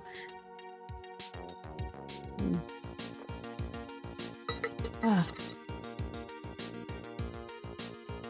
Right, let's continue. I think the UK is getting cooler. Yes, it is. Hopefully it will. I think next week it's gonna drop down. I mean, it won't be as hot as it was last week because last week was a proper heat wave. But the rest of this week is gonna be, yeah, max 20 odd degrees. I say 20 degrees. At the moment, it's predicted to be anyway. But yeah, it's cooling down. It's not too bad. We can handle 20-degree heats. It's just when it gets to 25 and above, that's when it becomes too much to handle. It's a killer. But we still all have to stay hydrated, so make sure you stay hydrated. Drink lots of fluids of your choosing. Yes, and I believe it was the incredible sight you saw. But now that I think about it, something doesn't quite ring true. What doesn't? If that's all there is to your story, your heart wouldn't have had all those locks. Therefore, Larry, I do believe you saw something last night, something more incredible than lightning. What? When? Where? Why? How? Hey, what do you think you're doing? If you hide anything, Mr. Edgeworth, I'll arrest you on the spot, pal. Oh, no, not more locks. Come on, Larry. Oh, there's a lot of locks here. No. Oh, what's wrong, sir? Does this mean I have to do it all over again? Why are you glaring at me like I'm next to be hit by a bolt of lightning? I've just about had it with this harlequin. If I really want to drag the truth out of him, I'll just have to drag him to the witness stand. Oh, Edgeworth is not playing. Okay, well, Edgeworth's like, nope, not doing this. We're gonna save. And I think I can do the next bit in 1 hour. Let's do it. I don't want to end it just yet. We'll try and get the court case done in an hour. Well, I say try, but I don't think we'll get it done in an hour. Oh my, Mr. Loris feels that way about me? Apparently, he isn't aware of your real secret at all. There's no time to be embarrassed. I'm sorry. I'm just hardly accustomed to that sort of thing. Worry not, and in any case, whatever it was that he saw on the night of the incident, mark my words, I'll drag it out of him. Does that mean Mr. Loris is the witness today? No. I believe that none will be the first to take the stand. Sister Bikini. She claims to have seen the very instant in which you carried out the crime. I just want to ask you one last time. It really wasn't you who killed Mr. Least Denim, correct? That is correct. It wasn't me. Very well then. Mr. Edgeworth? Yes? You are a prosecutor, aren't you? Are you sure about this? If your true identity is revealed... Don't worry. I've made the necessary arrangements. I see. Iris? It is a prosecutor's job to doubt people. But right now, I'm a defense attorney. A defense attorney's job is to believe in people and to believe until the bitter end. That's what my friend told me once.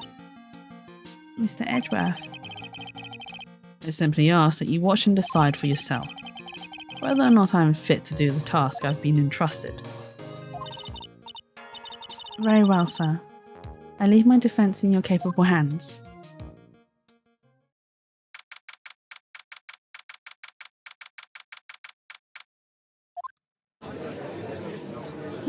Court! This is the Canadian judge. Court is now in session for the trial of Sister Iris of Hazakura Temple. The defense is ready, Your Honor. Eh? Where's the prosecution? What's the prosecution? The defense does indeed appear to be ready. However, the same cannot be said for the prosecution in this case. Indeed. I'm not sure I like such a blatant waste of this court's time. An empty prosecutor's chair can only mean that the prosecutor has no confidence in their ability to prove their case. It would seem this case is already over before I had a chance to begin. I'm ready to announce my verdict at this time. This court finds the defendant... Oh. What? It's Francesca! The prosecution stands ready. She's back! Hey, Francesca. And you are? Francesca von Karma, prosecuting prodigy. Von Karma, you say? Perchance you wouldn't be of relation to the legendary prosecutor Manfred von Karma. Legends are a thing of the past. I am a von Karma, that is all. Upon a special request, I flew in today for the purposes of prosecuting this case. You did? Then you must be quite a big shot, eh? By the way, Mr. Edgeworth. Yes, Your Honor. I'm almost certain I've seen you somewhere before, or am I just imagining things? You look very much like a prosecutor I met once. I believe you are imagining things, Your Honor. Miss von Karma, do you have anything to say? There's no such weakling as this man among those of the prosecutor's office. There isn't, but I'm sure once before in this courtroom... I told you, there's no such weakling. What is that? A whip? I'm not sure I care for such a thing in my courtroom. Bailiff, remove that whip. I have no objection to the whip. You don't? Edgeworth, do you like watching people get whipped? Is that why you allow it in court? Oh, I think we just discovered a little Edgeworth secret. Oh no. The prosecution can yield a whip or drink 17 cups of coffee, but there's still only one truth. That is what I stand here to prove today. This promises to be interesting, Miles Edgeworth. I had expected to face Phoenix Wright here today, but looking at you now... Maybe this is what I've been waiting for all this time. Miles Edgeworth, I will not allow this chance to crush you slip through my fingers. I see you brought your flair for the histrionic. Allow me to add to the things I'm not sure about people acting bizarrely in my court. The stage is set. Now continue with the proceedings, Your Honor. Very well. Miss von Karma, please give an outline of this case, with as little whipping as possible. The murder victim is the famed picture book author Miss Elise Denim. Her body was found in the Hazakura Temple courtyard. She had been stabbed through the torso by a ceremonial sword from a golden statue. The sword in this picture is the weapon in question, correct? Very well, the court accepts this photo of the crime scene. There is no mistake, this was the doing of Sister Iris. After all, there is a witness to her crime. Very well. Please bring this witness to the stand. And so it begins. My first and last trial as a defense attorney. Oh, she's too short. Oh no. She's too short. That's me in a witness stand. Oh. Yeah, I mean, I have been in a witness stand before. And I'm not that short. I would have been fine. I'm taller than Bikini. Witness, state your name and occupation, please. Hold on there. I'm not sure about being not sure if I care for this at all. Witness, please stand up nice and straight. If I recall correctly, there are a few milk crates in the defendant's lobby for our back pain plagued witness. Bailiff, fetch a crate for this poor lady, please. Ah, now we can see Bikini. Once again, your name and occupation, please. Little old me. Well, I'm the head nun of Hazakura Temple on Eagle Mountain. My name is Bikini. You got it? Bikini. Nice to meet everyone. But you don't appear to be wearing a bikini right now. The courtroom is the garden of holy judgment. Those with lechery in their hearts should leave this sanctuary at once. You want me to leave? No need to get your bikinis in a twist. Let me tell you, I'm a sight to behold in summer. There you go, you get the laugh. In any case, witness, I hear that you saw the crime take place on the night in question. That's right. I can still hardly believe it myself, to be honest. There's no way dear little Iris could do anything like that. Let us hear what you have to say then. First, tell us about your own movements that night, eh?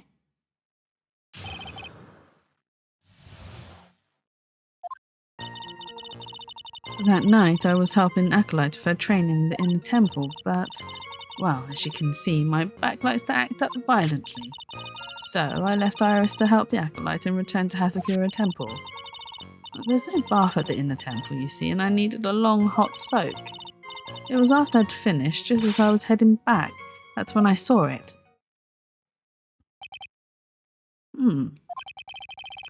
So it was simply coincidence that you found yourself returning to Hazakura Temple? Yes, you could say that. If my back hadn't been in so much pain, I would have stayed at the inner temple. That sounds like a pretty important statement she just made. There is only one problem with this testimony that I can see. And you're not about to fall at the first hurdle now, are you, Miles Edgeworth? Mr. Edgeworth, please begin your cross-examination.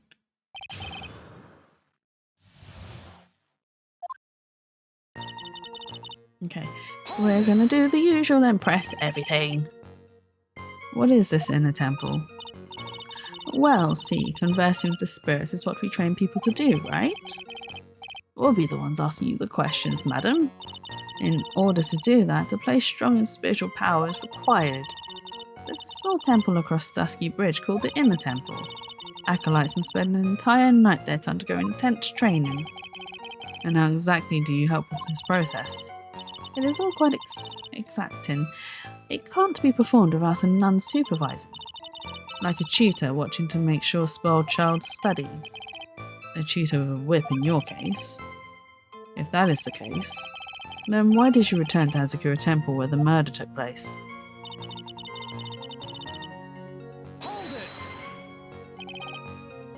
Violently. That's right. It's no laughing matter, especially in winter. I can't hold anything heavier than a knife or fork during the cold months. Just being alive is like strict training. I'm sorry. On the night of the murder, was this fabulous back of yours hurting again? That's right. Raging like a bull in a pig pen, almost fainted once or twice. I just knew that unless I warmed it up, it was going to finally finish me off.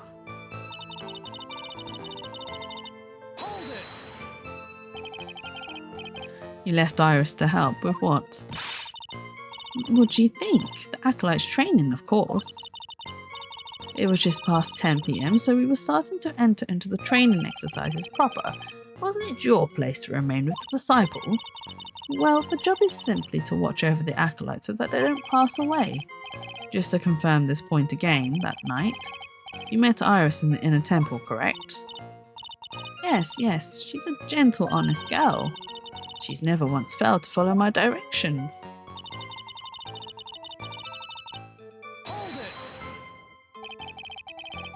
So you returned to the Hazakura temple in order to take a bath. My back is to blame for everything. It's a do or be done in kind of world after all. How long were you in the bath for, if you don't mind me asking? My, what a filthy little rogue you are. I know what's on your mind. Oh, Edgeworth. I bet your next question is going to be, where exactly did you wash? Oh, Bikini, she's such a tease, bless her. Oh, she's... this is why you have to watch the young ones. What are you going on about? I was, pathetic, Miles Edgeworth. The lowest of the low. Is there some sort of kick me sign stuck to the fence's bench? Anyway, I couldn't afford to be away from my post for too long, you understand, so...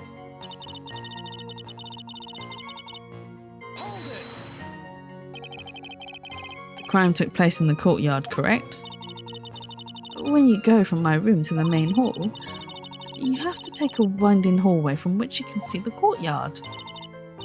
That's right. In other words, it was pure coincidence that the witness saw the crime taking place before her eyes. There was no complicated setup in this case. That certainly seems to be true. There is indeed only one problem with this testimony. If I can clearly point out what it is, then I can begin to quantify just how good this witness's memory and observation skills are.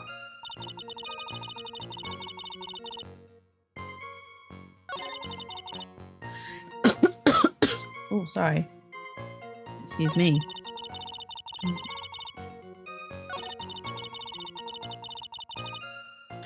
But she couldn't, hang on. Because, right, lightning struck the bridge. 10:45, around 30 minutes passed between the fire starting and going out. But we don't know what time she doesn't, so left Iris to help the Acolyte and returned to Hazakura. So Iris rung the bells at 10 and then she went to help. There's no bath at the inner temple, you see, it's only a long soak. It was after I had finished, just I was heading back, that's when I saw it. I can't see that. I can't see the contradiction.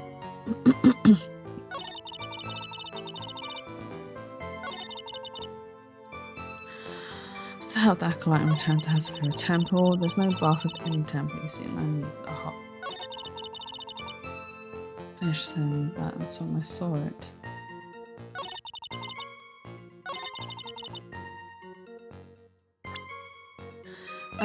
Wait, we have Iris's testimony, don't we? Yeah, she says she didn't leave her room. Okay, so there's the contradiction. Witness. Witnesses have to undergo their own trials, I'm afraid. The defendant's fate rests on their powers of observation and memory, after all. Well, don't worry. I'm more than up to the task. I'm a woman of faith, after all, the head honcho of Hazakura Temple. In that case, Miss Honcho, I'd like you to explain something for me. The discrepancy between your testimony and that of the defendant Iris. She claims that after ringing the lights out bell, she went back and stayed in her room. Which means she did not go to the inner temple at all. No, she said that? A defendant or witness? Who is more likely to lie, do you suppose? The defendant is simply lying to cover her back. But that is completely illogical. The murder was committed in the courtyard of Hazakura Temple. Claiming that she went to the inner temple would make for a much better alibi. But that is odd. Whatever the reason, I can't believe that she would lie. She does indeed have honest eyes. Ugh. All people lie, that is my belief. But why am I the only one being whipped in here? Anyway, neither the witness nor the defendant have any reason to lie, which means we must call your memory into question. Dear, dear, dear, you've older than me, yet you want to play that game, do you? Well, that is exactly what My memory is perfect, crystal clear, especially in winter. Then I suppose it's too early to end this cross-examination, eh? Mr. Edgeworth, if you are going to question the memory of this witness, you will need to show me a more decisive piece of evidence. Understood, Your Honour. I was naive to think that that alone would do the trick. Then please add your comments about Iris to the testimony, and let us return to the cross-examination. That night I was helping Acolyte with her training in the temple, but, well, as you can see, my back likes to act up violently. Iris came to the inner temple. She was dressed exactly as she had been at dinner.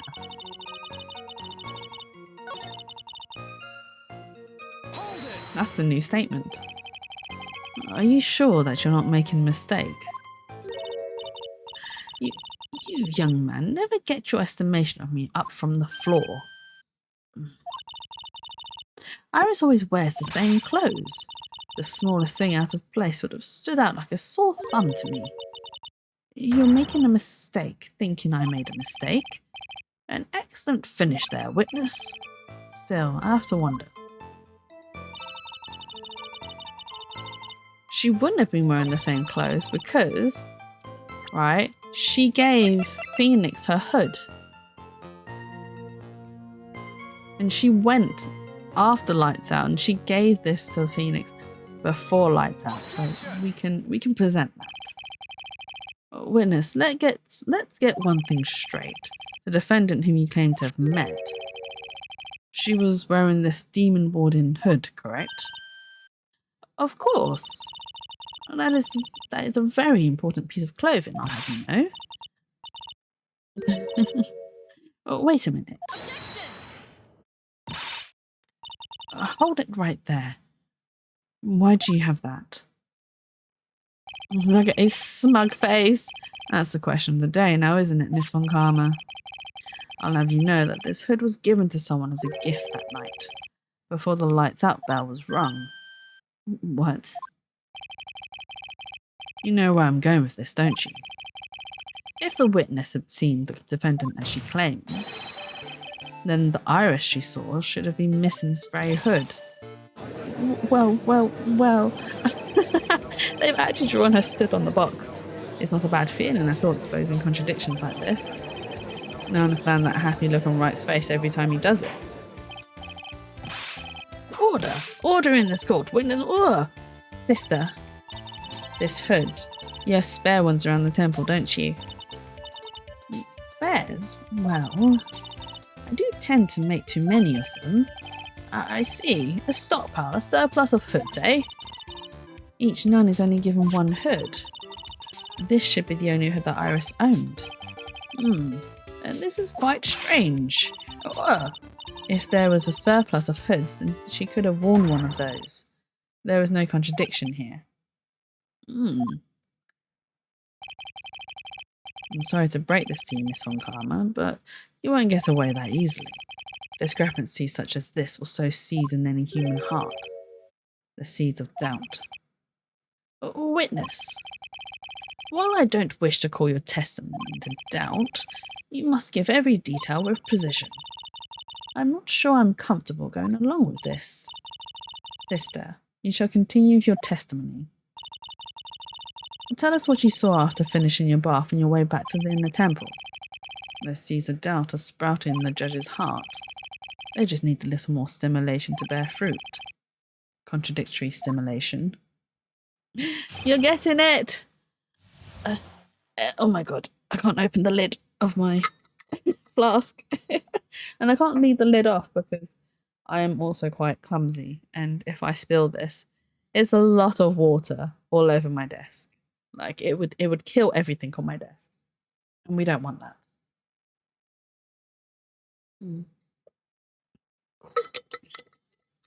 It is too hot. After my bath. I finished my bath around 11. I thought I should return to the inner temple. And as I was walking back, I heard a noise from the courtyard. I took a look and Iris was, oh, Mr. Khalees, and with that sword of all things. Mr. Khalees was lying in the corner room, which faces out into the courtyard. The stabbing I saw must have occurred after she was pushed out of a window. You saw a truly terrible sight, didn't you? If I was in your place, then it would be much like Miss Wacom whipping Mr. Edgeworth in two in court, and me seeing it all from this very chair. Well, something like that. This judge. His imagination is about as vivid and creative as Detective Gumshoe. I would look the fool if I commented on such foolishness. Anyway, this case is mine, Miles Edgeworth. Calling everyone by their full name. Can't you do something about that habit of yours?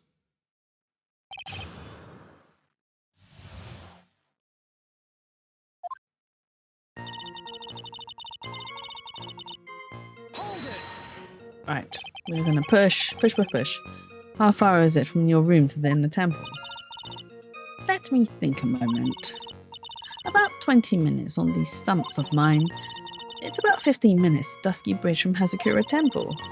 The inner temple is just beyond the bridge. Still, you never made it back there that night, did you? That's right. I was heading along the walkway toward the main hall. Okay. And you say you heard a noise? Thump, just like that. That could only be the sound of the victim falling. It's very quiet in the temple, you know. And you can even hear the snow falling from the branches. Thump, just like that. But then, couldn't this noise you heard have been snow falling to the ground? I never thought of that.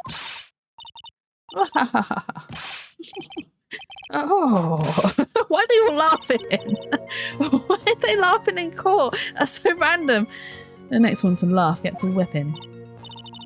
Well, whatever the source of the sound, I looked over at the courtyard and...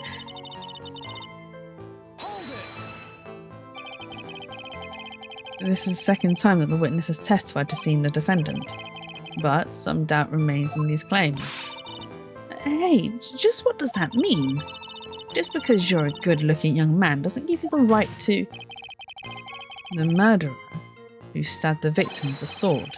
Sister Bikini, try to recall exactly who it was you saw, as clearly as you can. Well, you are a handsome young man, so I'll forgive you. Oh, Bikini. Don't forgive him just because he's handsome. A pretty face can still tell lies and be mean. Oh, now that you mention it, there was something awfully strange about her. Something that has been bugging me all this time. Please, don't keep us in suspense. Her hood. Her hood? That's right, it's coming back to me. Iris, she wasn't wearing her hood. I thought something was out of place, but it all makes sense now, doesn't it? After all, she'd given that hood away to someone, right?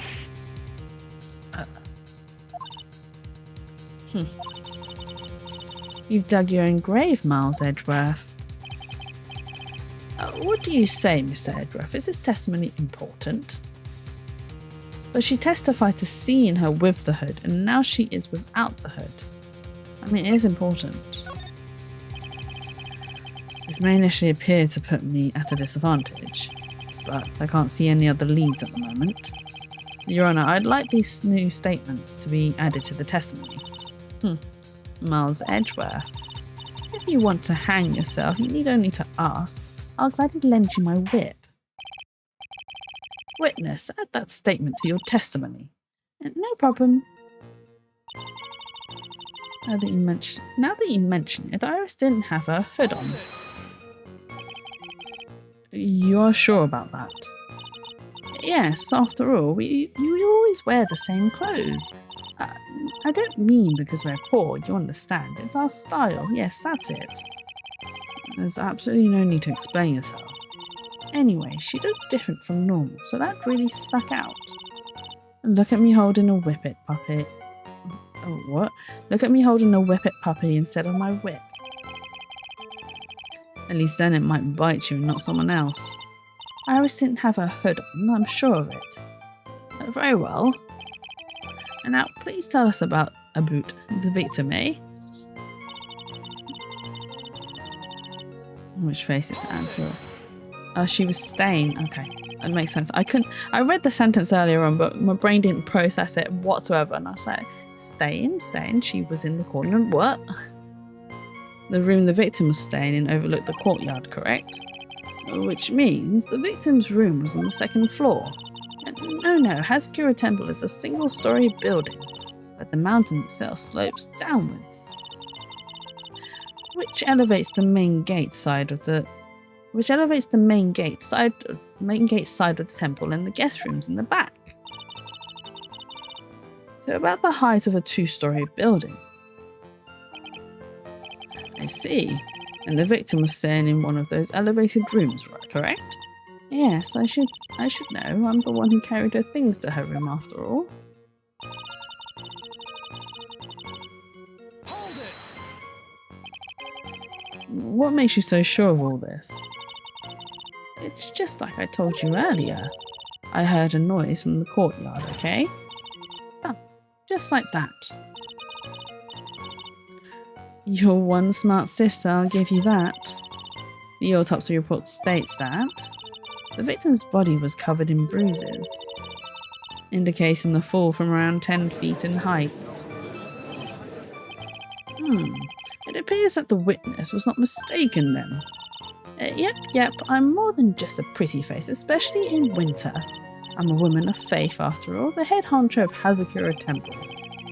There's only 2 of them working there. What's wrong, Miles Edgeworth? No snappy comeback remark? It doesn't feel like she's lying.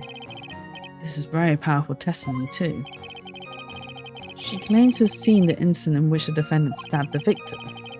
There are only 2 things I can believe in right now. My client Iris and my own abilities as a defense attorney. 11. I thought I should return to the inner temple. And as I was walking back, I heard a noise in the courtyard. I took a look, and Iris was a mystic Elise, and with that sword of all things. Now that you mention it, Iris didn't have her hood on. Mystic Elise was staying in the corner room which faces out into the courtyard. But why are these 2 statements important? What about it is important? So we know that Iris wasn't wearing her hood because she gave it away to the Phoenix.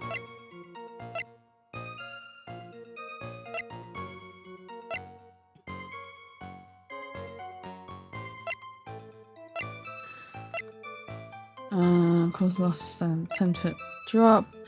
Courtyard was murdered. Okay. What other stuff do we have?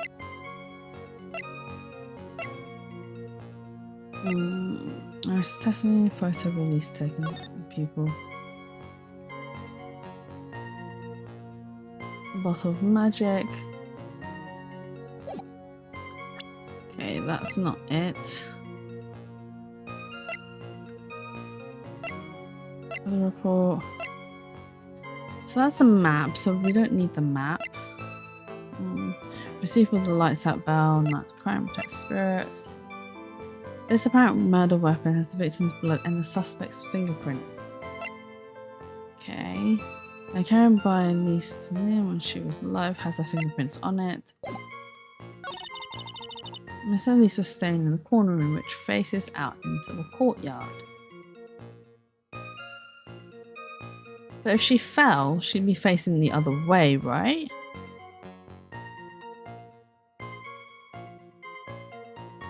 I mean, they could argue that there was a struggle between them that she didn't see. Good after she was pushed out of her window.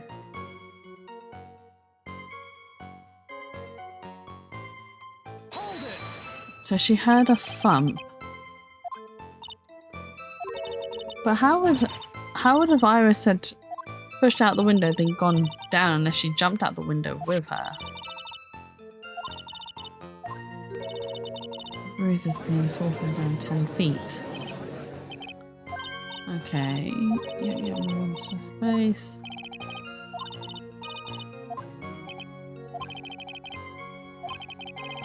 Oh, it's very powerful testimony too. Going to have seen an incident in which the defendant stabbed the victim. There are only 2 things I can't believe in right now. I can't believe it's not Iris and Lizzie's defense telling. I finished my bath around 11 before I should return to the inner temple.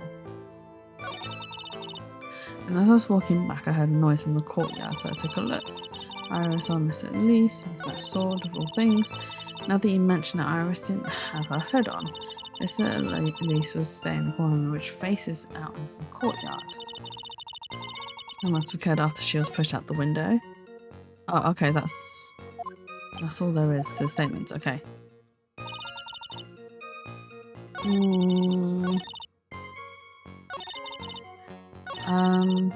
Okay, I'm gonna save here, and then I'm gonna present that crime scene photo. Oh, I know it's gonna be wrong.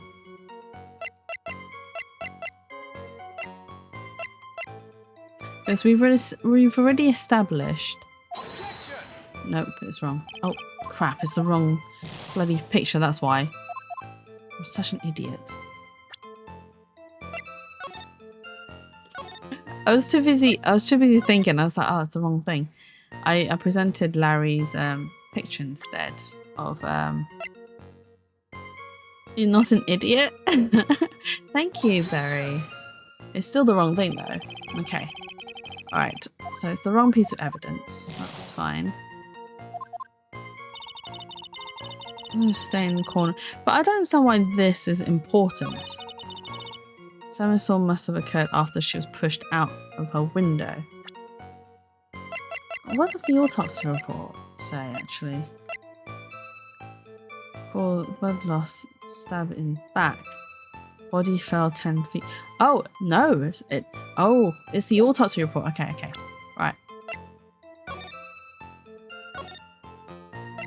The fall happened after she died. Sam assault must have... Okay. I should have read the evidence properly. I did not. This is it. This is the contradiction. Impressive logic. That's what I'd like to say anyway. Oh, please do. My brain is something else, especially in winter. However, I think you're overlooking one thing. Miss Von Karma, would you be so kind as to take another look at the autopsy report? The autopsy report? The victim did fall from a height of 10 feet. However, this fall was after she was killed. That's right, it says after death right here. The scene the witness claims to have seen is contradictory. If the defendant stabbed and killed a victim there in the courtyard, how did the victim then go on to take a 10-foot fall?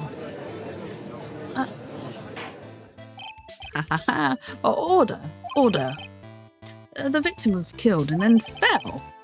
If that is the case, then the victim must have been killed in her room, don't you agree?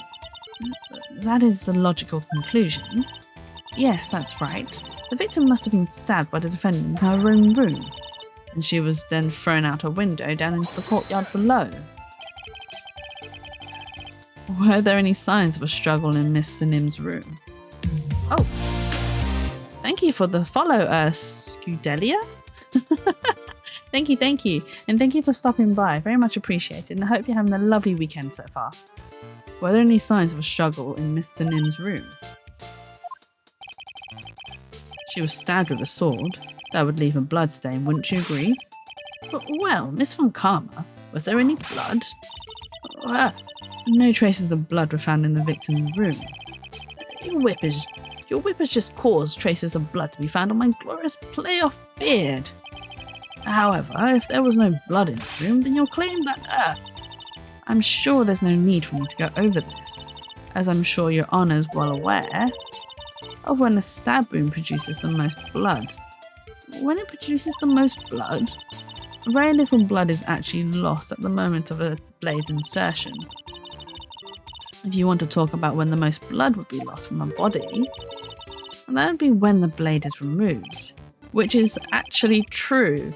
I hope no one ever ends up in a situation where you do get stabbed, but if you do not remove the blade, because if you do, you will then instantly just lose a shit ton of blood.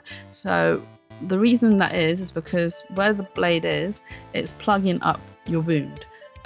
So it doesn't stop you from bleeding. You're already bleeding. You've got a wound. But it does minimize the bleeding because it is acting as a plug at that point. So yeah, if you ever get a deep cut, don't remove it. Leave it in and leave it till you get to the doctors and they will safely remove it, or when they can safely remove it. Fact of the day. Indeed, with the weapon still in place, it acts like a lid on the wound. That's true, with the weapon still in the body, there won't be much bleeding. I mean, there's still bleeding, okay, they're right, there won't be as much, but there's still going to be blood, especially depending on where you hit. So if you hit a major artery, even if the weapon's still inside, or even if whatever item has pierced you is still inside, you're still going to be gushing blood. There's no two-way about that, because your artery is due to how blood pressure and your heart pumping, blah blah blah. The blood pressure is going to be still quite high, so you're still going to be gushing blood. So there will be blood, and especially considering like Mystic Alicia's wound there, it's not a small wound. She would not be bleeding. Let's put it that way. A perfectly reasonable line of thinking. We have come to a conclusion then. The victim was thrown out of the window with the sword still in place. This removes all of the contradictions. Order. I must admit that this is a probable version of events. I'd expect no less from Francesca Von Karma.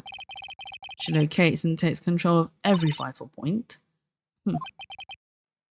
It seems that we need a clearer testimony from the witness.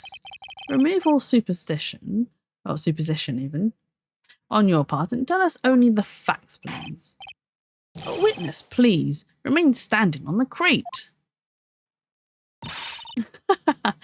Don't go selling me short now. The weight of winter snow has bent me out of shape, especially my back and my mood. Sister, please, give us your testimony. I'll give you a vigorous massage once we are finished here. Oh, Francesca, with the whip? She's going to be giving her a whipping. Oh no. Oh boy. All right.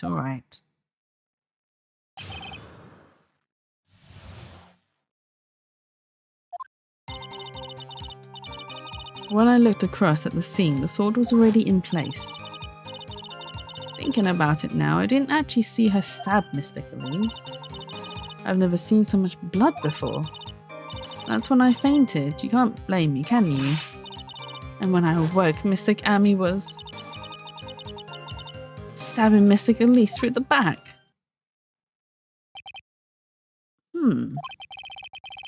This all confirms Miss Von Karma's theory. Von Karma's strive for nothing but perfection. Putting together such facts is nothing for me. You should know that, Miles Edgeworth. Perfection is an impossibility, Francesca Von Karma, and I'm here to teach you just that. Let's cross-examine. Let's go. See, in place. At that time, was the victim bleeding? Well, I was very shocked to be seeing all this, of course. So I'm not entirely sure. But I don't think I saw any blood, not then. I'm sure that you didn't. The weapon was acting as a plug in the wound. In any case, let's be clear on one very important point. Did you actually see the incident in which the victim was stabbed?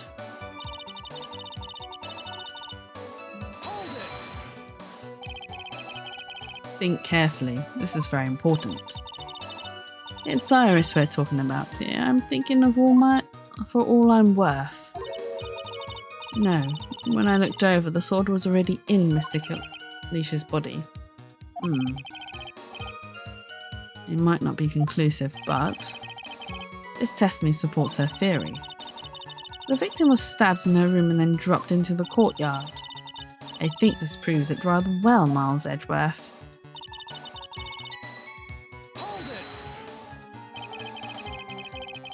So you're saying that you saw the victim's blood? That's right. Some of it had splattered onto Iris too. When the defendant was arrested, she was meditating in her room, and her blood-flecked clothing was neatly folded in the corner. What? Her clothes were blood-flecked as well. That seems quite conclusive to me. What should I do? Press this point further? Let's press it further. Going back to your previous statement, you said that you saw little blood. You saw that you saw little bleeding when the victim was stabbed. But now you say you saw the victim bleeding. Well, I say that what I saw is what I saw. What did you see? Maybe I didn't see the poor woman get stabbed, but I saw the girl pull the sword out of her, plain as day. Pulling the sword out. Well, it wasn't exactly pulling. It was more like it came out. A witness, you will add this statement to your testimony. Oh, was that important? More important than you can imagine. I saw the instant in which the blade plunged into the hilt was smoothly drawn out. Wait, to the hilt? Can't have been to the hilt. Smoothly, you say? You're saying you saw the sword smoothly slide out? That's right. The whole thing happened right next to the gold statue of Mr. Kami. Mr. Kalish was on the ground and Iris was stooped over her. The sword was buried up to the hilt. When Iris stood up, the sword in her hand just slid out of Mr. Iris's body. Alicia's even. It slid out from that gaping wound. It goes without saying that if the sword was removed, there would be bleeding. Nothing out of place here. Is that really the case? I can't help but feel that something about this testimony is very out of place. That something which couldn't possibly have happened appears to have happened.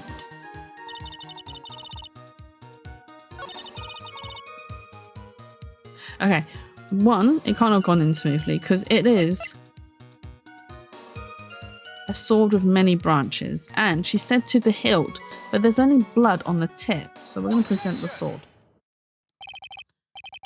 Sister Bikini, you are a reliable witness. At least I'd like to think so, but there are too many contradictions here. What do you mean? You make it sound as though I'm a liar. But you're a handsome young man, so I'll forgive you. What contradictions are you talking about? In the scene that the witness claims to have seen,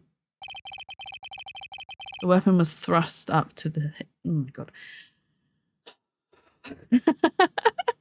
You can do this, chat too. It's fine. You can read the sentence. Go on. The weapon was thrust up to its hilt into the victim. Furthermore, the killer withdrew the weapon smoothly from the body. Chat what? I did nothing. I was just struggling with the sentence. I was struggling, all right, Berry. There's nothing going on here.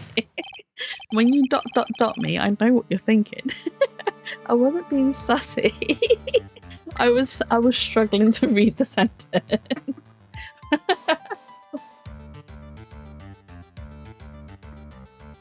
Which word were you struggling with?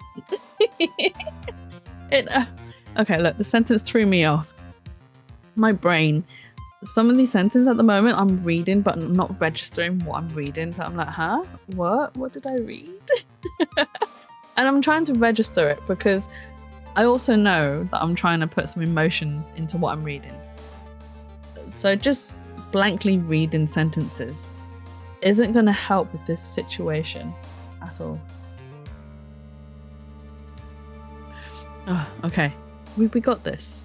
However, both of these are complete impossibilities. I know what word I got hung up on, alright? I'm sorry. What do you mean? Explain yourself. To start with, do you think it'd be possible to stab someone to the hilt with this?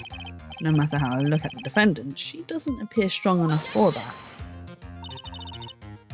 Doesn't appear, that meaningless dribble. I too may appear to be weak and frail, but I can crush men under my heel and make them weep, should I?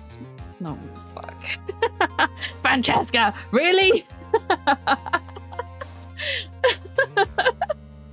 Oh no, that's all I wanted to read on my stream. Oh dear. But I can crush men under my heel and make them weep should I choose. The objection stands. I wept a little back there, I must admit. Wait, did you get stepped on, Judge? Did you get stepped on by Francesca? Really? That isn't the only issue here. If this sword was truly stabbed into the body up to the hilt, well, just look at all the branches on it. It certainly wouldn't come out smoothly. That's... We also have the problem of the amount of bleeding. It's true that when a blade is left in the body, it acts as a plug of sorts. However, when the weapon is shaped like this, it's an entirely different story. The wound would be too large for the blade to completely stop the bleeding. That's nothing more than conjecture. In reality, the victim was stabbed with the shichishitsu, even a weapon of this nature may still sometimes slide out smoothly and may still sometimes stop the blood loss. Thank you for the clip. Until you actually swore. I did not swear, Berry. I don't know. I don't remember. I don't remember half the stuff that I say. And I have sworn quite a bit today. But you'll never know unless unless you decide to go back and rewatch the VOD and count all my swearing.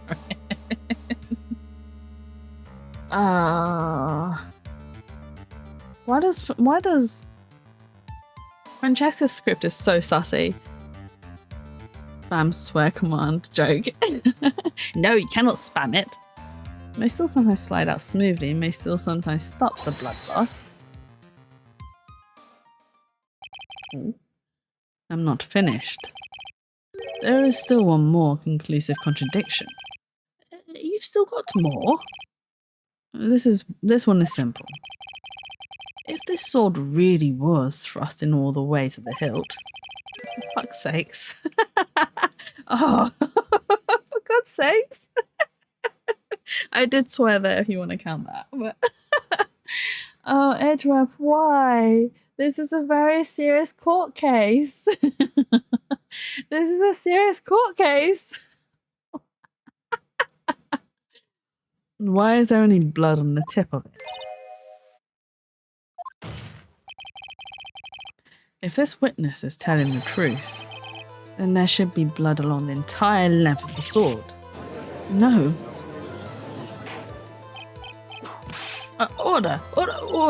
Bravo, Miles Edgeworth. Raising this many contradictions from a single piece of evidence. All the other attorneys I know could maybe manage one, if that. But what does this all mean? You have proven contradictions regarding the murder weapon, but having come this far, there can only be one answer. And that is, the weapon used to kill the victim was not the shitsu. Did I just call it shitsu? Oh no, the shito. Oh, what? Sorry. No! I foolishly fall. Oh God. I could do this. I can do this. I used to be able to do this. A foolishly foolish idea born from the foolish mind of a foolhardy foolish fool. Aha. Let's examine this again. What was it that made us think this sword was the murder weapon? Well, it's because Mystic Maya was holding it. Exactly. However, if you reflect on this, that is the only basis we have to assume such a thing. She is holding the sword. The impression left by the scene was just too strong. That is what influenced us. It influenced us to believe that the Shito was the murder weapon.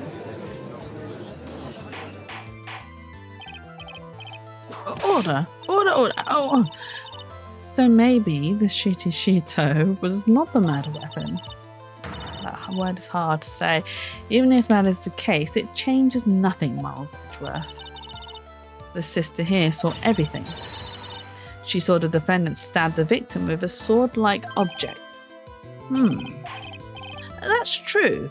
Your response, Mr. Edgeworth. If that is so, I'd like the prosecution to answer the obvious question it raises. The obvious question? Yes, namely, where did the real murder weapon disappear to? It goes without saying that the police searched the main hall and the surrounding area. Perhaps the prosecution can enlighten us as to if a sword-like object was found. Answer the question, Miss Von Karma. No evidence of that kind was found. Another mystery to throw into the pile. A trial without a murder weapon is a tricky beast. Excuse me, could I say something? I just remembered something, actually. What is it, sister? I was just thinking, it's possible that just maybe what actually happened was it was just over there. What exactly are you going on about here? The murder weapon, I mean, maybe. I think I might know where the sword was disposed of. You what? Oh. Francesca's just whipping everything. Well then. I think we need to hear testimony from you one more time, sister. Impossible. What else could this woman have seen?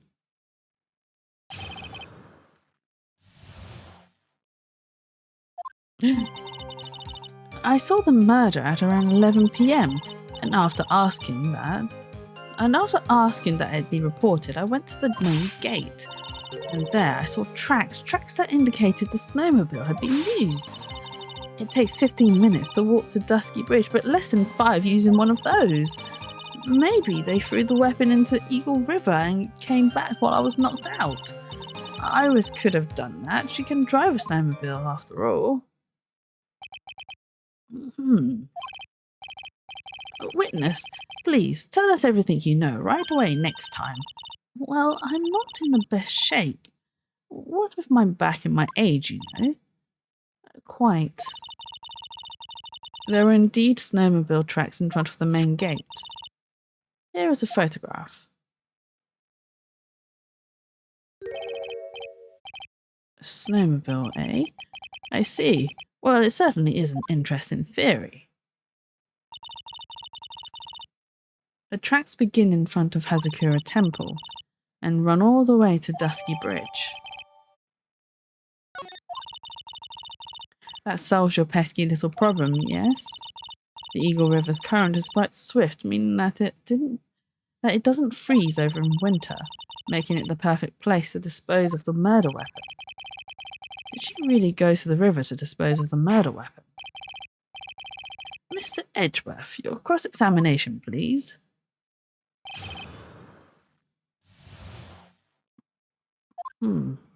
Could she have?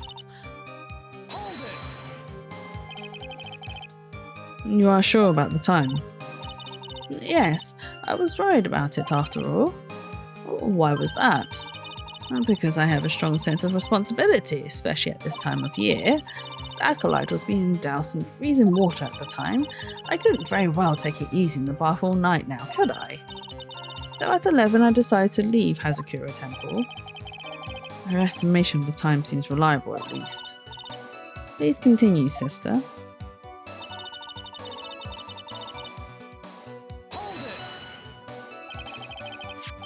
You asked Phoenix Wright to report the crime, correct? Right, the one who trampled me. It seems she's the type to hold a grudge. There isn't a phone in the main hall, so I sent him to the bridge. Phoenix Wright, he didn't even have his cell phone on him. He had forgotten it at home, apparently. What a naive boy, as always. Not only do I always carry my phone, but I always have my whip in hand too. Anyway, I was really scared and it was taking him a while to get back, so I thought I'd go out by the main gate for a spell.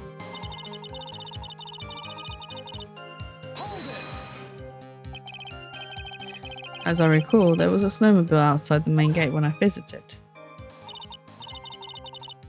That's it, that's the only one we have. It'll run no matter how much snow falls. And now you're certain the snowmobile was there at the main gate when you arrived? Yes, of course. It was parked in front of the gate. So, she had already gone, discarded the murder weapon and returned by that time. I'm not sure if this is really relevant. What should I do? Press further. I need answers to every possible doubt. The snowmobile in question, was it still warm at that time? Huh? What do you mean? What do you mean? What do you mean, eh? What do you mean, Miles Edgeworth? I'm into a slow crowd here. It goes without saying that using a snowmobile will heat its engine. If it was still warm, then it means it was recently used. Ah, I see. I never thought of that. That's right. I overlooked that too. Of course you did. Then answer the question, please, witness. I don't often go around touching hot engines. However, now that you mention it, there wasn't any snow on it. No? Yes, for some reason, only the snowmobile wasn't covered in snow. There wasn't any snow on it. Curses. It seems highly likely that the killer did use a snowmobile, eh? How long does it take to get to Dusky Bridge by snowmobile? 6 minutes to walk and 5 minutes. In that case, why didn't you use it yourself? You could have spared yourself some walking. Ah, there's a reason for that. Have we got a moment for me to explain? I think that's why the question was asked in the first place. It was about a month ago. I was driving my beloved little snowmobile, happy as can be. I'd fetched some water and was heading back when I went and crashed into a tree. The tree and my back both went crunch, just like that. Crunch. Crunch. I haven't been able to find the courage to ride anything since then. Oh, for God's sakes. Anyway, the killer must have used it.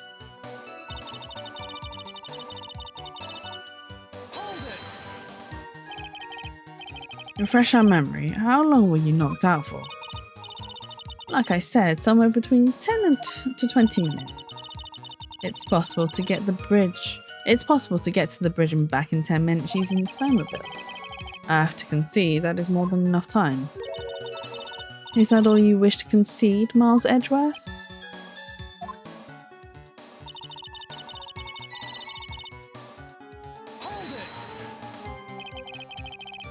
While it would have been possible time-wise, one element remains out of place here. Oh, and what would this mystery element be? The killer's reasoning, Your Honor. Why did the killer do all of this? Why go to Eagle River to dispose of the murder weapon when there are other methods? Too many unanswered questions. Your response, Miss Von Karma? Turning to me for help over the slightest thing. Why did you think for yourself once in a while, Your Honor? What? She's as over the top as always. Anyway, whatever the reason, the fact remains that the defendant could have done this. The murder weapon was disposed of in the river, another point to me, Miles Edgeworth. Another mystery to feed the fire. Was there any reason to go and throw away the murder weapon? Luckily, there is surely a problem with this testimony. Now all I have to do is start poking holes in this flawed account. Murder around 11, and after asking that be reported against the main gate and dash all the tracks in case snowmobile you can use. It's to walk Dusky Bridge, but less. So maybe they threw the weapon into the river and came back while I was knocked out. I should have done that. Well, we do have a slight problem because there was a massive fire at Dusky Bridge. And I think the weather report will come in handy, but I'm gonna just save. I am cheesing it. Kinda.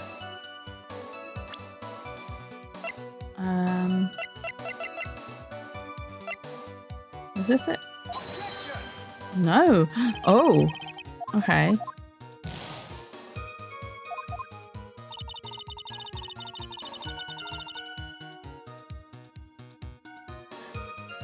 What could it have been? Yes, I'm cheesing it a little bit, don't mind me.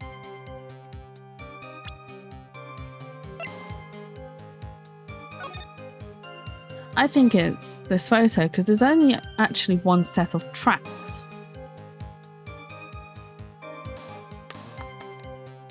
Alright, I'm going to present this photo, hang on.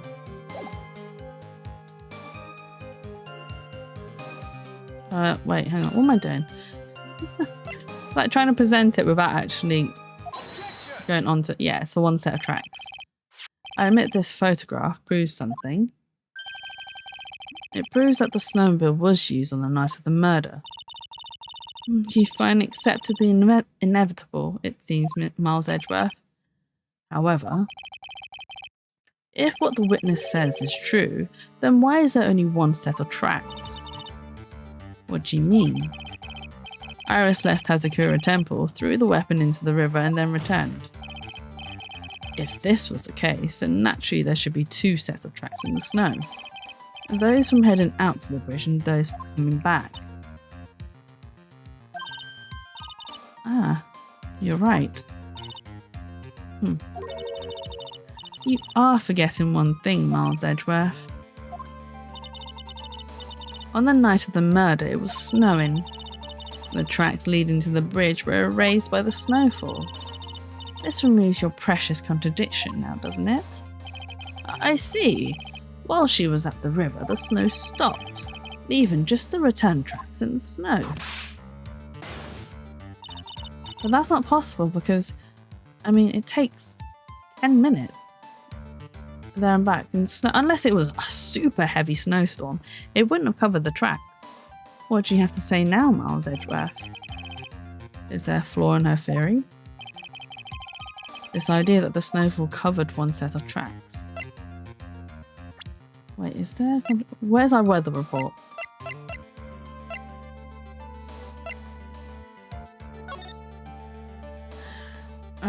Snow occasional lines. Snow, so approximately 10:50. Oh, it stopped at 10:50. So, yeah, there is a contradiction. There is a contradiction. The tracks of the river were covered by snow. What a nice theory. However, Miss Von Karma, that is impossible. Would you care to explain why there is a rude index finger currently pointing in my direction? Why there is an index finger currently pointed in my general direction? No need. The evidence will do all the talking for me. On the night of the murder, the killer went to and returned from Dusky Bridge in order to dispose of the murder weapon. The outgoing tracks were erased by snow, or so claims Miss Von Karma. Mr. Edgeworth, present your evidence to the contrary, eh? Evidence that the outgoing tracks were not covered by snow. Take that! Witness, please tell us again what time it was when you witnessed the crime. Like I said, it was around 11. Of course, this means that the weapon was thrown away after that time, correct? On that note, please take a look at this data. It is the weather report for Eagle Mountain on the night of the murder. The weather report? Snow started to fall at 7 PM, but it stopped at around 10:50. Therefore, when the sister witnessed the crime at 11, the snow had already stopped falling. It is impossible for any tracks made after that time to have been covered up.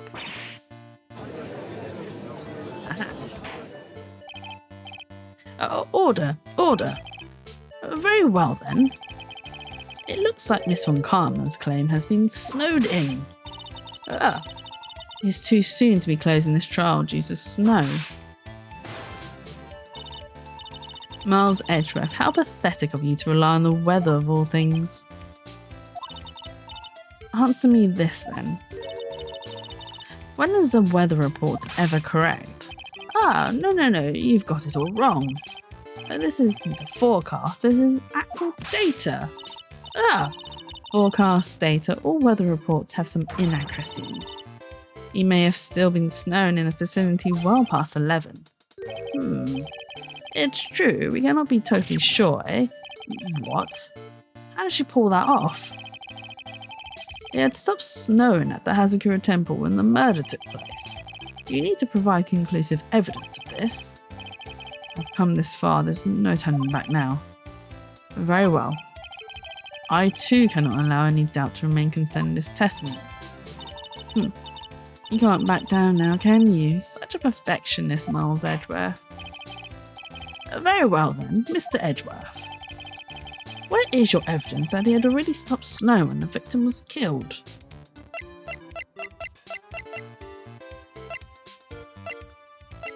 What is our evidence?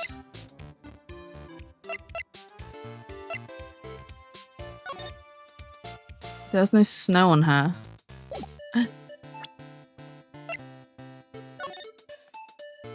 And there's no snow on the...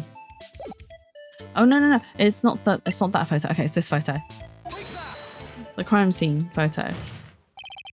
Because if it had snowed after she'd been killed, she'd have snow covering her, even just a little bit. Ultimately, it all comes down to one point. That being whether or not it was snowing in that courtyard when the victim was stabbed. That's right, but proving that is incredibly easy. Ooh. If we want to know whether it was snowing or not, this photo would tell us everything. Of course, I'm referring to the photo of the crime scene.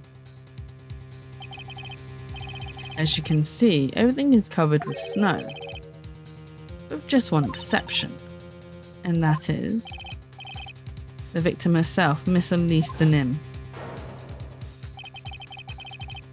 Why is there no snow on top of her? The answer is simple. It stopped snowing when she was killed, that's why. In other words, if the killer really did go to the Eagle River to dispose of the murder weapon, then in this photo there should be two sets of tracks. Aha! Order! Just what are you suggesting, Miles Edgeworth? To be honest, I'm not entirely sure myself, but... Hey Alex! Long time no see. It hasn't been that long. Maybe a week or so, maybe? Thank you for stopping by though, I appreciate it. And I hope you're having a lovely weekend so far. This is simply what all of the facts point to. That night, someone used a snowmobile to leave Hazakura Temple. If your parents call you Edgeworth, they either hate you or hate you. Well, his last name's Edgeworth. His first name's Miles. Miles Edgeworth is his full name. So it's actually Miles. Which is it's an old-fashioned name, yes. But it's not too bad a name. Oh. From the tracks left. Oh. Thank you for the follow, Super Bottle. Oh no, hang on. You're not Super Bottle. You're called Super Bot the. Have I read that right? I don't know why I read that super bottle.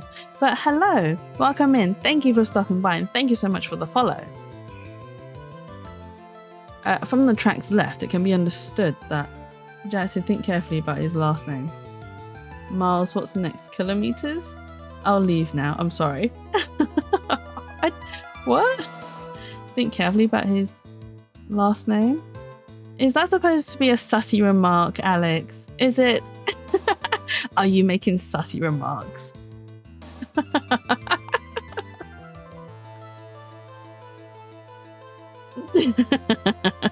I should have known.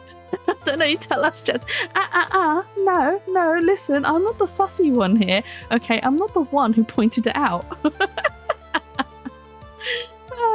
I'm not the one who pointed that out. So no, I don't need to be reprimanded for anything. If you were innocent, you wouldn't know what it meant. I am innocent. Very innocent. Thank you very much.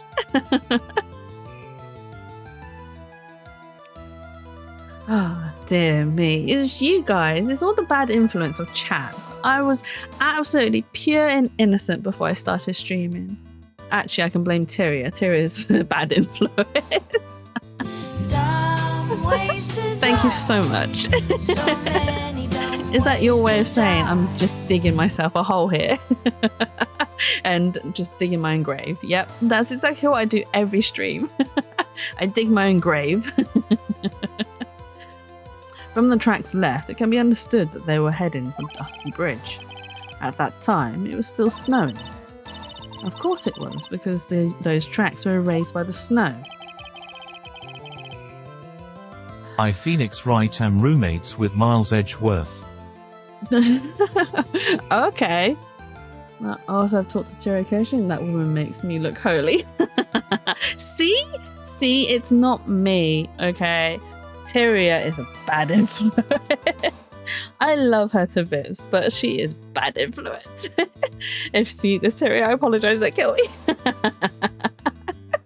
She won't, don't worry. She is lurking, I think, I do believe.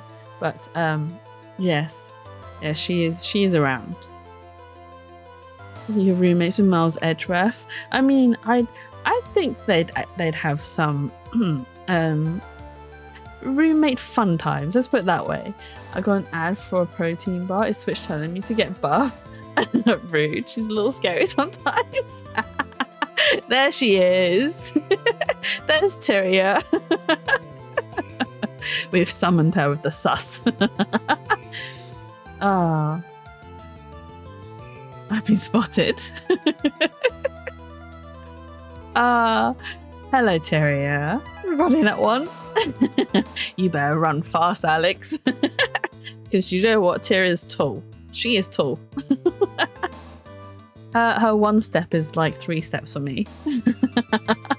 Me and my little legs have to try and catch up.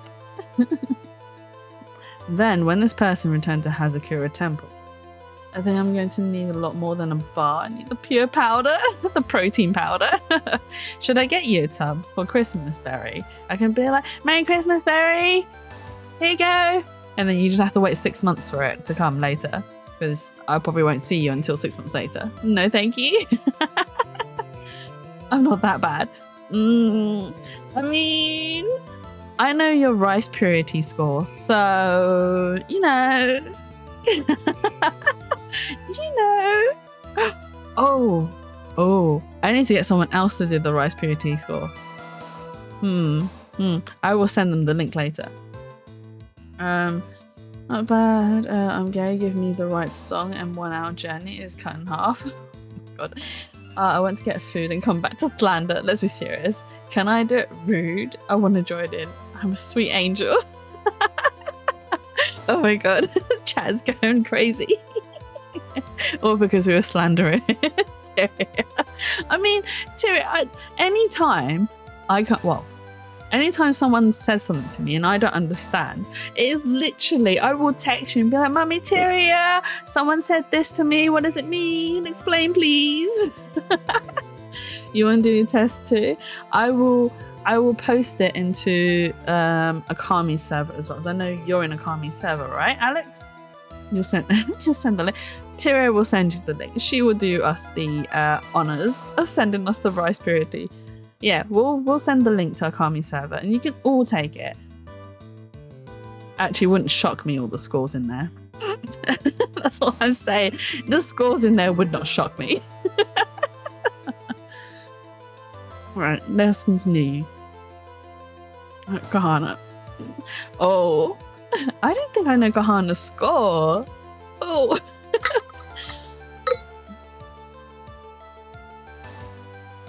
It will get 100. I don't know, Barry. I don't know. I think you might get a similar score to me. So I'm in the 80s with my rice purity. So I'm pure. I'm not 100% pure, but I am very pure. That actually did shock me. Then I remember they were a good 10 years younger than me. Oh, really? Oh. Was it better or worse than your score, Tyria? Was it higher or lower than yours? Then, when this person returned to Hazakura Temple, the snow had stopped. Thus, the return tracks remained. Better? Wow, really? Okay. Although, to be fair, to get your score, you'd have to have done... I'm not going to say it. It was just... I'm going to ruin your reputation.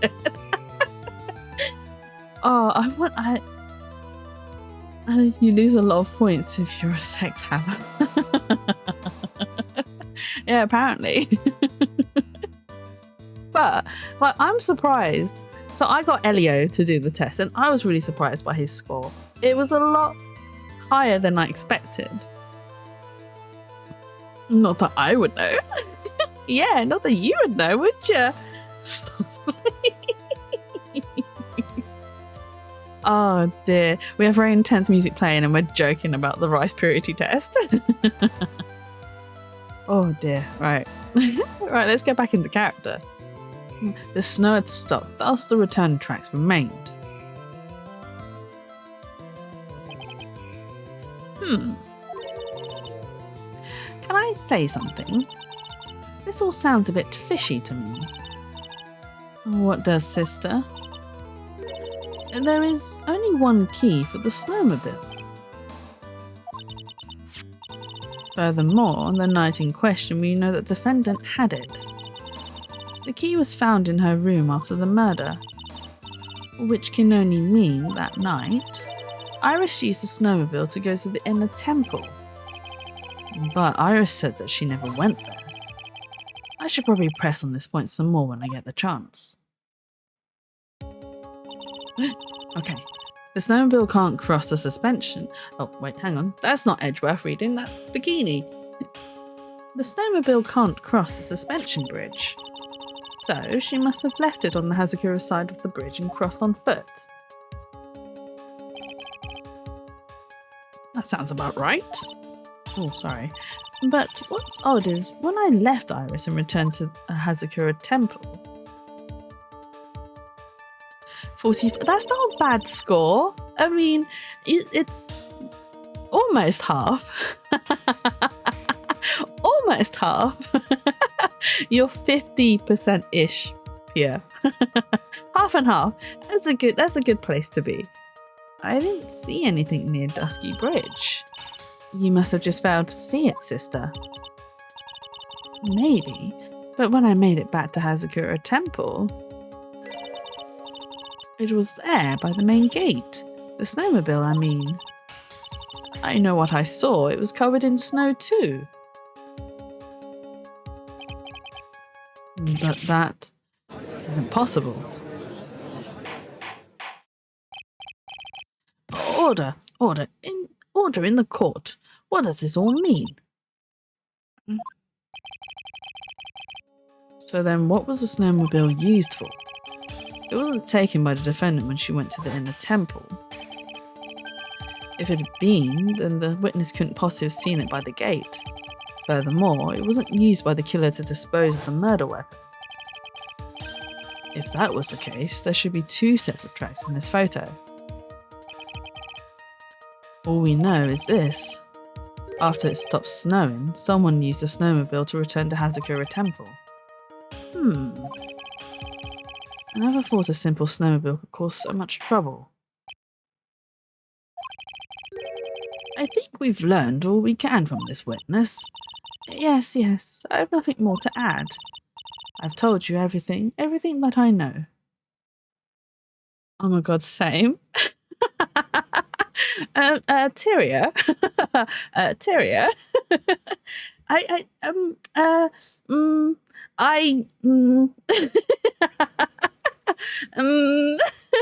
Are you sure?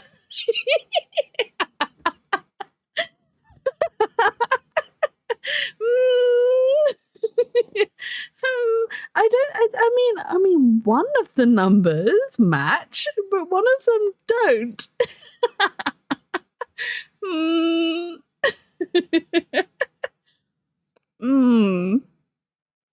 Yes, the same.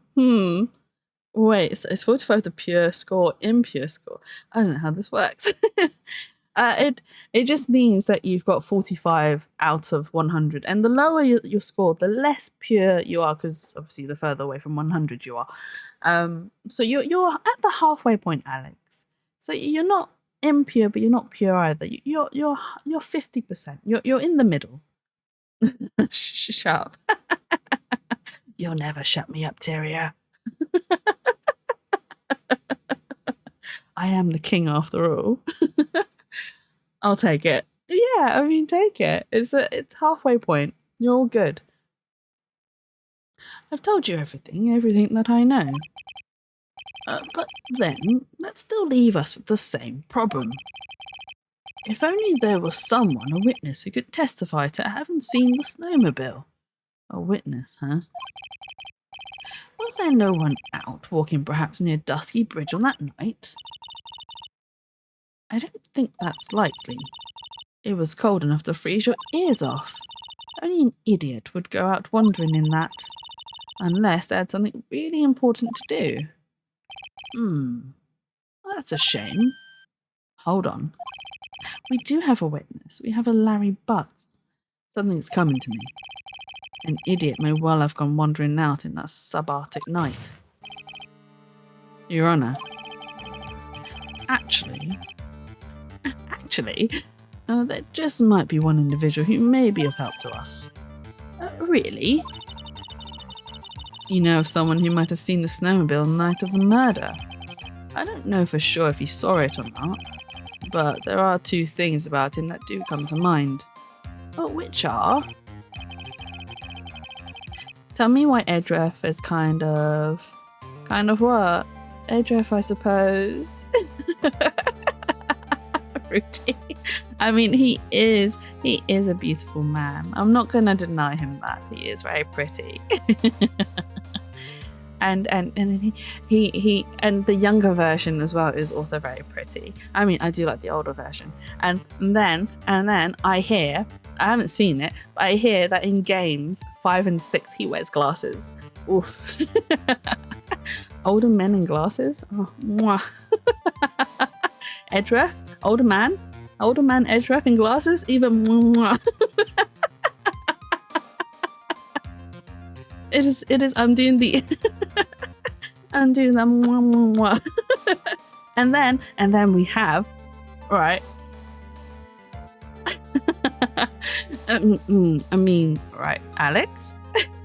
No, there's no judgment there. You can absolutely have older men in nothing. But I personally like men clothed. Why? Because, right, hear me out. Fitted clothing, especially like shirts and harnesses. Oh my god. Oof. And then this is why I like men in fitted, like tailored suits, because it is just hot. It is. And compression. Yeah, exactly. Shirts. And then the way it's shaped. Hey, Jetsu, you still playing? Yeah, of course I am, Shumi. I'll probably be here for another hour. Do we need the plus redeem? No, we don't need the sus redeem. Sweet. What is that? We're up to 30 already. Swiss.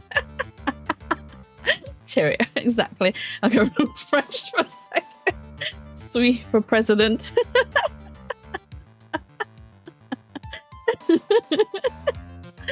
Oh, dear me. But no, listen, right? Men in fitted shirts, and then their waist area, then it's tapered with the top of their trousers, and then there's a belt, and then there's harnesses on the legs, and then harnesses on the chest, and you get my point. You get my point. This is why men in uniform are just, it's not just men, women too, to be honest. Women in fitted suits or fitted clothing are very sexy, very hot as well. Anyway, I'll stop. I'll stop drawing over here. Men with skinny little waist but giant ass legs. Also the word before legs. Also the word before legs. Suits are good at anyone to. Exactly. Honestly, if I want to, when I draw my characters, I want to draw them all in suits because it is just hot. I also like, women in slit dresses as well. Oof, yes, show off that leg, woman. Show off that leg. If you got it, flaunt it, do it. But honestly, as a gay man, a woman in a tight dress would make me faint, but a woman in a business suit, oof, yeah, I mean. Or, do you know what's even like? Women in pencil skirts. I don't know, there's just something about it. I think it's because it shapes the hips, and then you got the narrowing where the legs are, and just that shape in general is very. It's all, to be honest, I'm nerding over shape language. That's all I'm nerding over. It's just all the shape language. And it's like, oh my god, I love the shape. It makes that nice little curve, and then the narrowing, and then just everything. My brain just like, I want to draw it. I want to draw all of it because it's so hot. I want to draw it all. Or when they have wet hair and it just goes all messy. Do you know what? Right, that I don't know how people can look hot with wet hair, because I just look like a fucking drowned rat. I just look like a fucking drowned rat. And it's like, I'm thirsty here, chat, you're thirsty. Here, chat, you're thirsty. It's hydrate for everyone. This is a safe space. We can talk about things like this. I don't mind.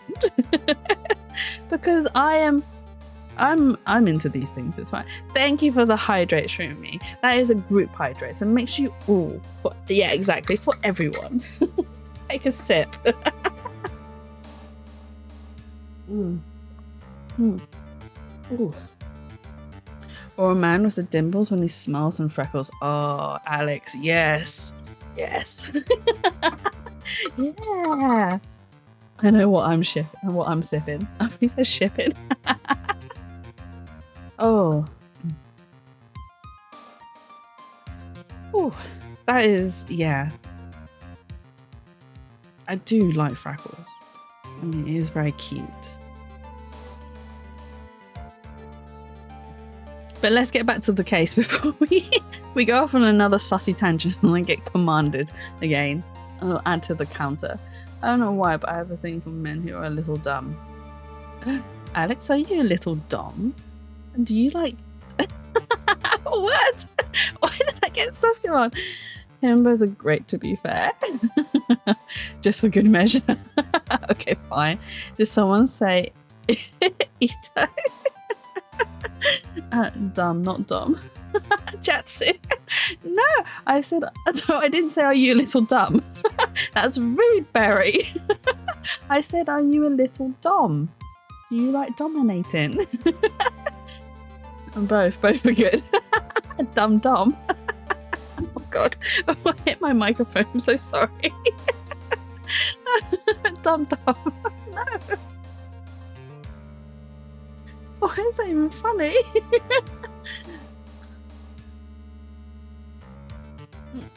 Very dominating lips. Freudian slip. Maybe. No, men who are stupid in the streets but smart.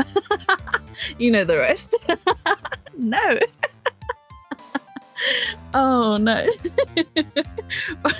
We are going well off track. This is supposed to be a very serious case. A murder case. And we're talking about dum-dums. Right, okay. Alright, so we know chat's preferences. Which isn't Miles Edgeworth then, I suppose.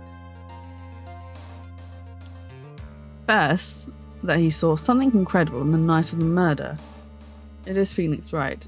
It is never serious. That is also true. But Phoenix is in the hospital, so we have Edgeworth here. So Edgeworth is very serious. He is a no jokes kind of guy. And the second being, this individual that I'm thinking of went wandering outside of that cold night.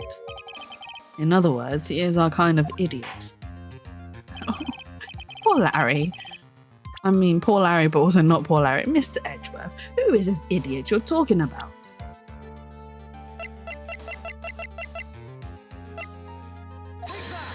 Larry Butts. This guy must be a product of Jean-Luc Deluc. Oh my god, what? Jean-Luc Deluc's Guide to Obnoxious French Painting. Hang on. Oh no, Phoenix isn't 25, he's 26. Okay, that's fine. This is Larry Butts, a disciple of the victim Elise Denim. A student? Interesting. And why was he wandering about outside on the night of the murder? That's... I could tell them all about his designs for Iris, but it may cost us his credibility as a witness before I even call him. He is, after all, an artist. He was perhaps searching for something in the stony scenery that would move him, although I cannot guarantee that this is the reason. And so, this unfortunate, unreliable-looking man, what exactly was it that he saw? I intend to extract that from him right here in this courtroom. Summon this youth as a witness immediately. I have no choice, do I? I believe he is in the gallery for this trial. It'll not take long to summon him. Very well. Larry. You may have escaped me yesterday, but today I'm going to get everything out of you. Edgeworth! Edgeworth! And here I thought you were dedicated to Phoenix only. Right, let's get this moving, because it's 6 o'clock. I need to end soon. The court will now adjourn for a 20-minute break. Miss Von Karma, please see to preparing the next witness. Understood, Your Honor. Good. Well then, court is now in recess. Oh, maybe this is... Okay. Maybe I'll end here because it is 6 o'clock and I need to end soon. I would only be able to give you another half hour anyway. I do apologise because I have things to do today. So we are going to call it a day. Thank you so much for everyone who came and supported the stream and came and dribbled and drawled all over chat whilst we discussed our interests in men and women. And all beings. Let's put some music on and then hang tight, people. Let me see. Is there anyone about that streaming that I can send you off to? You really gave up on stream? What do you mean I gave up on stream? I didn't give up. There's no giving up. I didn't give up nothing. I honestly, if I started this next bit, it's going to take another hour, an hour and a half. And I've been going for 5 hours streaming. It's a long stream. I do long streams for you guys, or not just for you guys. I actually enjoy doing the long streams, and I also enjoy the stories. And with the replay of Phoenix Wright, I actually have so much fun with them. But I do have to end for today. I do not have anyone to raid to, so I am going to just say goodbye to you guys here. I will be back on Tuesday. I haven't decided what game to play yet. So I'll decide then. It might be the next chapter of the Strange Men collection, or it might be Finding Paradise, which is a sad. Thank you for streaming. No worries, Barry. Thank you so much for like popping by and saying hi and taking part in chat or participating in chat and join in discussions and whatnot. So I appreciate everyone, even if you are just lurking as well. That's very much appreciated as well. Don't feel like you have to chat in my chat. You don't have to. It's absolutely fine. I just appreciate you being here. So whilst I still have you guys, if you'd like to keep up to date with all of my, things that happens, you can follow me here in all these places. I post mostly on Twitter. I am thinking of starting another TikTok to post all of the clips that you guys have made, but I need to edit them. It depends on if I have time as well, because I am notorious for not having time for anything. You can find all my VODs on YouTube if you ever miss a stream. I don't have the ones from the very, very beginning of my stream, but they are as old as they get, from a year or so ago. So you'll be fine. You'll have them. If you like the community and you're not a part of our Discord yet, please do come join the spa. We do have a lot of fun. We have movie week lights, bi-weekly movie nights. We have a movie night, not this week, but next week. We share a lot of cat pictures in there. We also share gaming interests, like game discussions, and share any good deals that we find online as well as the daily chats of random things that may occur. I don't know. Anything can happen in the spa. And we also have an art channel where you don't have to just share drawings. It can be anything craft like. You can be, stitching, you can do sewing, you can do any form of medium of art is welcome in that arts and craft channel. We also have a plastic construction, so if you're into building stuff, you can also share whatever you build, regardless of if it's legit Legos or fake Timo Legos, anything in there, or even toy kits. Share them with us over there. But yeah, that's all I have really for you guys. I think I did have something else I was going to share, but it has left my brain. It's left my brain. Oh, yes. So whilst we're not doing a film night tomorrow, Tyria, Zingy, and myself will be gaming in the gaming chat section tomorrow. I don't know what time yet, but if you want to just come hang out and chat, that's absolutely fine. We will be playing The Division 2. We will be shooting some bad people and getting super sweaty. So if you want to join in discussions and whatnot, you're free to join us in there. We're friendly people. I promise we won't bite much. But with that, I'm going to say bye-bye for now, and I will see you guys again on Tuesday. So please enjoy the rest of your weekend. Make sure you stay hydrated, make sure you stretch properly, and most of all, make sure you stay awesome. But yeah, bye-bye for now.